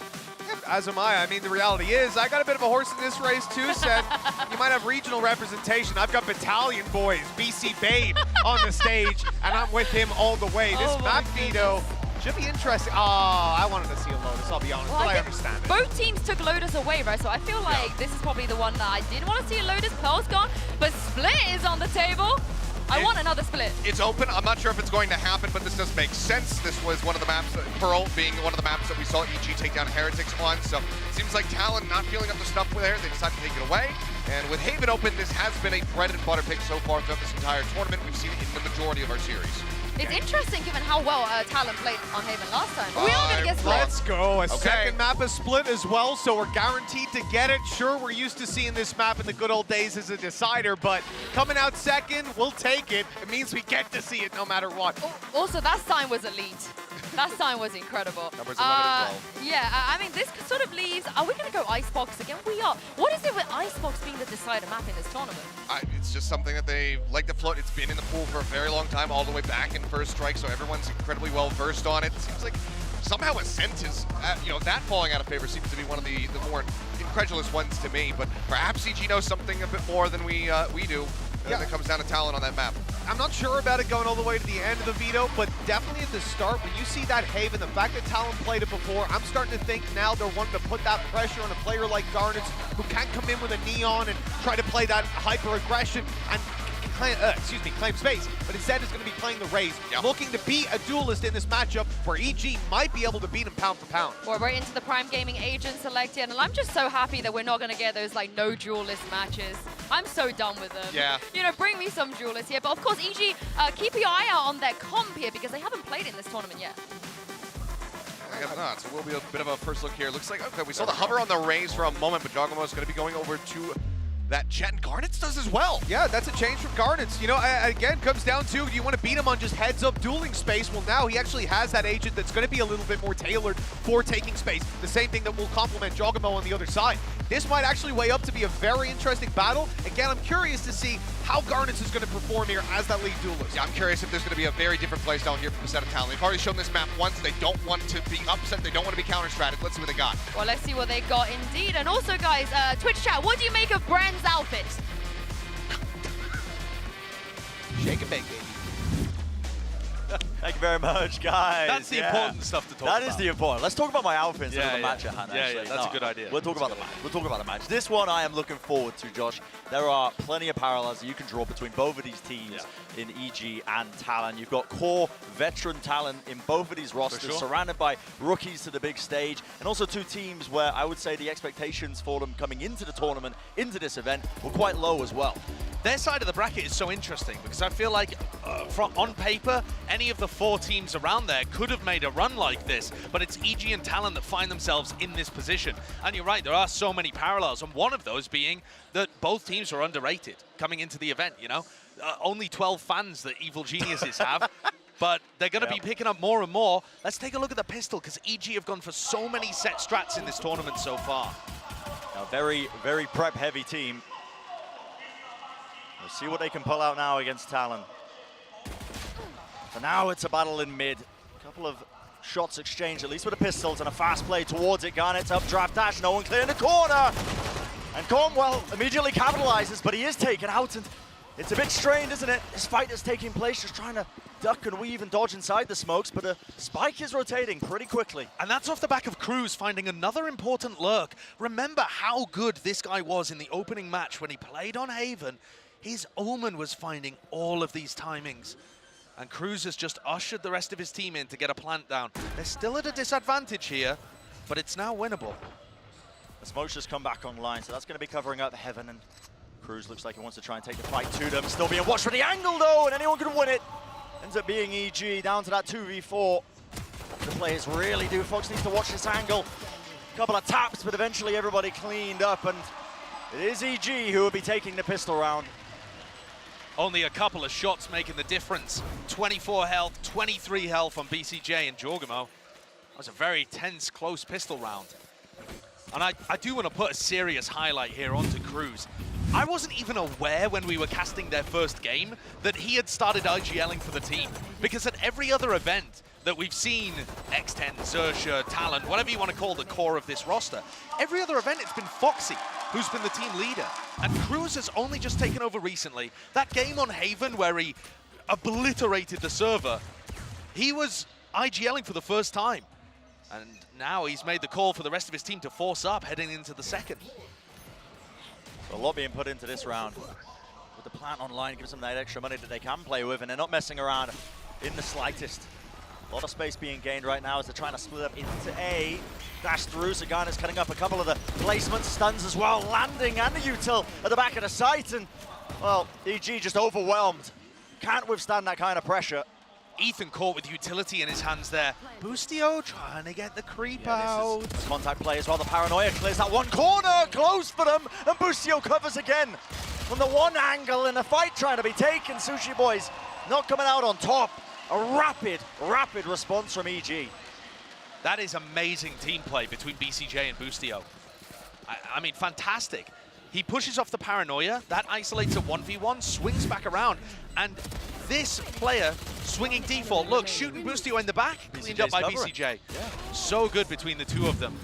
Excellent fragging too by BCJ there towards the end. And that was a dangerous round. Highlighting a couple of important things too as we head into an eco for Talon. Gives us the opportunity to talk about it. You can see Ethan has really high stats. Okay, I'm not going to go through each one, but he's the best performing player at the tournament so far. Only played one game, but really high up there. I don't think he's going to be the power player on Breach necessarily. Okay, he gets an anti-eco, but you remember in that previous round, he gets caught with utility in his hand and run down on the site. I think it's just so much more awkward to have a big fragging performance on Breach. So far, he's played Yoru. He was set up to succeed massively. KO, he was dominant. He looked so good playing mid on Ascent. I think he's going to struggle a little more, and that's going to require other players like Jorgamo or BCJ to really step up here on Haven. Unless Ethan just surprises me and plays out of his mind. But he has played Breach before, and it often looks a little weaker of a pick for him. I assume, though, that he's just picking it because he's more comfortable than Com right now. Yeah. Seems that way. Interesting play by Cruz, actually. TP for the sound Q in mid to pull a couple of players towards B on the defense side, so it might give them the free plant that Talon are looking for. Indeed it does, so EG now just setting up for a faster retake. Better weapons in their hands. You can see the stun and the flash. Pretty clean, pretty clinical so far. It is Jip Boys doing a lot of work with that Sheriff, but ultimately 3 players remain, so the rifle's still going to be remaining in the hands of them. And the KO pick in general is an interesting one for Haven. You don't often see it. Usually you'd expect a double flash or a Sova with the breach. And you can see there Com's little underhand flash that he tosses out from Heaven is probably going to be a key reason that they've gone for that. I'm sure they've got some other plays cooked up too. Yeah. EG have demonstrated. I mean, I was doing a VOD review of them this morning, Brent. I spotted 7 unique set plays in their first series across the 2 maps that they played on Pearl and Ascent. I'm sure they've got more, but the strat book looks fairly deep for Evil Genius. Heavy prep time for EG, that's the name of their game. Talon going in this, feels like into this tournament, honestly, with a bit of whimsy behind them. Right now, just make sure to watch these common angles, as they are holding for a deeper push towards up into A lobby. Is that just through the smoke? It feels like it, yeah, the smoke, I think, maybe just getting placed. And that peak timing, but now 2 players going to be evacuating, and they trust Jorgamo to be holding this line-of-sight angle towards A-Long. And this is an area where Foxy's going to have to commit the Trailblazer. Yep, there it goes. Just to clear this out. case anybody's pushed up onto a deep line. Ethan's gone for a full rotate all the way over to C, anticipating the rest of Talon dropping off, but this knife, does it catch anybody? It does. One player to breach. It's a pretty big option available to them, I think, in terms of that info as well, considering Jitboy's one away from his ult. Anywhere the breach is going to be as well, you're going to be thinking that's going to be where the execute happens, with 40 seconds now left into this round. This heavy investment from Talon. They've already lost that one player, Sushi Boys, early on, but see if they can make the most of it. Flash into the back of draft play as well. Onto it, Boostio will fall. And he had his lockdown available. So 20 seconds left, this plan. Will it be going down without too many problems? There was an aftershock there, potentially a faster play. There was a flash up close once more. Now the Rolling Thunder rips through that connector, but Talon still coming up on top when it comes to these kills. Jorgenmo does dodge that util for a moment, now walking his way forwards. There's a flash to try and accompany it, make sure that he can get into the front of this site, but he is left grasping, trying to spot where some of these players might be, and Talon are playing this particularly quite well now, just biding their time, weaving in and out, making sure that there's not an easy fight to take. Even the spam through the angle, Jorgenmo far too low now on 7 health, and it looks like the call might be made to just try and save here. Time running out. Beautiful play by Talon, actually. They fought for both sides of the connector, and in fact got most of the kills over at C, despite using the Rolling Thunder on the A connector. But to me, it's not necessarily fighting there that was the great play, but as soon as they retreated, they fell back into a completely different setup. They didn't offer any of their players up to be picked off, and instead played really safe positions where they could get a reflank through Mirage, they had the fault line to peek. Talon clearly know what they're going for in the post plan. And that's a bit unfortunate for BCJ, isn't it? Getting caught out like that is not how you want to begin this map. So an answer back from Talon. Plenty of money in the bank for EG to be able to get this buy together as well, though. So will be rifles versus rifles once more. And it's a quick play as well. There was a flash and a paranoia, and you can see the fault line on top of it. All the usual utility being used to try and push their way through, and I think that was, again, spam through the smoke, catching onto onto BCJ, I should say. Crew's the one claiming that kill. There was a lockdown. It's a fast approach. I mean, EG looking to try and retake this one very quickly. I believe there's a player detained there in the cubby, but we'll see what more they can really do, and Jitboys is covering the angle. The kill found, a nice double peek with the rest of them, as the aftershock was pushing them out of position, but they still need to try and get this defuse going. A one-way smoke, making things far too difficult for them, though, and it sets up Talon again nicely, playing that long angle. Another great post-plant setup from Talon. They're so good at being able to get into the site. And honestly, of course they are. Look at their composition. It's got double flashes with the paranoia. It's very difficult to stop this comp from getting into sight. But then for post-plants, you have to be very disciplined. And I like the way that they play that. They're forced off site. They triple face to stop the first tap. They've got a one-way smoke. And in both of these situations, the last couple of rounds, BCJ's fallen in unfortunate fashion. Just spam through a smoke there. All right, bit of a set play. But oh my goodness, and I can't believe Sushi Boys was ready for that. Yeah, apparently expecting it. I mean, maybe the stun just orchestrating it a little bit too much. It definitely does. It definitely does. But I still think it's incredible that he was ready for the updraft play. Yeah, he was aiming at the sky there, more than ready. And EG are going to throw a bunch of those at you. We haven't seen them play on Haven yet, but just from how they played Pearl and Ascent, you know that they've got some set strats for eco rounds and the like. That feels like a bit of the stylistic differences between these two teams. You know, as much as we were talking at the beginning about parallels between them, EG, like you were saying, Josh, you know, very focused on set strategies, making sure that they have set plays as well to try and push them through and win them rounds. Sometimes, though, can take matters into their own hands with a couple of risks, but still a 4v4. Does claim them one rifle, though, on this flank, and we'll see what they can get done here, because Sushi Boys is going to have to be quite active holding down this flank. There's a flash to re-peek. Boostio was ready for it. Wow. Dodged the flash. Really fast reactions on this one, and this could begin to get a bit more dangerous. Cruz TP's across. Never flash through the box. It is dodged. Smokes are starting to fall now. BCJ swinging wide with the stinger. Bit of run and gun at play, and everyone falls, collapsing to the setup of EG. After we just praised Talon for two really nice post plants, That one fell apart far too easily. Yeah. There was no good weaponry available to EG until they got that one pick. And you can see EG actually pinging it out on the map right now. Probably someone asking Boostio, where did you get that first kill? Where did you get the rifle? And it was off this push down mid. Yeah. There is no world. No There way, is no man. world he hit that. You've got to be kidding me. That is disgusting. There's I mean, that's just honestly, no way. that is just a LAN moment. You can only do that on LAN. You can only do that on LAN, man. That's like just a pixel angle. Wow. That's the shot of the tournament so far.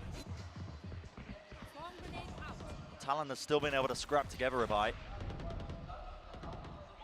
Guardian in the hands of Garnet, but down a swarm. Set util, a gap in the smoke. That is a bad smoke, and it's created an opening, but coverage was there again. Jitboy's the rookie, just trying to help them out. A bit of a, okay, silly play, almost just wading into the smoke, and still that gap just really not helping them out in the slightest. Ethan being able to take fight after fight from that one position. Still no one's cleared him out of it. He is low though, so Cruz returns to fire, but he is the sole player left alive now for Talon. And Jorgamo, good God, man, that is crispy. Jorgamo and Boostio really looking like they're on fire.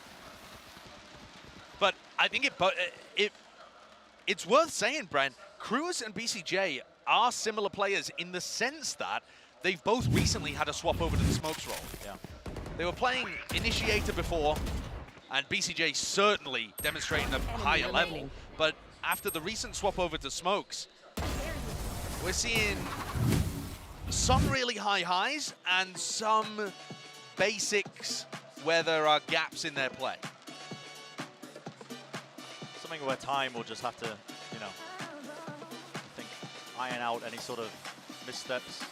Definitely. Play where we've seen BCJ maybe getting caught out here or there, but this is Talon taking a timeout. And Cruz did get away with murder last time he played this map on Haven. A lot of his lurks really did power his team to a good victory, catching those timings. But I think the structure of EG with their defensive setups, not going to be letting as much get through.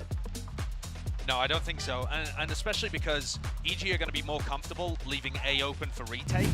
And it's much more difficult to get a dangerous lurk into A. You can get a lurk into A that gives you a plant, but it's hard to get a lurk into A that gives you a couple of kills and wins you a round, whereas that kind of play through Garage or through B can be deadly. But that's where Boostio's putting his turret. I mean, look where he's got it now. His turret just covers any kind of walk-through on B, anybody trying to get through top Garage, and normally he's got the alarm bot in Garage as well, although this time changing his setup slightly. So Talon taking that time out, probably to discuss the round 9 plan rather than this one. But who knows, maybe someone can hit a Boostio flick pixel shot. I guess not a flick, the Boostio pixel shot. Yeah, the reaction time test. Yeah, there's definitely a reflex play of the day. The weaker weaponry for Talon. It's a slow start to the round for them. Just contacting up. It's a risky play, but they don't want to give too much away here. Just hoping that they can catch someone unaware. And that player might be Boostio. Pressure's going to be on this guy now. You can see him being swarmed from every single avenue. And finally, the util going to start triggering it. Jorgamo's going to be covering the one angle for him. You can see the dash was activated, but spam straight down and a lovely smoke to try and separate at least that he could play around. Still the players fall, and the spike will get planted for Talon now to play this post plant. Taking with the up, never really going to be too ideal, but there's a paranoia now to Rolling Thunder actually off the back of that. Just a small piece of utility being used, and Jitboys, well, the flash is just immaculate. Catching through, and it's up to BCJ. From the heaven position, does have the rifle, needs to take a good fight, but just mistimes it. And what a round by Talon. So many thrifties in this game so far. Talon with another great post plan. And Jitboy, I feel like he was not able to have this level of impact the last time we saw him on Haven, but since then, woke up, his fracture performance was huge, his breach play now, I mean, farming the Rolling Thunder and using it to massive effect in this round. Separating that retake and allowing Foxy to pick people off at will. Yeah. That setup from Boostio, though, not a fan of it. And Boostio has gone back over to a different C setup now. It really does leave him a bit high and dry there. I mean, I think there was a smoke to try and bail him out in that prior round, but matters not. They also broke his short Nano Swarm before he could activate it. BCJ holding close with the judge. Yeah, can he be the difference maker? He was paranoid. Not revealed just yet, still waiting into the smoke. I mean, just spamming a common angle, I suppose. Stray bullet lands onto the cranium of BCJ, but that plan down now, these post plants. We'll see what Talon can do in it. It's fantastic ultimates for Talon. They should be winning this. And if Ethan could have got behind there, maybe he could have been the game changer for them. I just don't see how this retake is going to work. No, with Jorgamo as well, retaking with this operator, I mean, the possibility is there with the angle. There is no one-way smoke, obviously, and there you go. What? Switching straight into this one. The Aftershock, I think maybe Chip was just playing close into the cover here. Now an attempt is made, sticking to the fuse, and the flank timing by Sushi Boys just slightly off. PG making me eat my own words. When I saw that operator in the hands of Jorgamo, I was thinking they could have a difficult task ahead of them, but now can play those sight lines straight down the angles, and yeah, EG very disciplined, being able to hold that one down. I'm also really surprised that Sushi Boys doesn't try to commit an ult to it. He went for a reflank garage and he was way too late. Some kind of miscommunication there in the Talon camp. Oh. Good shot from Ethan with the Guardian. And that has hyped up EG. So far is EG with the edge. Not wasting any time with that one, are they? Look at them. Jorgamo pushing all the way into A lobby, taking all that space at the back of the KO knife, but Talon for a play of their own, pushing all the way forwards, and it's into connector. A bit of a bait and switch. Garnet taking up all the space in the connector, but no players to meet him. Won't be able to find any targets. Still, it's going to be that plan, including that the lockdown as well, to push them all the way back. And Talon are now just taking space into the other connector, pushing all the way back into it, and they might have just overextended. Overcooking the play just ever so slightly, because BCJ, he had the angle watched for. And you got to respect that counter lockdown that was in play, pushes them out of position. Jip Boys has a lineup for it with the Aftershock. Jorgamo not quite getting half, but it matters not. Watched for, and the defuse will come through. They're definitely cooking. I mean, Talon are definitely cooking on these attack rounds, but BCJ just read the play so well. Talon are very noisy in the way that they take C, and BCJ's positioning is kind of forced, but also perfect. He's on the edge of the lockdown, because he has to be, but then he's dominating this smoke, which is exactly where Talon tried to check. One enemy remaining. Not sure what they're hoping for. They're just running into their own smoke. A bit unusual. Yeah. Strange situation. Knocks Talon down to a weak buy.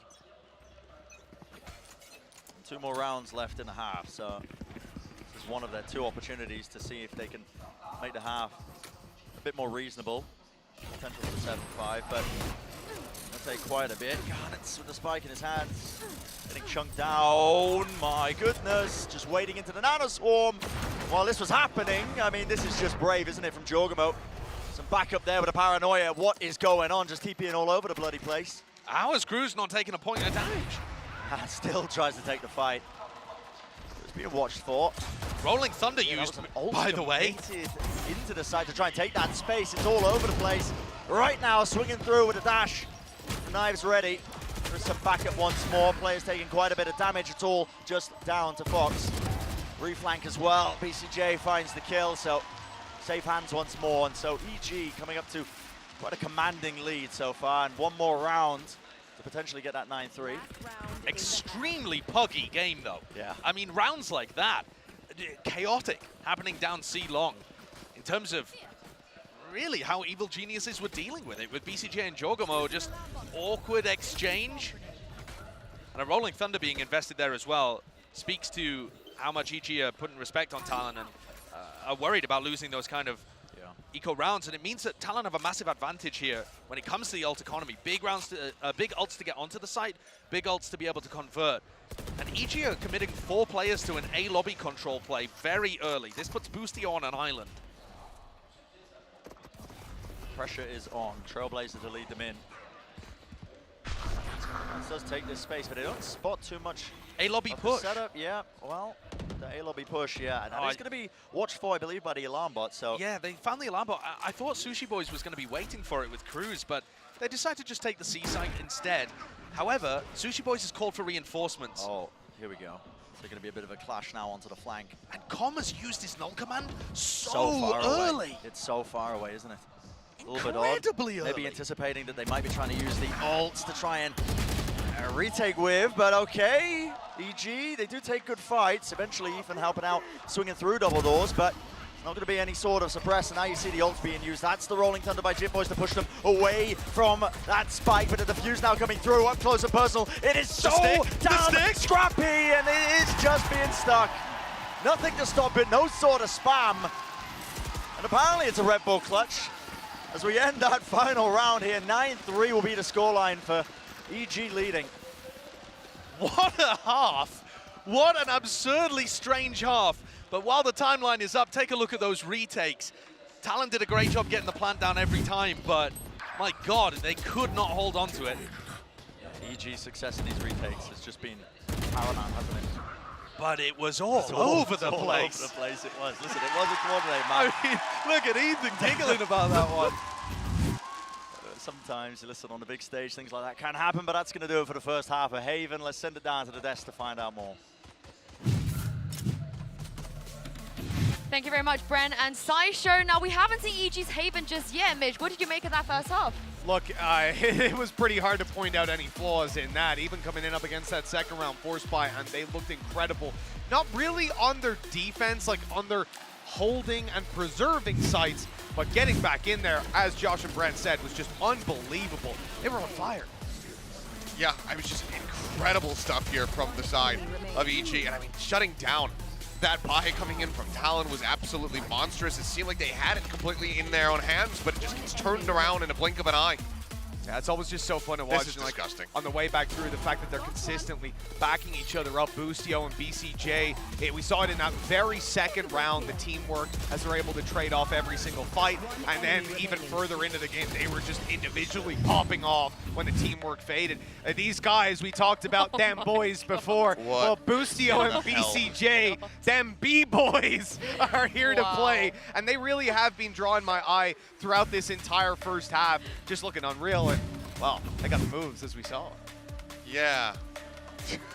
Sure. All right, I'm still kind of reeling from that one. You were telling us that there was a graphic coming up. We didn't know what it was going to be, but that was definitely not what I had anticipated. You probably thought there'd be stats on it or something. All right, look, for Talon, they need to find their protocols. They need to be able to follow the script. We saw them be able to rally back after the coach called the timeout, but then things slipped out of their hands once more. They need to be able to course correct. They cannot just rely on the coach's timeout to make it happen. Well, wouldn't be the first 9-3 curse we have seen. Back to you, Bren and Sideshow, to take us through the second half.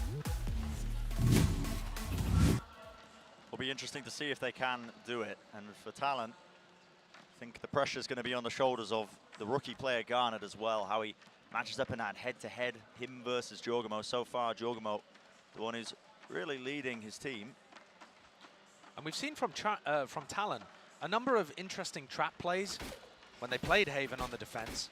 They didn't get a ton of value in their opening round, but nevertheless, they showed interesting set play ideas. That stun lands on so many people. Yeah. Oh, they just want to fight it though. Straight up, it's a scrap in A lobby. Swinging through into short. Let's see if the shots can be found. Eventually resetting the aim a little bit there. So going for that 2-for-2 play. Big flank already occurring.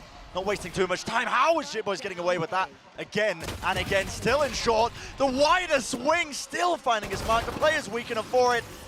And just trying to contest through the smokes. Talon taking that pistol round. Very important. A major pistol keeps them in the game. If EG had won it, that might have just been over in a flash. But also, there's another big theme that Talon showed last time on their defense, was that with Cruz playing on the C side of the map, look how fast this flank comes through. If you look at the mini-map here, these guys are sprinting down C and getting behind A lobby really quickly. So if at any point Talon realize EG are full A hitting, they're going to get wrapped. Oh, what are Talon going for here? EG with the force buy. Yeah, big fight in mid, perhaps? Half armor and the stingers. It's an interesting buy. Be dropping him down quite low. Talon taking that re-swing. You can hear the footsteps. Fox does get the one right behind. That's good. with the stun as well, just to try and at least help relieve that pressure that's coming out onto the site, but a pop flash play. Waiting their way through. Garnis as well, though. He can use the smokes. Bit of subterfuge of his own. Back and forth. But Talon again just coming out on top, and EG's economy is going to be set back after that one. Moments like that really are what can give a team like Talon the capability to climb and make that comeback a bit more of a possibility. That's very true, but I also think that force buying in this meta is still really valid. And especially, force buying should be better against teams that are good on a bonus. And I think Talon are the kind of team that are going to cook up some kind of crazy bonus round. So I don't mind it. I don't mind it. It is going to make the game a bit more even, though. My eyes are always drawn to what Talon are doing in mid here. They've got Cruz and Chipboy just spamming this. Boostio down to literally one HP here. But I feel like if they don't see any contact in mid, Cruz and Chipboy just look so antsy, like they want to push. So that's something to keep an eye on as we head deeper into this second half. Look how bizarre this is. I mean, they've only got Fox playing up close onto A. Not even holding a bit of a one and done or an off angle, just willing to try and take and absorb the fight. Trailblazer to try and get a bit of information. See what he can clear in the corner. Spots the one player, possibly even two. And Bren, I think it's important to, it's important to realize that EG's composition doesn't have a great tool to retake A lobby at this kind of time in the round. They don't have a drone from the Sova, no dog from the sky. So how do they re-clear A lobby in these kind of moments? That's another question that maybe we'll see the answer to later on down this map. You could wait for the knife to come back online for Com, but so far the PCJ just trying to fake that presence towards C. Garnis is watching the angle. 30 seconds Deep left. down short, so he's going to spot a lot of those players out, and any sort of space gained, well, the warbang angle, Ethan's taken care of. Still 20 seconds left into the round. You got utility out in your hand there, Boostio, and the plant will at least go down, so a bit of extra pocket change for EG, but Talon are just starting to mount round after round. And G-Boy already up to that Rolling Thunder. Prime Gaming flawless, but I'm looking towards the next round because that's really going to define the economy here for Evil Geniuses. I'm intrigued to see how Boostio kind of works A lobby for EG, because unless you take it right at the beginning of the round, I really feel like this comp is going to struggle to get it back late. So you're going to see a massive clash here. Round 16, a bit of a delayed bonus for Talon with big ults. And this is 4v4 in A lobby. The fault line should get off, I think, before the knife hits. No, well, not quite, but you're going to see the Rolling Thunder. Yep, they want to fight this one. Right up close into the smokes. The classic right click, a bit of a free gun moment by the way. Just running and gunning, and it is pure chaos. It's pure pandemonium, but somehow EG have come out on top. If you want me to break that one down, you're going to have to give me 3 replays. That was all over the place. Yeah, who knows? Who knows at all? Left down to Sushi Boys, and just hoping that he can isolate one of the fights, but opens himself up. No one really swinging off that one, but damage was done enough that Sushi Boys might second guess himself, trying to fight this one, but he does have a lot of money in the bank. I think it's worth just trying to fight this one to take weapons out of the hands of EG. Yeah, I would agree with that. There's not a large chance of him doing too much, but even knocking the armor off Boostio or something is actually important. Keeping the economy under check. Don't find too much though, and a stun to slow him down. Making sure that they can retreat out of there, so EG safe and sound, and now that's going to find them on their 10th round here. Ooh, Sushi Boys just gets away. Yeah, the clash in A lobby is massive. It looked to me like Talon just overextended, trying to follow up on the breach ult a little. Garnet got good value over on the A side of things, but maybe the pushing short just not quite working. Yeah, it's those replays you're asking for. Exactly. Well, that's the crucial one, actually, because the Rolling Thunder and the Paranoia both missed. And so Talon are super hard committing in A lobby, but they don't realize no one's stunned and no one's blind. Yeah, I feel like you need a smoke at the back of A lobby there to even fight that, but it just wasn't there. It's an open sideline, open angle.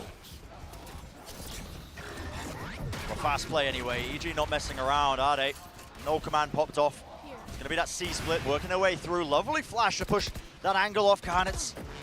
Still alive for now, but eventually falls. There is going to be that trade, and right from the side, just into the corner of the site, no one clearing it.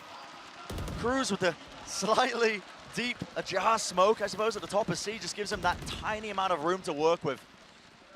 And that one is unfortunate for EG. They decided to go for a C split off the rip, and Talon already had 4 players in that area of the map. So one goes down to the operator immediately, and Talon have already got all of the reinforcements there to play every angle, every crossfire. Yeah. I don't think there was any way that EG would win in that round, but it was a bit of a roll of the dice. And so far, this map has been a bit bizarre until the way it's been played. There's still danger in this too. Yeah. Round 18 is going to be a force from EG. Chogamo with the knives, Boostio only with Stinger. Seeing what they can get done, that's a bit of counter spam. Com almost punished there, the Trace is giving away his position. Chogamo does have a lot of his util to work with, but you're all right, Josh. How do they clear this? It looks like a deep smoke to cut off that angle. Yeah, this one just designed to deny information, make it seem like EG could be crossing short or long. And forces out the Trailblazer. I think they're going to have a decent idea that there could be people trying to get into A. And this is a dangerous task. Garnet just trying to hold down the one angle. Dodges his teammates' flash that does get them good information, but right as the dash was fading, he makes the most of it. Combo falling, but Jogamo not wasting any time, but spotted in the end. Wow. Just on that left-hand approach, taken out. Garnet's managed to updraft as well onto this sniper perch, and my God, rattling shot after shot. Absolutely destructive round from Garnet. BCJ does claim 2 though in the middle of all of this, so he'd have to be on for the ace though, Brent. Yeah, it would be a massive task ahead of him, and there's not much time to work with at all. Being surrounded now by the Talon players who are aware of his position. Awesome round by Garnet, but I don't think that EG are doing a great job of pushing him out of position there. They had a fault line. Ethan was saving it for something else. And look, they're just wandering onto that spot, allowing Com to get it. That's not a bad one, honestly. I mean, you know, you're trying to push him out, but he just is so confident by that point, grabbing those final 2 kills. Talon are straight back into this game. Oh, yeah. 10-8 the scoreline. They're favored in the next one because EG are dropped down to a bad bye. And once more, you see them kind of itching for a fight in mid. Really not shying away from it, despite the fact that the money does allow EG to invest into a couple of stingers. And Cruz, Sheriff. you do not want Cruz to donate a rifle. Good God, man, Sushi Boys, and he's been punished. That was a fault line and a paranoia. Instant response, instant reaction from EG. Now going to start swarming into this side as well. Boostio, this angle that he's holding, slight off angle. Could be everything, this one. Yep. If Boostio beats Cruz and grabs the Phantom. Grabs the rifle. Garnis was going for a really fast play. Oh, no. The shot's whiffing, but eventually coming up with the kill and the goods. Jumping there with a classic right click. BCJ is rewarded. What can Jit Boys do? This guy has been a bit of a menace, but already isolating these fights. Finding 2 of the players, but last flash being used now. Time ticking down, 1 away from the ult. Fault line almost online for him. Turret not quite going down just yet, and didn't anticipate the position of BCJ. This has got to be the most thrifties that we've had in a map so far. Ridiculous. It feels like there's always an opportunity for one of the teams to overwhelm a lone player on site. And I feel like that's what it's coming down to most of the time. The defending teams just not really respecting the fact that the attackers can bunch up and bowl someone over. Cruz definitely could have been a bit smarter with the way that he played that too, anticipating somebody to be watching for the flank. He ran into the alarm bot, Brett. I mean, Cruz ran into the alarm bot and then didn't pay any attention to where Boostio would be. Garnet has immediately found a kill with the operator too, just peeking. I mean, there's just no slowing down, is there? Feels like round after round, and that was BCJ TPing into spawn. He's been dealt with, Shorty up close, has to reload that one. Garnet, he's breaking ankles out here, man, and he's found the kill anyway. What are we witnessing? This is amazing. Oh my God. Wow, everything in that round, from BCJ teleporting into spawn to the double Shorty kill from Garnet. it's a great opener. Garnet's clearly very talented with the AWP. But so many of these rounds are getting silly with it, aren't they? Yeah, I feel the same way, Ethan. I feel the same way. This must be a wild match to play.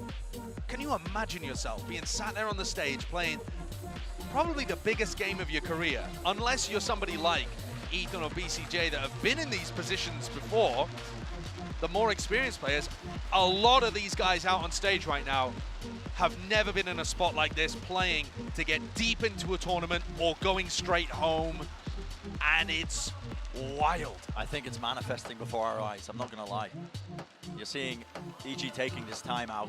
I wouldn't be surprised right now if the comms are very much, guys, slow this one down. You can see Potter is popping off right now because it feels like EG, they lose a player, but they don't cancel the hit. They just want to go fast off of it, and they want to, you know, try and make up for some of the mistakes prior, but a little bit too hot-blooded, I feel like, in terms of the play so far from EG, not willing to slow down that pace. And I think that that would be really beneficial against Talon too, because Talon want to get aggressive. If you give them the space, they're going to make enough mistakes for you to capitalize. So Talon putting a heavy emphasis on A lobby here. We're going to see another one of these clashes, and Garnet's been so good for the early op kill. Stan trying to take the fight right down into short. It's going to be spotted out by that knife. The dash is active. Obviously won't be able to use it again. Not going for an early peek. No, maybe waiting until his dash, yeah. So now he can actually use it. So this is the timing he wants to try and take. Smoke to drop it off, and still he doesn't want to give up the angle, but does manage to at least escape with his life. There was a paranoia sent down to push off that angle. 4 defenders on A. Yeah, this is a massive over-rotation, isn't it? Boostio's kind of got the rest of the map in terms of utility. Sorry, Sushi Boys has kind of got the rest of the map in terms of information. And to be honest, BCJ hasn't really been that active on the lurk roll, so I don't think they were too worried about it.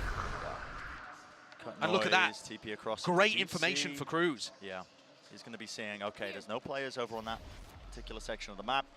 Guys, it's probably leaning towards this A hit. Boostio does have the lockdown to try and get them into position. Double face. He wanted to use it. Oh my goodness. And still the fight continues. Not willing to give them an inch. Still EG, both players cutting across the angle with a TP from BCJ, but again, it's going to require a miracle. 25 seconds remaining. No more TP available to him. Still just about narrowly escapes that one angle. Garnet's the jump peak. Does he spot it up close? He does. Good discipline from them and backing away. Time running low. The call is made just to save the rifle. BCJ doesn't have enough to spend into the next one. Gonna aim to do some damage, but I feel like you should just be saving in that scenario. Yeah, the money's gonna definitely be getting tight here. Talon's defensive rotations looking gorgeous. Reading EG completely there. And it was slow. I mean, coming out of the back of the EG timeout, after whatever Potter said, they absolutely slowed the pace. But the big problem is they never created a threat elsewhere on the map. No, there was never a tell that they could have been going C or B or anywhere else. Just one piece of utility. And again, actually, that's where a lot of teams are using the Sova drone for misdirection. Yeah. And instead, this EG comp is playing very face up. So Talon not getting punished for that over-rotation.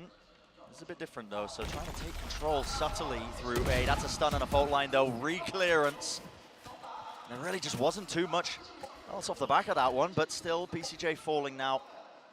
And that's all the info. They know exactly where these players are. They've got to be garage and B. Yeah, it's going to make it really, really difficult. In fact, all the space was taken up by Talon. They're holding this long angle. Jorgamo, oh, he was watching it, the updraft play.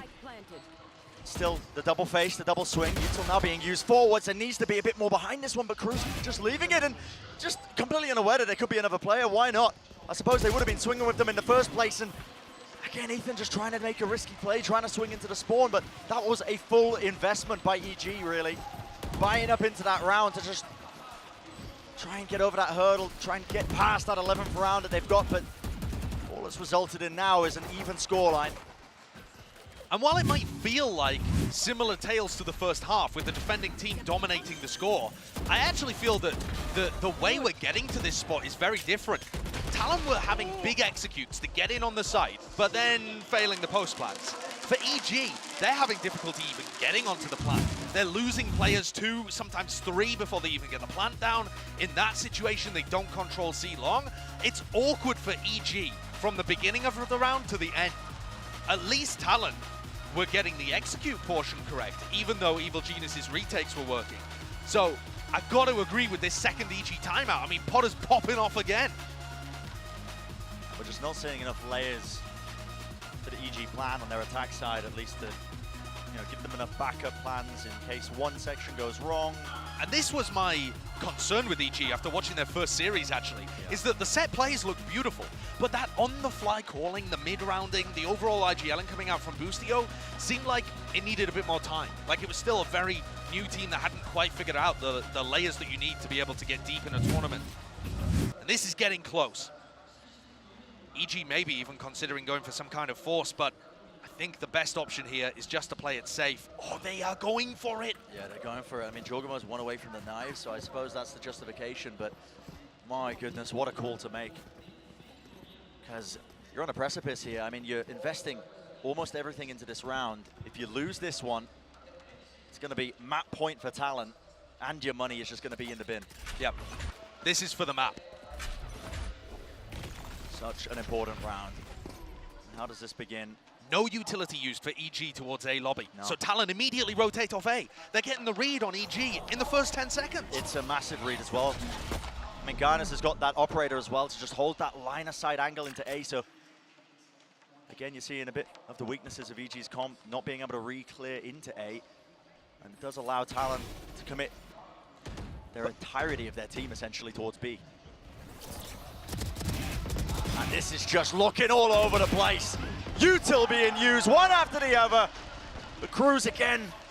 It's on that high ground angle. It's all going to be down to Boostio. And they need a miracle right now. There's 55 seconds. A lot of time to play within this round, but it's going to be almost impossible to isolate just singular fights. The spike has been dropped into such an awkward position, and this wall so spammable. Boostio almost falling from that, down to 66 health. The reposition looks his way across, flash over the top, and he just can't quite catch the angle. 12 rounds for Talon. What a comeback. Unbelievable scenes. And they are in a position of being enormous favorites in the final round. They know exactly where EG are going. Yeah. EG's game plan there was to create some level of diversion in Garage and try and get a free plant down for Jorgamo. He gets his knives online, dashes away. You know, you can see the play, but Talon have read it completely and utterly. Not enough layers to it. And gotta give credit to Cruz too. This is his first couple of matches IGLing on the big stage. And he's got such a great read on EG. Operator purchase again. Well, at least Garnet's maybe carrying the previous one into the round. There was a flash to try and push him back off that angle, but he still has that dash. Nice seeing it enabled. A bit of a panic jump, potentially. Don't think he intended to do that one. And while all this is happening, EG have managed to take a lot of control up towards A long. Is there anything to try and stop them in their tracks? A flash to push through the box. That actually is a team flash. I think Jitboy's trying to, again, relieve that pressure, but no one has cleared this corner. A smoke to try and cut up the side. Hom just trying to contact through. What a shot by Garnets. He's back in! And he's back in. He just wants to take the fight to them, disrespecting the lockdown. He's everywhere! He will be detained in the end. And lockdown out of position, he is taken out. TP forwards. It is so scrappy. The 2v2, but now the defenders locked down. This is going to give them a lot of space to work with. Talon, they can take their time with this one. BCJ, this is such a risky play. I thought he was going to ego it with his ult. He gets out just in time. Backs away, but this post plant needs to be perfect, and he's just trying to get on the line. It's all down to Ethan. The stun, it rocks the line, a side angle, still half on the defuse, and tries to go for the wider swing, but it is found for Talon Esports. 13-11 will be the scoreline for map number 1. Beautiful comeback from the Pacific team. And it's looking like the alpha bracket might be America's on one side, Pacific on the other. Still more of this series to go, and the teams separated by a thread. But my word, What a performance. Jitboy's breach looking great like it did yesterday on Fracture. Cruz calling amazing on the defense side, even though he couldn't get much done on attack. And I think EG have got to go back to the drawing board a little bit if that's their game plan on future maps, because their attack side calling quite one-dimensional.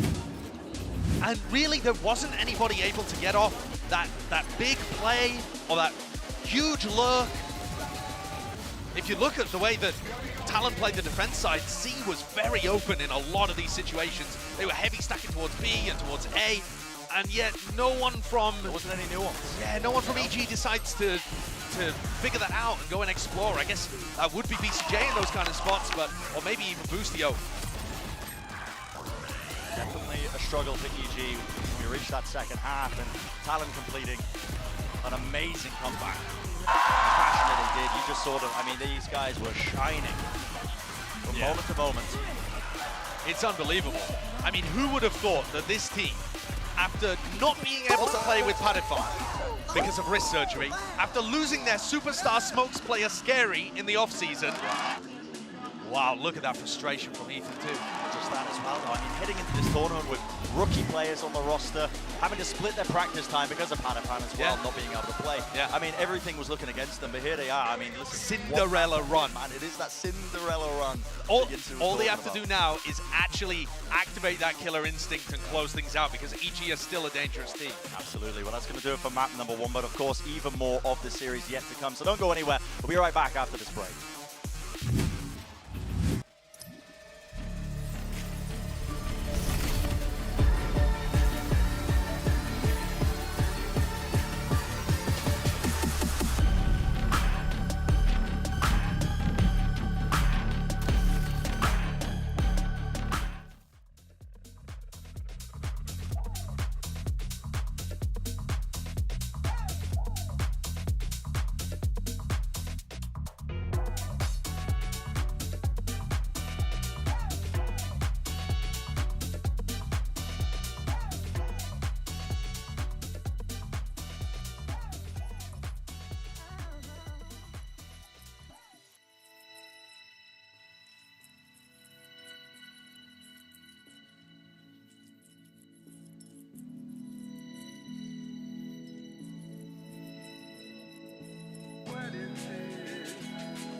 What a comeback from Talon. They had all of us on our feet on the map of Haven against Evil Geniuses. I'm your host, Yingsu, and I'm back here with Mitch and Achilles. I don't even know what you guys got to say, but all I'm going to say is that map was so fun. That was so fun. So far, it is a very good day for Pacific teams. You're having that the time could change, of your life. but so far it's feeling pretty We damn gave good. you 5 seconds at the start of this.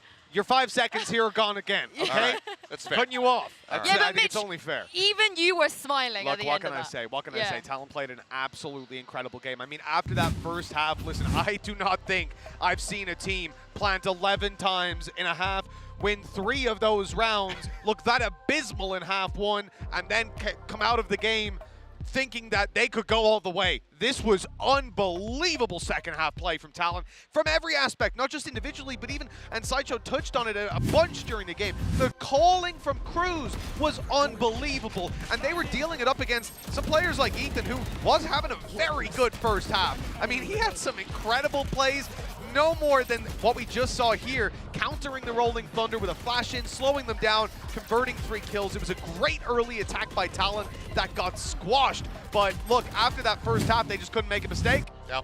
It was a really risky play, but it is the breach off at the end of the day here that we wanted to highlight because Jit Boys just went off. We saw him playing incredibly well on Fracture. We saw him supporting his team in that first series, but he wasn't near the top of the standings. In fact, he was down at the bottom. And it was like, okay, new player, that's excusable. Today, he is fragging out of control, dropping 176 average damage per round, and inevitably overtaking Ethan statistically by the end of that map. The run back here from Talon was absolutely immaculate. Went back and saw it after we came out of that halftime, and I did kind of realize they started off on the defending side when they played against MIBR on Haven, and there they were able to put up an 8-4 scoreline. So it seems like defending side for them on that map is just pure ecstasy. Yeah, and I got to give you complete credit for that, Seth, because literally the second we tossed back in a game, he turned and went, oh, I should have said the defensive 8-4 thing. Yeah, and you were spot on, man. I mean, what a turnaround, honestly. And this is probably the one time I'm going to say it wasn't even your Pacific bias. You saw the stats, saw the numbers, and I loved it. And one other thing I had was Garnet. This guy for me coming in, I'm thinking, and I mentioned it, if he was playing the Rays, somewhere that I don't know if he'll match up on a duelist level against EG. Players like Ethan looking unbelievable right now as well. There's just so much to worry about. And yet, you know, he delivered again and again, and that's again the second half. Come on. Yeah. How was he able to do that? I'm glad you brought up Garnet because let's take a look at this Verizon high-speed moment. I just hope that, like, Ethan is doing okay. His wrist is all good because if that was me, Achilles, my entire body would have been broken from having to deal with this. Yeah, I mean, from the outset, the flash comes in. Garnet has limited vision, still manages to get that off shot, and immediately continues to hold the angle, tries to go for the reload on the shorty, and then boldly decides, he says, you know what, I can't dash back out. I can't get through that garage connector on his C from this angle that I'm playing. So he has to jump into the corner and go closer towards Ethan. It's played to absolute perfection. You can see Ethan, he's just running around like a headless chicken trying to figure out where the hell he is. Yeah, the face says it all, doesn't it? His reaction was the same reaction that everyone in the stadium, everyone watching at home, we all felt the same way. Just how has this guy gotten away with it? And he was doing it a lot. He did it more than once. 6-0 in opening duels. This guy came in and he said, oh, you don't know if I'll match up against them? No. They're barely going to make it onto the server when he's around.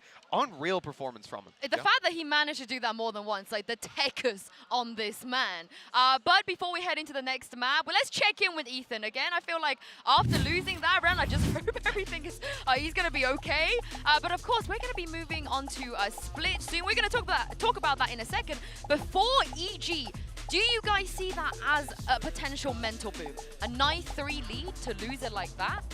I don't think so, but it is difficult to say. I mean, we did see Potter as well kind of getting stressed in a way that we hadn't seen in their first series. She was having to burn those timeouts, whereas before the team was able to course correct. They were able to figure out their own mistakes and get things back on track. That did not happen here, and this time around, the timeouts didn't really, unfortunately, help too much here for EG. Yeah, I mean, one of the things we mentioned was the ability of this team, even when losing opening duels, to still bounce back and still win those rounds. And Hell, we saw it in the first half again. Like, those retakes were unreal. They were down, and they were constantly able to fight back into the round, but the pace change was crazy. I'm glad to see Ethan warming up with the pistol there as well, because as Sideshow said, you know, this is it was the quote, the most thrifties I think we've seen so far in any game. Yeah. And I'm with you, man. That, especially in regulation, there were just pistol wins all the time. Yeah, he looks good in the aim lab shoot around as well, of course, as we move on to Split Talon's map pick. We've only seen Split once so far in this tournament, but my god, I am so excited to see Garnet on this map. Yeah, we can only expect that he's going to be bringing out the Rays. We thought we were going to see that from him again there on Haven, but I'm very happy that he went for the Jet, because otherwise we would not have gotten that high-speed moment from him. But going back into Split, it still seems like Rays is an El Clasico pick for this map, so I'm expecting to see him go back over to that, which he looked absolutely stellar on in their first series versus MIBR. He was going toe-to-toe with Heat, who is still in his own right, putting up some solid numbers, but at the end of the day, it was Garnet who walked away as the better Rays. So I'm expecting that again here from them today. I think that's a fair call. Looking over at Calm as well. This guy was playing a fantastic support game. His flashes in the first half were on point throughout it, and a big reason that they were able to so consistently get back into the site for retakes. He is going to be incredibly important when it comes to a map like Split, because retaking on this map is a different ball game to what we see over on Haven. There's a lot less space. You're coming in through choke points, and often you're going to have players waiting for you all across the map. He's going to be crucial, and so is the agents that he's playing. Well, we're heading to the Prime Gaming agent select here, and of course, EG, they picked to start on defense since Talon had the choice of picking the map. And it looked from the hovers, it's looking like maybe we're getting a Jet here out of Garnet, but Joggermo's going to go for the race. Cruz. He's taking a Viper. Viper. There we go. Just waiting for that last little flip over there. Garnet does go for the raise. Oh, double controller as well. You know, Sushi Boys and Cruz going to be bringing a lot to this Talon side. It was something that we mentioned briefly, which is that EG, they lost BCJ quite a bit in some opening duels. They were out of smokes in a bunch of their attacking rounds, but this time around, you look at Talon, even if you take that one smoker down, they're still going to have a pretty strong one on the other side. Viper's Pits on this map as well. So valuable for locking down those laneways. I mean, it's going to be that double controller versus the double initiator here. Oh. They've got that breach. We'll have to see if it's going to be good enough, though, for EG, because they need the rally back. They need to take this all the way to Icebox if they want to stay in the tournament. Yeah, of course, and it does feel like a bit of a Cinderella run. I feel it in the air, you guys, of course. If EG lose here, they're going home, but it doesn't feel like one of those eliminations. I mean, it will be sad for you, Bish, but it is a little bit too early for me to say that. Let's go into Split first with Bren and Sideshow and see what both of these teams can do. Yinsu keeps calling it a Cinderella run, but this match so far feels to me like two Cinderellas fist fighting in front of the ball, like brutalizing each other to try and get into the pumpkin. It has been a scrappy affair thus far, and I'm interested to see how this map plays out. I have no idea what to expect. Yeah, I'm happy to see Split though on the big screen again. Yeah. You know, back on the big stage, played again once more in pro play, because this map has delivered in the past. We'll see if it delivers again in this series here, because honestly, you're seeing potentially as well a continuation of storylines that we were seeing last time from Talon as well. The rookies on this team, the former, you know, Jip Boys and Garnet, really finding their footing. Going crazy. Yeah, in a previous series against MIBR, really making sure that they sailed their team to that win, and in the previous map that we've just witnessed against EG as well, that's still been the case. Garnet was 6-0 in first kills. That's wild. That is an unbelievable performance, but pistol round underway. Talon not wasting time. Already just moving straight down mid. There was no one to really meet them, no portion of utility. It's going to be a flash to just try and get this into a Heaven. A little bit of control here. You can see there was a pull to stop them. A lot of players vulnerable up, but a nade eventually pushes them off the angle, and Com's going to be retreating to try and help out BCJ. They've got to know that these players are here. The pop flash is just immaculate. 3 players fully blind, and of course BCJ there to capitalize. Big showcase of skills from him, claiming the 3rd kill and still weaving his way around that pillar, making sure he buys time for the rest of the squad to get the rotation in. And this EG roster, I mean, I think BCJ is going to be so comfortable in that role where he's using utility for people on the other side of the map and site anchoring heavily on the opposite side to Boostio. And the gameplay there between BCJ and Com is delightful to shut this down. One enemy remaining. Flawless. And going into the second round, no force buy-in. So already we're going to start to see a little normalcy perhaps in this game. interesting Viper wall. So this one from Talon is going to make it a little more difficult for EG to figure out what's going on B. And that's why you see Jorgamo playing on the opposite side of it. Having said that, the turret is also good here. Ethan is holding, I think, a stun as well off the contact of something, maybe a bit of utility that's being used. Probably off turret contact. There it is. Turret gets used. That's a flash and a repeat by Jorgamo. There was an idea behind that. Doesn't come up with any kills. Ethan, though, you are behind the box there. Potentially vulnerable to a bit of spam, obviously maybe not with the classics, but he does get out alive. And a big pivot from Talon. Perhaps trying to make Fox into the lurker? No, now Fox is even coming with them. Yeah. Only classics on board here though, so it should be still fairly simple. For BCJ, I think his job should be to try and even deny a plant from coming through. It's going to be the goal of Talon to just try and get that plant, and they'll take it from there. BCJ just didn't have enough people with him there to commit to the players that were on site, so should be a free plant for Jitboy. A little bit more money to work with in the next round. Making sure that you clear these angles is going to be pretty important right now for EG, but going to do so without too many troubles. Fox the last player standing, so quite simple for Evil Geniuses. And there are so many trap plays that you can run on Split. EG's comp looks fairly good for it on the defensive side. Yep. You can pull off the turret, you've got flashes that you can bust into an area with, some kind of stun and a fault line. There's a lot of stuff that you can do. I'd like to see them set up for something like that in this round. Weaker weaponry, always a good time to pull out a set strat. Maybe cook something up. And it's interesting to note, so far, it looks like they're loading ult points onto Cruz. 0 and 2, but I think he's got 4 ult points so far. I may have misread that, though. That one, maybe. Yeah, he's got 5 ult points, actually. So, yeah, they really have been loading ult points into Cruz. Yeah, so, seems like a major game plan already. This is the rifle around the Talon. That's what they were waiting for. Again, that util being used, so there's a boombot to clear into mid, but not too much presence being shown. The knife also doesn't tag on to anyone. If this is a B split, the Killjoy utility in B Heaven is deadly. Off the back of a fault line from Ethan, if you were stunned up going through those nanoswarms and hit the alarm bot, you'd be dead. But their gamble is in the wrong place, because this looks like Talon want to send everybody through B main. That in itself, often inadvisable. Yeah, this is a little bit unusual for Split. Sometimes you need a bit more nuance in the play, but maybe not when Garnis is just leaping forwards in the bounds with a double satchel. Tries to reset his aim in time, but Busio will clean him up, so the trade is there. Ethan holding an anti-flash position, and, well, what was he waiting for? There's the brief flash play coming through. Talon still coming up with a lot of kills with their rifles, but it's down to that 2v2. I think EG have done a great job at making this down into a 2v2. BCJ, with not that much to work with, has com been read on the flank. Yep, angles found. Fox's crosshair placement, quite sublime. It's all down to BCJ. Does have the Bulldog. Finds his shots well. Might be able to make something happen, but not quite. It's a decent bonus, though, overall by EG. Yeah.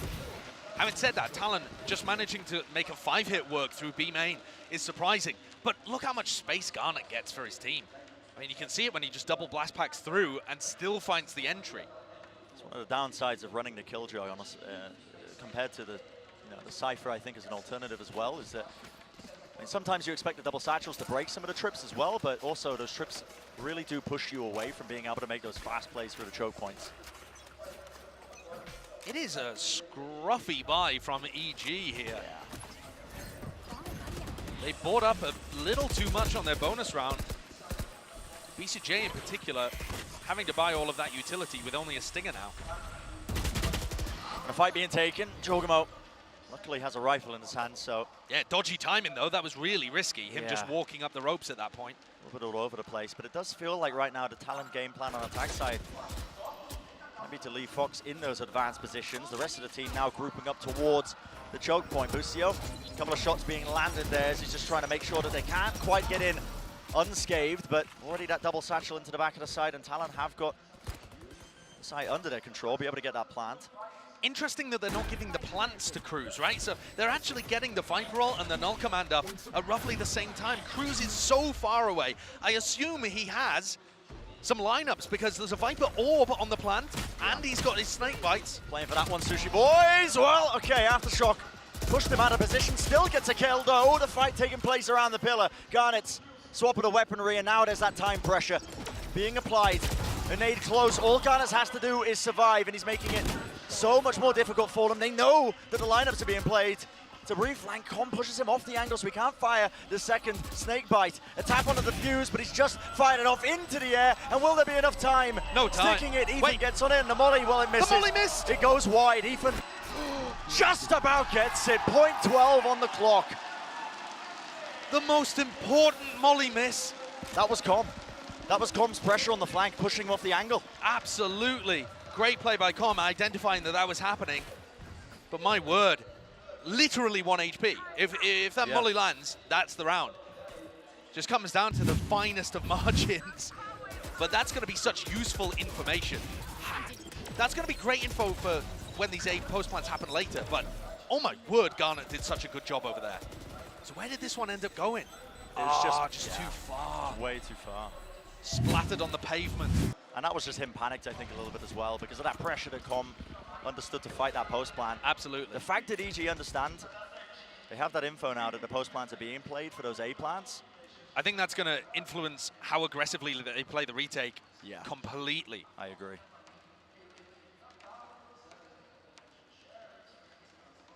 There's not too many layers now to this Talon approach, obviously only working with the pistols, so Turret spots that contact. Lucio holding close behind Flowers. That could get awkward. Yeah, you can see the util being used, including Garnet's nade. But Com chooses the refight, drops down from on high, on Heaven. A bit of a reflash as well, re-peek right down to it. 4 bullets left in it, wants to go for it. There's the ace. Clean him up, knock him down. That's another eco round. Yeah. Com's got his ult online though, and this next round is going to be a massive one. Everybody is loaded with ultimates, and on split, you end up playing agents that have huge ult value. I mean, null command across the board, raise ult entries on both sides, a Viper post plant. There is no way of knowing what's going to happen in round 6 because there's just 100 different ways that you could create strategies around these ults. Fast A ramp pressure though, early on from Garnet. And is that the null command popped instantly from Com? It was no, just a knife. Okay. Clear now through that wall, so there was a stun on top of it. Com's going to be under a lot of pressure. Oh my goodness, and the time of being taken. I mean, you've got to be aware that mid wasn't free there, but apparently not. An Aftershock, I think, potentially knocking 1 Boys HP down to the ground. 1 HP, Garnet surviving with that showstopper. Boy's going to be rezzed up in the middle of all of this action, all of this chaos. VCJ had to try and anchor it down there just around the corner, wasn't able to survive. I don't think Chorgamon's going to commit his ultimate to this, even though they would be able to get him a kill or possibly 2. The damage has been done. The players quite weak on the side of Talon. I think EG are just trying to see if they can spam, maybe be rewarded with a kill. Oh, there's they one. took out Jit Boy. Yeah, Jit That's Boy's massive. falling. You actually might be able to commit to this with the ult, but the time is going to be so badly against you. I think the safest option is to save, and that's what EG go for. Yeah. The potential was there for them. I think they potentially had enough money if they really wanted to fully invest into this round and take the fight, but no, the percentage play from them. So Talon do claim another round here. Second one on the board for them. And if you look at the economy, EG are going to be able to buy again. VCJ with a lot. Com, still fine. Good ults to work with too. I'm a bit worried about this area of the map though. You see that replay where Com has to go and re-clear through ropes. And without the Cypher, without a trip being down there, they're never playing an alarm bot in that position. So they don't have very good info in the middle of the map, despite running a Sentinel. And we'll talk about that next half as well, because Talon aren't running anything like that. But it's awkward. It's quite awkward. EG are putting a bit of presence into mid. A lot of the ults being used there. You can see that Cosmic Divide ripping across the A site. And it has dragged a lot of the EG players over. Oh, Ethan almost getting caught with util out, honestly, just jiggling the angle, but That's the stun rip, and now we're going to be backing away. But Talon, they don't really have much presence anywhere on the map. No, and perhaps they were hoping to force out Jorgamo's ultimate there. Seems like a pretty reasonable defensive play, right? You think they're going for a fast A hit, pop the ult, throw the nade, but Jorgamo still has both. And that could crush another A hit as long as he doesn't get killed going for an info peek. Well, Tom does have the ult as well. And there he goes. Gets Double killed. contact re-clear, and now the no command gets popped off. Garnet's just trying to skip and hop through the choke point, trying to lead his team in, and again, the smoke causing all sorts of issues. BCJ, how's he claiming two there? The Talon eventually going to be claiming this site. Cruz this time not playing post-plant molly position a bit further back, but will there be anything to punish this one? Well, Bustio's watching it. It's just bait. Yeah, just bait. Still the flash re-peek, and oh my word. Oh, flash over the top. Not a single player from EG could see. Oh, that flash from Jitboy was amazing. Incredible stuff. But to me, the crucial death is on Jorgamo, because I think his nade, his ultimate, would have been so good at shutting down this round, and instead, it's the first death on the defense. This is now starting to become a really good attack side for Talon. I know there's only 3 rounds, but that's out of 7 played so far, and Split's normally pretty defensive focused.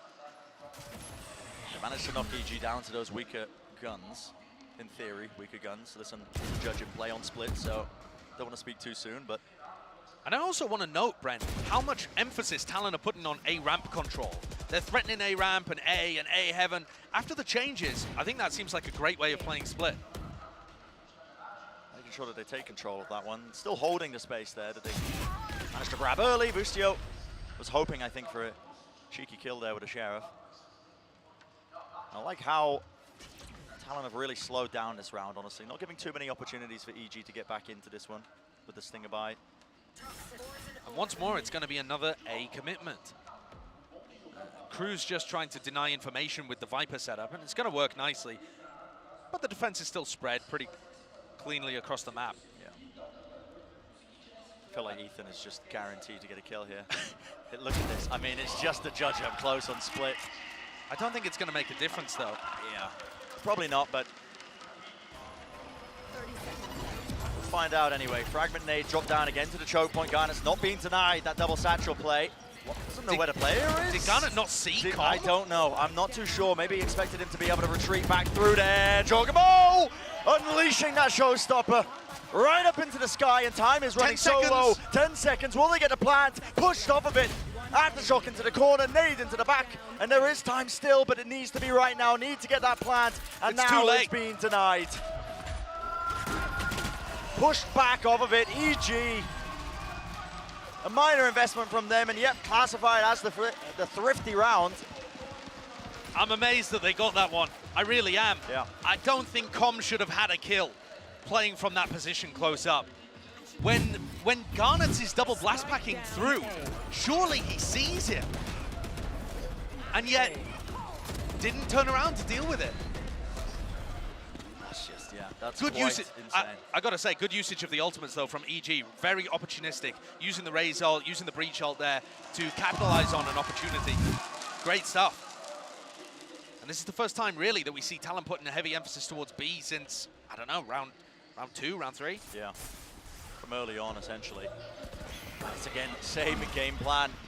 Bit of util to try and push Garnet into that deeper position. He does have that judge in his hand. Nades. It forces Jorgamo out of position ever so slightly, but now going to be able to reclaim that space, and there is potentially flash play. Yeah, okay, util now just being dumped into the one side of the site, not letting them get it set up. And that was a Viper's pick committed there by Cruz. Very well dealt with by Evil Geniuses, very well dealt with. Not stepping through, nobody challenging Garnet while the Viper wall was up. Yep. They wait, the players in B heaven are covering the left side of the pillar, the players on the ground are covering the right side of the pillar. Very good defensive protocol. And Bustio doing a great job up from B heaven, comboing with Jorgamo. The 2 less experienced players on EG there. Coming up huge. Talon taking this time out. I want to see a bit more nuance to their play, I think, for the attack side, at least on Split, because so far, Josh, it's been a lot of heavy hits through the choke points, grouped up. They haven't got mid once. No, and I think as well, EG have got a bit of a handle in this one now as well, because the players, there was just complete peace of mind. Yeah. When they were holding that position, they just didn't really have too much of a fear of being flanked through mid again. Yeah, I'd like to see them at least work a lurk up through there. Yeah. What was interesting was, Boostio's been putting his Killjoy setup in B Heaven a lot of these rounds, and it's never been useful because Talon are just never going in through mid. Yeah. It is a bizarre way of attacking this map, but they've still found some value out of it. I would like to see Talon mix it up just a little bit though, especially, maybe not in this round, but round 11, throw in something in mid. Maybe it's a lurk, maybe it's a B split. Maybe you go and take mid early and then just go back into an A hit, and you know that you've pulled the A site players into heaven. Lots of options available to them. But whatever the timeout was for, probably not going to be for this round. I don't know, we've seen a lot of thrifting. Yeah, we have. Oh, there's... And, okay, well, starting things off on similar kind of foot. And Talon do go pretty heavy in mid here. So, pistol round, round 10, the few times, the two times that we've seen this. Contact re-clear! Okay, shots are rattled off. Cruz was allowed to get 3 fired. Oh, no. And there's just contact re-clearing right into the Fox. I mean, he's not wasting any time. Oh, all this space being God. gained, a bit of overheat potentially there. He wanted to use the Seekers, but listen, calm down, lad. Fox has just won this round on his own. Yeah, one player left standing, and that is Boostio. First obstacle removed. But yeah, it's a 1v3, and now the Knife's going to be revealing that position. How do you play this one? Is there any way to play this one? I mean,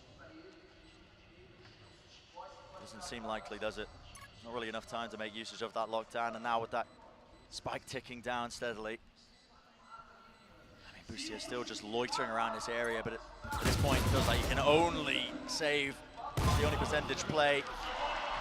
A couple of kills, I suppose, but oh my word, loses the rifle in the end. At the end of the day, I mean, there you go for those kills, just in case I suppose they picked up some rifles, but I don't like they it. only had the pistols, right? And he already had his ultimate. It wasn't even like he was farming the ult orbs. Well, he actually gave ultimate to Jitboy. Yeah. Jitboy would have been one away from his null command and now has it. And null command is massive for being able to help Talon's style, where they've just been hard hitting it into one of the sites. Get a null command, shove it into A. That sounds like a good game plan for Talon. And more than 4 rounds. Okay, we haven't seen too much of Split in the new meta, so maybe this is too early for me to say, but more than 4 rounds does seem like a good attacking half on Split. Which it certainly has been in the past, so. Yes. I see a stun play to try and re-clear through that. I think Garnish is running straight past this one. The pull being utilized, and well, not too much punish off the back of it. VCJ holding that smoke, discipline at play, making sure he could grab the perfect shot, and Talon once more grasping at straws, I think, in this round, just trying to make anything happen. Again, round 11, the only time that we've seen a fight in mid. So Talon now 3 out of 11 times have gone through mid, put some level of pressure there. But this time the only attempt for EG to fight them, and EG dealt with it very easily. Yeah. I am surprised that they didn't try and get value out of the null command. But they've still got it for round 12. Unless Sushi Boys and Fox can pull out something miraculous in the 2v5. But with only 30 seconds left, should be sealed up, surely. Yeah, that's a smoke on the turret position. And you would think that the EG players should be able to hear that. And there we go, dissipates, fades away, does reveal the one play. I don't think that was intentional because Fox has the spike alone currently. I'd like to see them save, if anything. Yeah, but going for the plant onto heaven. It's a smoke to try in as well. Nobody contesting the coverage. plant. Yeah, I mean, this is... They're allowing them to get into a dangerous position, actually. And a late backstab here by Sushi Boys. He's holding himself into ropes. Angle, just trying to at least claim 1 kill there, but Fox just swinging wide and not able to land those shots. It's just down to Sushi Boys, but the position is known. I think they heard him, and there we go.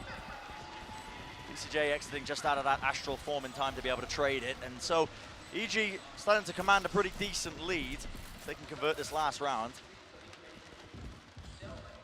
Talon's economy is going to be a little stretched here, but I don't think it's going to be anything disastrous. I mean, actually, Fox really doesn't have very much money. Take a look at these replays and then study the economy afterwards, but I think Talon have just made a big mistake committing to the 2v5 there. I said I wanted them to save, and now look at what they're working with. 2 Spectres, Light Armor Guardian. I mean, it's horrendous. Definitely the best decision there was just to keep the 2 rifles alive. Can they make anything happen? It's a fake onto A with the Null Command and the Astra ult. Yeah, a lot of ults at their disposal to try and convert this round. It does force out that lockdown almost immediately. This is so good from Jogamo, though. Using the boombot, did it spot anything? I don't believe so. Well, the players are not biting on EG side. Look at that, they still have their coverage. 2 players holding on top of Heaven on the B side. But Cruz, can he get anything done? No, the angle is just a little bit awkward there as he's trying to find that fight, but that 1 kill still backing away, and Talon are looking a little bit lost, I will say, honestly. Now they've just grouped up as 4, looking to try and re-clear into mid. There was a ping there towards Mail. With how close Garnet and Jogamo are to their ultimates, I'm looking at both of the Raze players in terms of, can anyone turn the tide of this round? Yeah, you need some really flashy plays, I think, for them to be able to find their way in and talk about flashy. I mean, Fox just delivers with a shot like that. Lets off the Seekers almost immediately off of it, and now you can see a bit of a split into Heaven. The player's close. Satchel pushes them back and away. BCJ, he's traded. Taken out. Close in the corner. Ethan forced to take the fight into them. Still somehow comes up with the kill. The spike needs to be planted, and EG, they're not wasting time. Already dropping down from Heaven. Lovely flash re-clear, but down to that 1v1. Bustio finds it in the angle. Watch once more. Immaculate crosshair placement. Save hands from him. That is going to be quite a respectable half by EG. Managed to claim that 8th round in the half. And what a difference when you look at the player reactions compared to the end of Haven. That solid defense side on split, 8-4, very respectable. And the players are fired up. Compared to looking at players like Ethan, for example, where he looked distraught and confused. Big change in morale. Massive change in morale, and so the first half of map number 2 definitely going away with EG. They send it down to the desk to break it all down.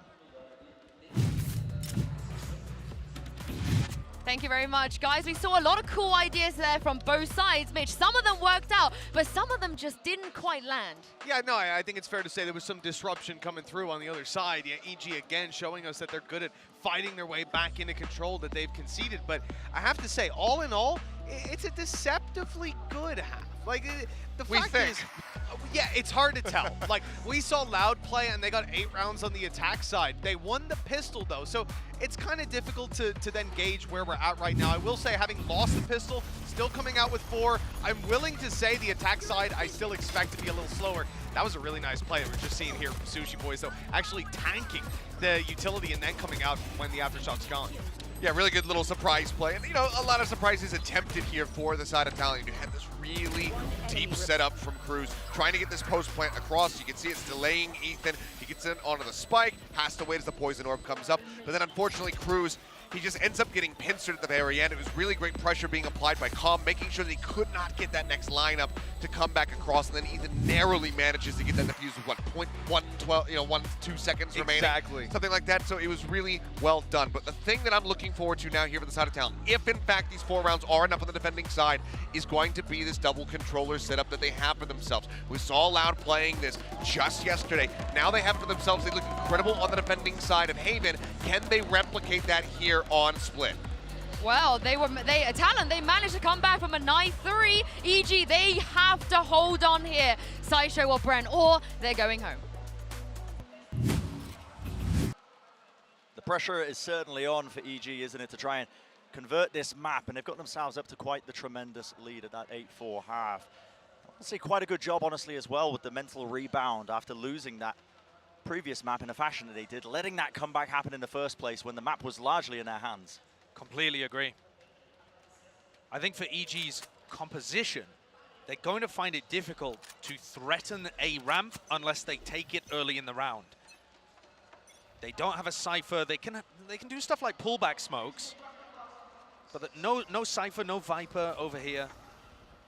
And here we go. Pullback smoke allows Jorgamo and Boostio to cross. So BCJ is going to be incredibly important in creating A-ramp pressure, even if he isn't playing there. Cruz just opting to hold up here, but look at this reclear into mid, into This is sewers. aggro. This So is incredibly aggro. I mean, what is that? Surely J-Boy should not be favored. BCJ does do a lot to contain inside the smoke. Fight being taken. And EG players looking to try and pivot into this one, but they're pivoting right into Fox. What is occurring? I mean, wow. This way, that way, a bit of indecision, but eventually they're deciding on the correct side of the map, getting that plant down into Oh, this is risky. This is risky. Yep, onto the side of the smoke, and that boom bot, well, it reveals everything. I do not like this, because BCJ is so far away from the rest of the team. When Boostio dies, it's actually a 3v2 on the retake. Does have the Astra Star at least to buy them a bit of time here, but needs to get into position to threaten that backstab angle, that position, and already this push coming through. Talon, what a kill for Sushi Boys to find. Garnis as well, and everybody's locked down. Plan of ahead when it's just a little bit too predictable. Overcooked Yeah. from EG there. They had all the opportunities in the world to win that pistol. And talk about repeating stories, Brent. EG up at the half, massively up at the half, lose the pistol. Last time on Haven, we saw them go for a force buy. What do you reckon? Are we going to see it again? What do you reckon? Do they go for a force? Because you said it, Brent, last time. Force buys let the leading team, they kind of open the door for the comeback. Yeah. Slipped away from them off the back of it, but no, they've decided Nothing against this it. time. I think that's a good idea. I think this is wise. I think it's the right play. Talon have already demonstrated a desire to fight aggressively for mid. Doing it again. Yeah, still trying to take these fights. Pushed up angle, that's the util used to try and push Boostio forwards, but that Boombot, he was blind. Luckily, teammates did have his back, making sure to break it so he didn't take too much damage from this one, but... Okay, Fox. Oh my goodness, just peeking into the turret as soon as he hears it placed. Talon having a decent grip, it feels like, of that mid control, at least containing any sort of avenue. Good usage of utility as well, just to make sure that they're rotating it. So no space can really be gained by EG, because I'm going to be backing away, looking to retake that B main control. A-ramp information completely known by Talon. No pressure on that side of the map. Using a flash as well, just to make sure. They are, of course, worried that this could be a pivot through mid to A, but as this fault line comes through, they can start rotating. Quite nice. Still gives them the pretty perfect timing there for the pull as well, and back up from the rest of them. Big shutdown, no problems whatsoever. And 5 Spectres taken into the next round.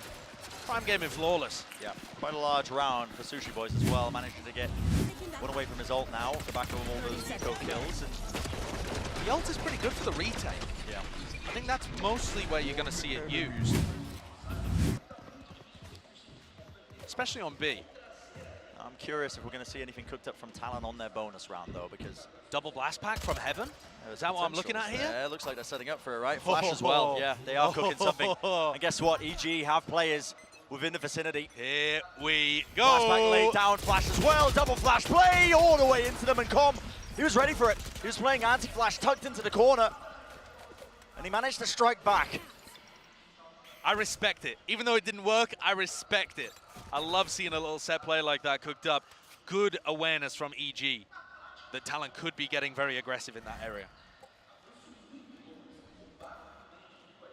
And now EG can just cut noise, right? Just slow the pace down. Really slowed down that pace, which is something that I felt missing at times on Haven. They were getting a bit flustered on their attack side. It's important not to let any of these advantages that have been handed to you just get away, and there we go, a good fight taken. Using those rifles, making sure that they're trading effectively. 50 seconds in a round, but what's going to be revealing the position of Cruz. Aftershock to push him back out of position. Right now, EG just, it is quite tepid, isn't it? They don't want to be taking any of this space onto A. Yeah, I think they're concerned it could be a full 5-player stack. But as soon as Sushi Boys gets that kill, EG are going to realize, oh no, the other 2 players are elsewhere. Yeah. could still be a bit dangerous, though, especially given the health that Boostio's on. Well, Sushi Boys has just got his ult now. And a rifle in his hands from that kill in mid, so Boostio's going to be quite important. If Boostio falls here... He's on 20 health. Yeah. He needs to be the difference maker, but it's that run and gun in action. And now it's down to that 2v2. Ult's online. You can notice that EG are playing at the back of the site. They recognize that that is a threat in this round. There's layers to it. No one playing out of position here, but the ult is not even being committed still. It's down to that 1v1. Time running low enough here. A wider play, a wider swing by Sushi Boys. And Jogamo, it's intelligent play from him. Sushi Boys needs to stick this. It's a percentage play. He's got half. He's sticking it all the way through, and the swing is immaculate. Jogamo with the right timing in his head. He knew exactly how to play that.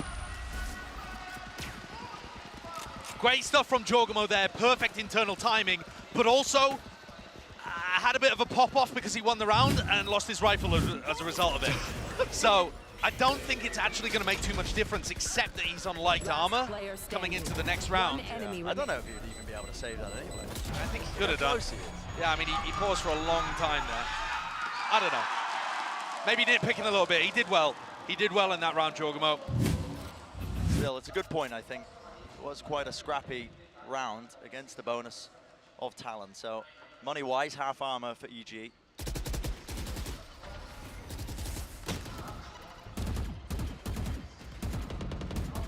And a pretty serious focus from EG towards mid. Are they going to create some fake pressure on A to help with this? At the moment, doesn't really feel like it, and mid is getting dominated by Talon utility. Now, Garnet getting himself this pushed up feels like it could be exploitable if they get a read on it later on. There's that bit of a fake. Okay. Oh, yeah. Except they know it's real. They spotted heads over the top. Another few retakes. What's here. he doing reloading in the middle of the open? Reloading Cruz. I mean, this is really does feel like a bit of an overheat moment. They've crossed through past his own Viper Orb, satcheling across Jorgen mode. Everybody's vulnerable up, but will it even matter? Still, the EG players, they take the good fights. Watching for these smokes, and that was just all over the place. Bit of spaghetti falling out of the Talon pockets. Also, BCJ in Narnia in the post plant. I mean, through the wardrobe talking to the Queen. Mr. Tumnus up in there. He's in the middle of nowhere. He is definitely in the middle of nowhere. This man's just pulling out references I can't even comprehend. This is how he used to play when he was on Xset though as well. He used to see BCJ and Def go for these crazy long lurks.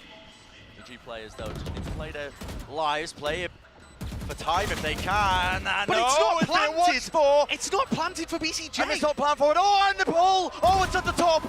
It's right on the top, and it does not disrupt the defuse. Pasta, spaghetti, everywhere. Oh my goodness. It's unbelievable. EG should have had that one wrapped up in a bow. Now I'll say, that is a bit unfortunate.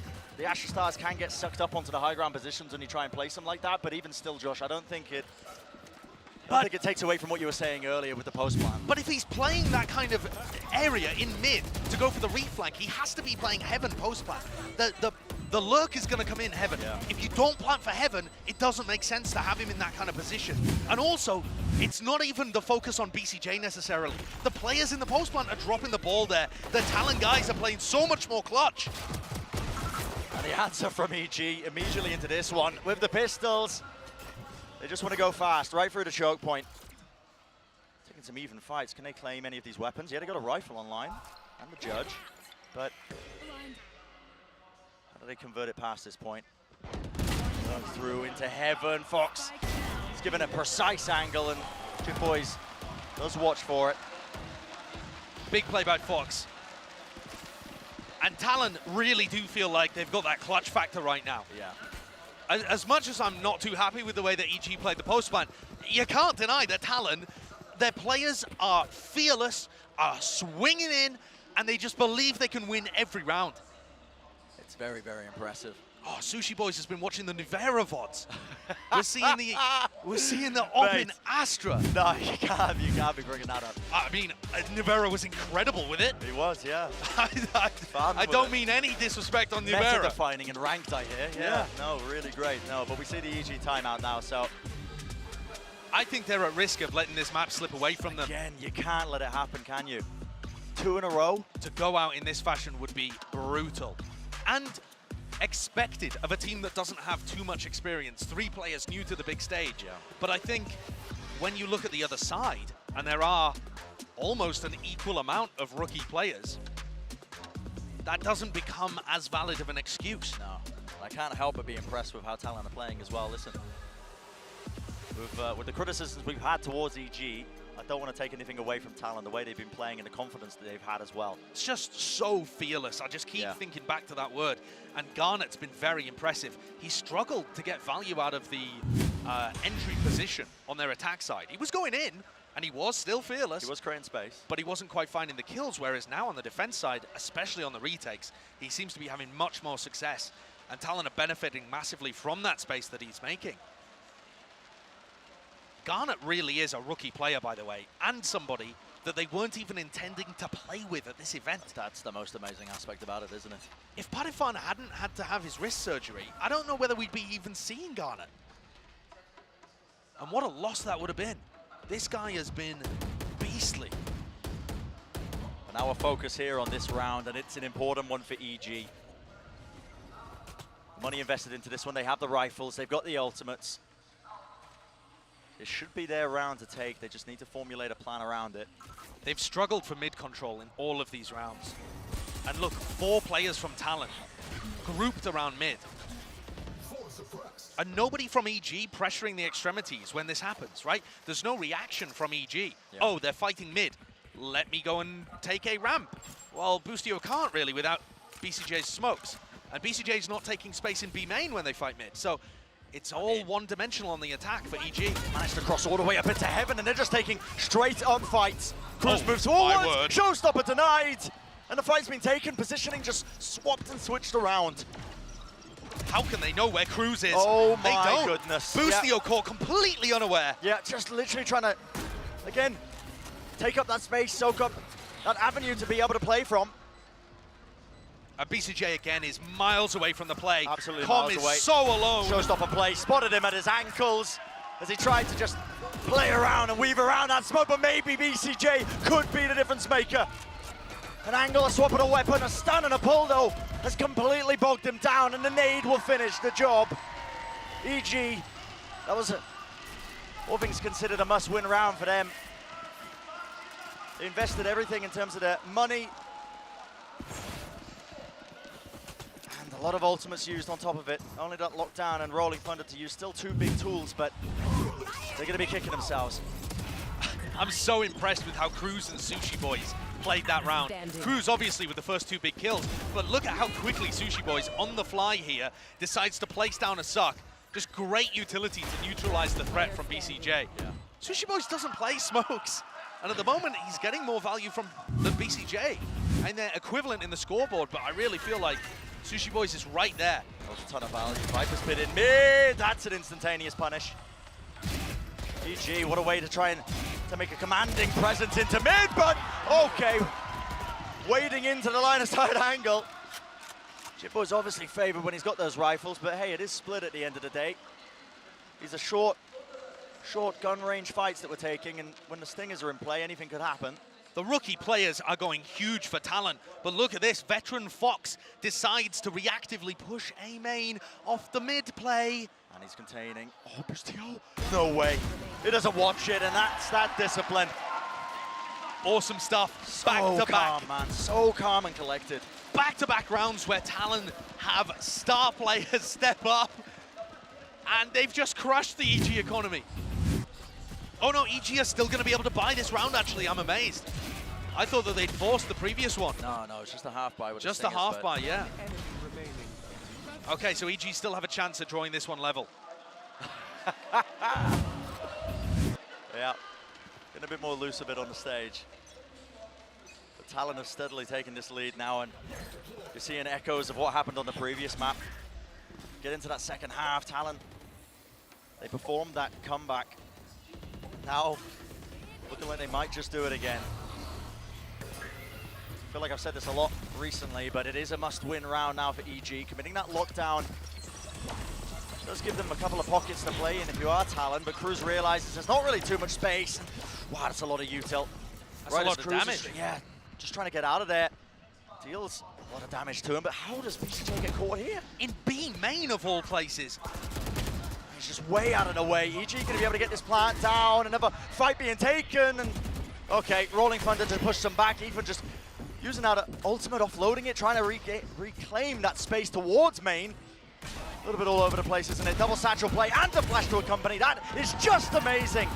The coordination is there. Com, another play from him, re-flanking and repositioning. But now, the Talon players once more come up with all the kills. And Talon's retakes look sublime. EG's game plan is falling to pieces in the post plant, and Talon are capitalizing.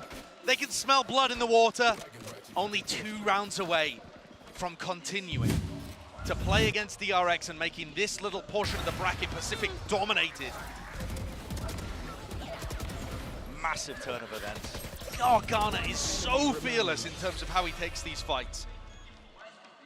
And the backfill from the rest of Talon is gorgeous too. Yeah. EG with another timeout. I gotta say, Brent, too, it's gotta be so frustrating being Ethan in this game when he played Yoru, he played KO, and dominated their opening matchup. Yeah. And now he's been stuck on breach duty for these 2 maps, where he just can't get as involved. He just has to always be setting up other people to make the plays. And for one of your players that's the most experienced, that has the most LAN clutch factor, he's just been taken out of the game a little bit by virtue of the agent that he's been put on. On the other side of things, though, the like-to-like comparison is Jitboy. And my God, is he finding moments to pop off on the KO. Yeah. As another player that's new to the stage as well. The expectations, I mean, listen, we can't reiterate this more. Talon Esports, most people coming into this event, you know, we were expecting them to, listen, hold their ground, I think, against some of the teams on their side of the bracket, but for them to perform in this kind of fashion is quite amazing. Yeah, really looking good here. Garnet picking out the operator as EG make the brave decision to play for overtime. Wow. That is a really hard call to make, and looks like we might be seeing a fight. Some action being taken immediately there. Turret, drop down on the angle. Garnet's okay. It's a little bit risky. Getting away with it. Yeah. Does not get punished. Just jiggle beam from Cruz. I mean, he just opens himself quite wide. Snake bite at his feet just in case there is a double satchel play. He's used to this one now, and there was a good responsive utility. He also could be quite nice, but beaming them all down right through the smokes, and there will be no more threat of EG just trying to clamor for those kills. Talon dominating the mid-fight, committing a couple of players to it there, but not getting punished in mid, not getting punished anywhere else on the map, cleaning this up. This was 8-4 at the half. EG only able to put 1 on the board compared to Talon's 8. This is an exact replica of Haven. Yeah. EG's attack side just not able to misdirect in the slightest. Talon always with the read, always with the correct play, and always with some level of clutch factor. Can EG pull out 3 in a row, or are Talon moving forwards in the bracket? That's going to be the big question. We need to see something different from this EG squad. It's a slower start to their attack side round. This is very different from Talon as well, actually. Committing a lot of people over towards B main. I don't think EG have played there pretty much at all on their attack side. Maybe anticipating that they would try and go for a faster play with the no command that Com has, but now they've got Garnet posted up, though. They can commit resources elsewhere. It's just doesn't quite get punished for that one. Gets the information that they are exploring into mid. They are surrounding. Ethan pushed up. A lot is going to be handled, I think, at the back of this one here. This mid control. The DG are just, again, putting a bit of that util into it, a flash. But the players are already rotating on both sides. It's going to be 3 ready to contain on the Talon side for any sort of A aggression, and that is exactly where EG are going. Does Cruz get cleared here? They don't have really any clue that there could be players up in A heaven. Satchel across now to no command. Going to be removing any sort of abilities, but enough of a presence away, and well, what was anything anything at all to try and clear them through. That's Jorgamo from the high ground position, clears it out, but the trades, are they going to be there? Jorgamo showstopper play, he does find his target, but there's 17 seconds remaining, and they can't afford to res Com in this fight. They need to get this plant down. Still that position being played by BCJ. In the choke point, it is that 2v2. And EG, they need to win it. Satchel play moves down, still being watched for. BCJ claims it, 1 kill found. Sushi Boys could put a stop to this one, but EG, they desperately need it just to continue in the map, to continue in the series. The reposition is there. Not planning for Heaven, but BCJ, does he spot it? Yeah, just behind screens. They know he's there, but a spam still happening. And they've got a star as well. Pull not being used. BCJ knows it now, activated. It just feels impossible, and indeed it is. EG survive. 2 more wins needed for EG to drag this one to overtime. Desperate attempt. It works out in the end. Jorgamo being the key player. Finding 2 and then the 3rd with his ultimate. He does everything. Can they rely on that kind of opening again from their Raze player?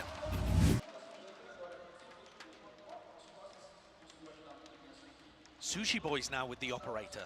Again on B main.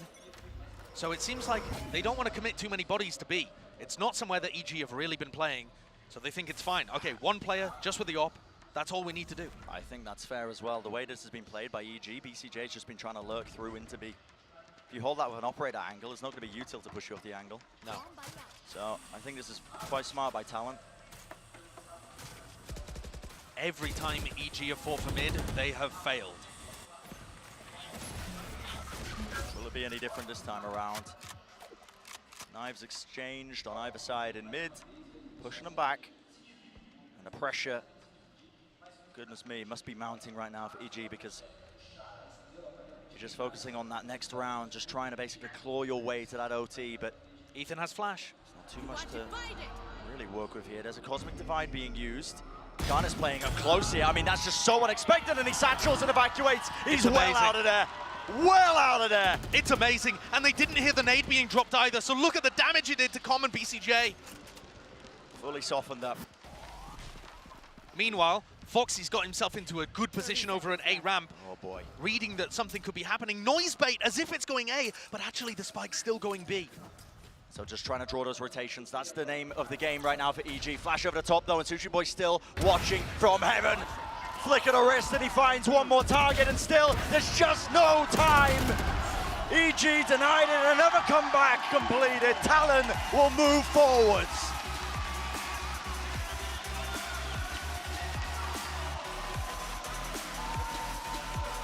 Awesome performance from these guys. The Cinderella story from the Pacific region continues. You can't help but root for them. It feels like the same kind of story that we've seen from this core before, specifically at Champions. Beating one of the North American teams with some cool strats, taking the pistol rounds, the bonus rounds, the important momentum-changing moments.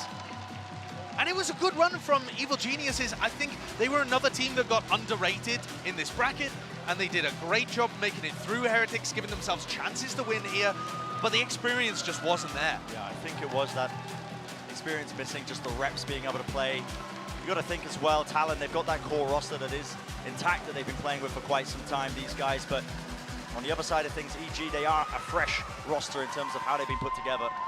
And I think both teams could take a long, hard look at their attack side calling, because we saw this game dominated by the defenses. But it was this team that came out on top, super clutch when it mattered, rookies stepping up. It's a magical run, and they get their shot at taking down Pacific rivals DRX. Yeah, that would be just immense, wouldn't it? Would that be? I mean, that would be an enormous upset, but I feel like they've showcased they've got what it takes in moments. They have the players that can turn up. The defense side really does look good when they're playing against teams of the caliber of EG. But I think there are many hurdles ahead for this team. They can be proud of what they've accomplished so far, though, in the tournament. Yeah. And represented the Pacific region well. cannot sing the praises of some of the newer players that have come up onto this stage, like Ginásio, you're seeing before you, like Jit Boys, because they have just been standout performers in almost every single series. Yeah. You think of Jit Boys on that Fracture map versus MIBR, playing against the home crowd as well. The crowd cheering against him at every twist and corner, but ultimately still persevering and being able to just have those ridiculous moments on the big stage. And how much further can they go? That's going to be the big question. Yeah, we are guaranteed a semi-final that's Americas versus Pacific in the Alpha bracket. That's pretty sick. But of course, we're going to have to wait a while for that to happen. There's matches before we get to that point and the entirety of the Omega bracket. Will it be Talon that gets there? That would be some kind of run. Some kind of run. It's a great game, very entertaining and heartbreaking, I'm sure, for the side of EG. Huge moments, fumbles, all sorts, everything that you could possibly ask for in this series. You're seeing the magic of the tournament structure as well coming together, I think. Singular limb, a lot that can happen. You get these results where a team like Talon can really just take their side of the bracket by storm. And I just want to say again, how incredible that Garnet and Jit Boys are the two highest performing players on both maps. Yeah. That's nuts. We were, a lot of people, myself included, were underrating this Talon side because I thought that they had missed out on Padafan, even on Serve, on Scary. These were big names the last time that we'd seen them play at events like this. And the rookie players that they've got in have just immediately adapted to the big stage. Yeah. I mean, match MVP, you got Garnet, you got Sushi Boys, you got Jit Boy. I feel like it's got to be Garnet or Jit Boy for me, but I don't know. I feel like the step up in performance was bigger from Jit Boy, but maybe Garnet did more overall. It's you at home that get to decide this, but crazy either way that these rookie players have been performing so well. Yeah, I mean, it's just absolutely immaculate, really, isn't it? And now, that's going to do it for the series of the day. It's been a fantastic series, but don't go anywhere just yet. We're going to go to a short break, and on the other side of things, or at least actually, I believe maybe back down to the analyst desk. Not too sure, actually. I've had a bit of a brain fog moment.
great performance, but for one of them, today could be the start of that Cinderella run.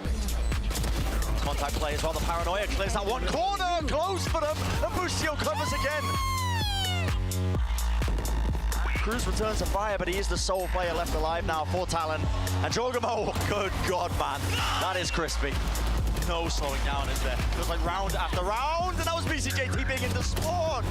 He's been dealt with, Shorty up close, has to reload that one, Garnet. He's breaking ankles out here, man, and he's found the kill anyway.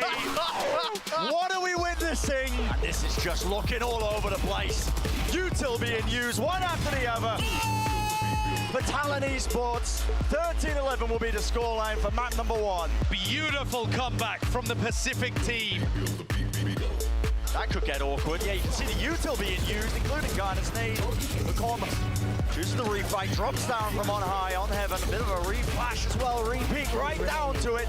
4 bullets left in it, wants to go for it. There's the ace. But as this fault line comes through, they can start rotating. Pretty perfect timing there for the pull as well, and back up from the rest of them. Whoa!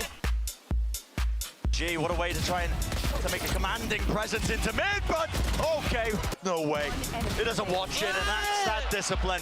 EG denied it, and another comeback completed. Talon will move forwards. Awesome performance from these guys. The Cinderella story from the Pacific region continues. You can't help but root for them.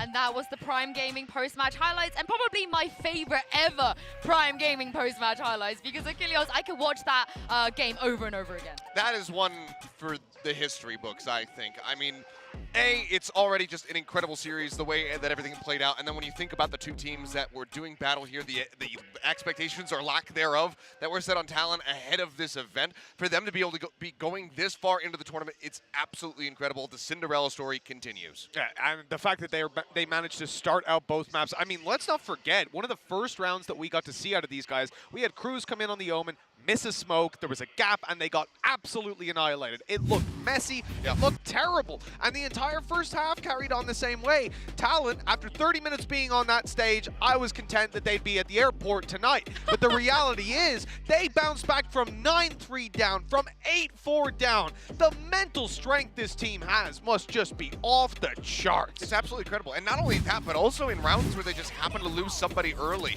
Across this series, I believe they averaged 33% wins when they were in a 4v5 scenario. So even though they give up that first kill, they still oftentimes were able to bounce back and close out the rounds. It's absolutely incredible to see from this team just how level-headed they've been able to remain, despite the fact that they have these two rookies coming through. And just the two rookies, I mean, good God. We'll get to a bit more of them later on, but they just still went absolutely nuclear. I honestly think we should just get into it now, because you guys heard it from Sideshow and Bren as well. Losing Surf, losing Scary, not having Paddy, it didn't seem like everything wasn't right for them, at least in terms of the narratives going into this tournament. But Mitch, G-Boys and Garnets are just better. Garnets is a guy that came into today, I had no expectations for him. You know, he is just filling a slot on that roster in my mind.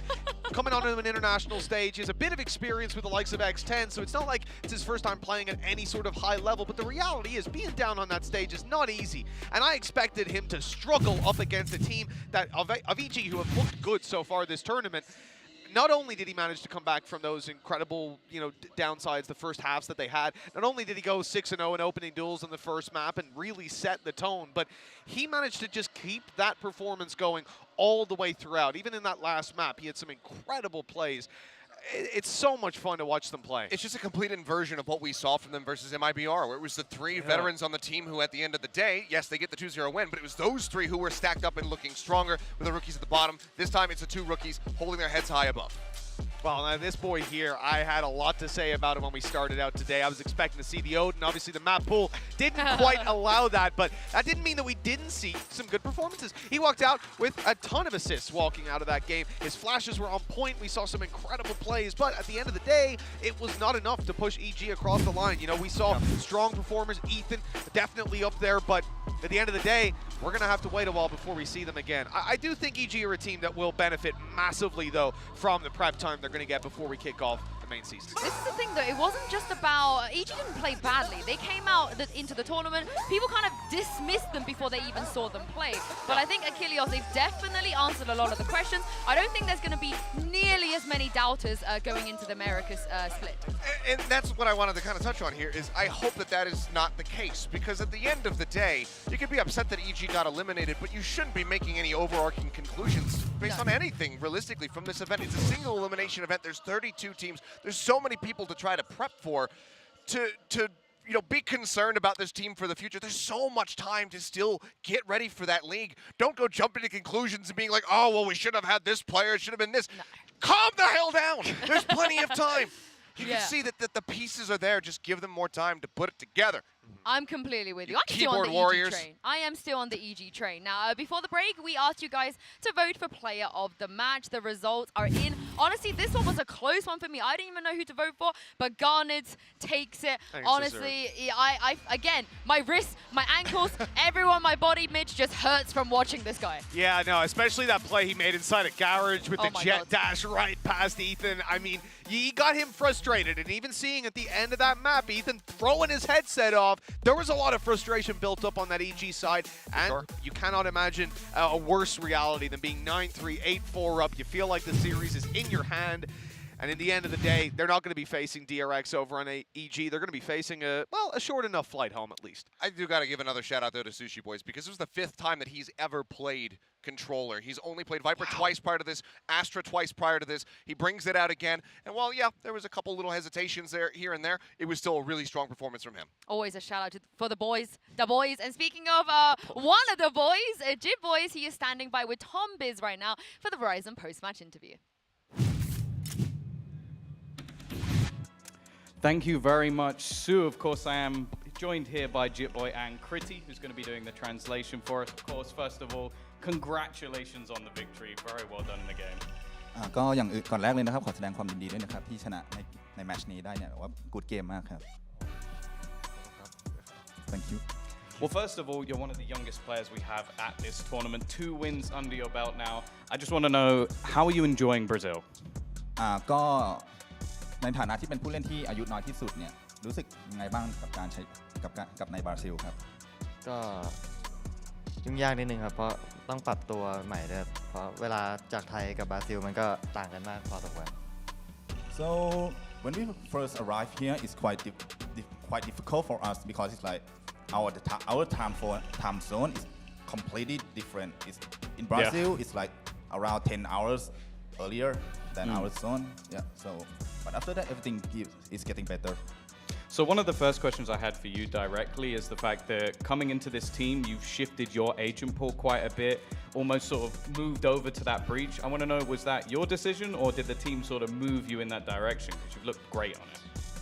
ก็อย่างที่เล่นเมื่อกี้ที่เล่นเป็น breach นะฮะเป็นแบบว่าการตัดสินใจด้วยตัวเองหรือว่าเป็นการตัดสินใจของจากทีมครับ ส่วนมากถ้าอยู่ในเกมก็จะเป็นการตัดสินใจของผมมากกว่าแต่บางทีก็จะมีเพื่อนในทีมคอยช่วยบอกของบอกอะไรประมาณนี้ So mostly all the decision is made by himself, but sometimes it's also which he also got some recommended by his teammate as well.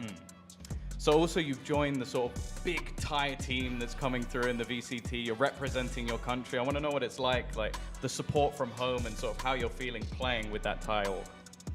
ก็ในฐานะที่เป็นตัวแทนทีมจากประเทศไทยนะครับรู้สึกยังไงบ้างครับแล้วก็ที่ได้รับซัพพอร์ตจากทางแฟนๆจากทางบ้านแล้วก็จากทั่วโลกครับก็รู้สึกดีใจครับแล้วก็ที่ยังไม่ได้กลับบ้านเร็วก็รู้สึกที่ชนะดีใจวันนี้ So he's quite very excited and also happy to be able to keep staying in Brazil by beating the EG.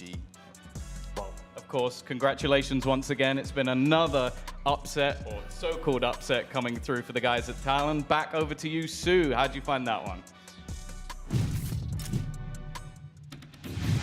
Thank you very much. Tom, I think you had a great point there. At what point do we stop calling it an upset? and Talon are just I mean, at this the point, favorite at some point. Yeah, at this point, surely. Every question I had going into that series, I feel like I got an answer to, Seth.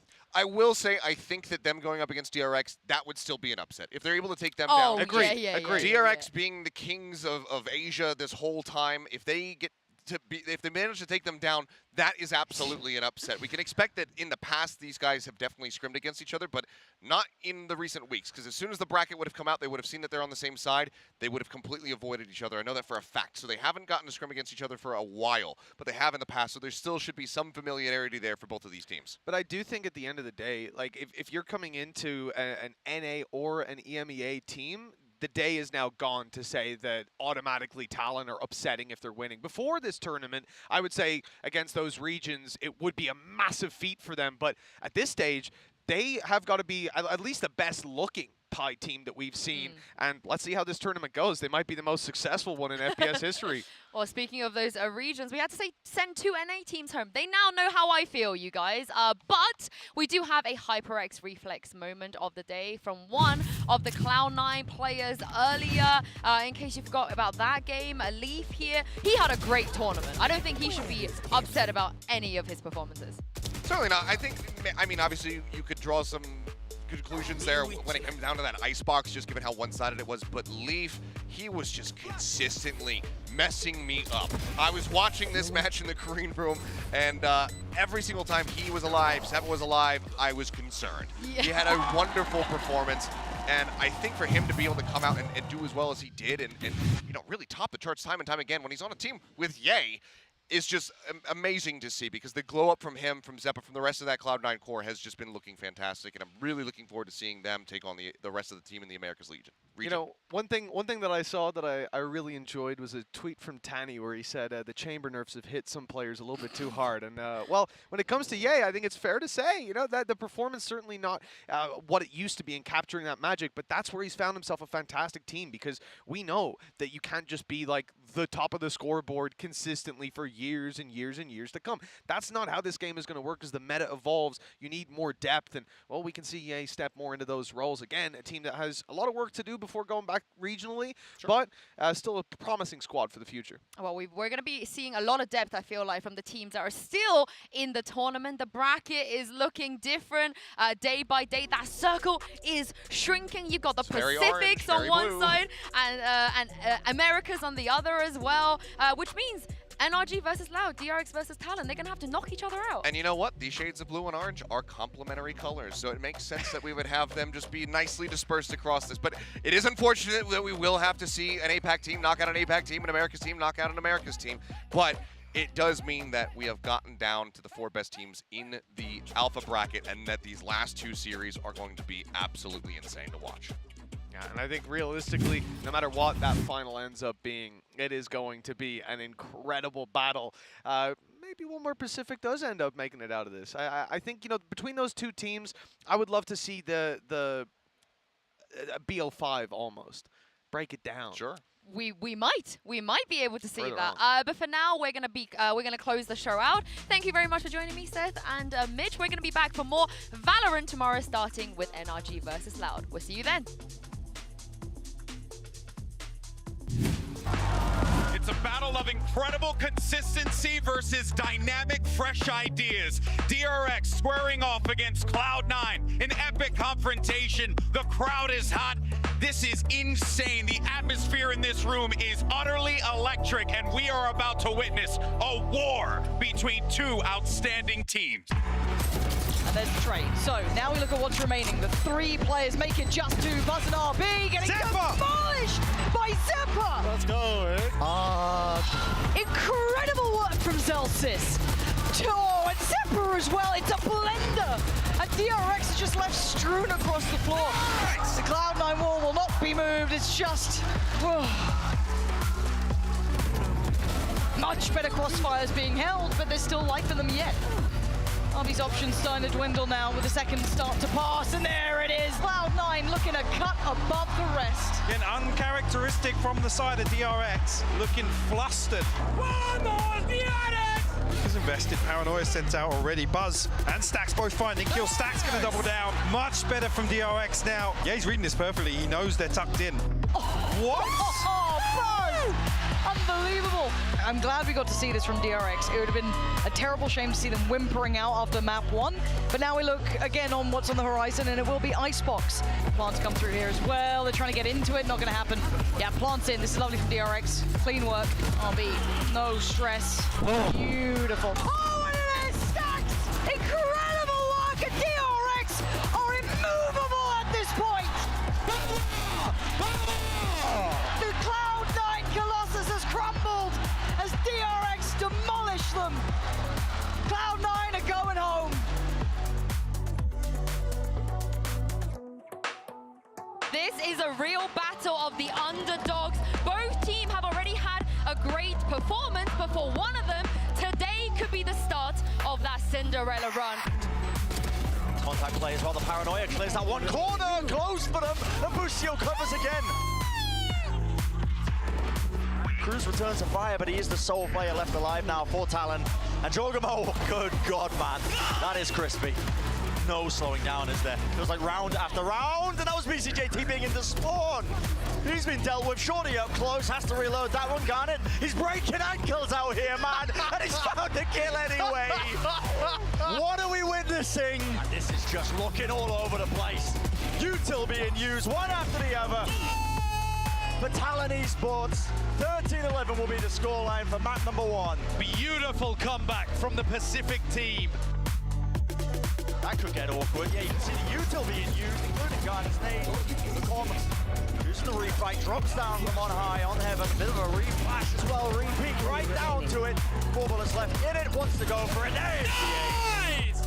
But as this fault line comes through, they can start rotating.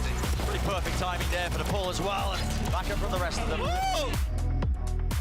Gee, what a way to try and make a commanding presence into mid, but okay, no way. He doesn't watch it, and that's that discipline. EG denied it, and another comeback completed. Talon will move forwards. Awesome performance from these guys. The Cinderella story from the Pacific region continues. You can't help but root for them.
Show 'em how you like it. Wave around. Bang it up and down. Girl, break it down. Show 'em how People run around. I get up and down.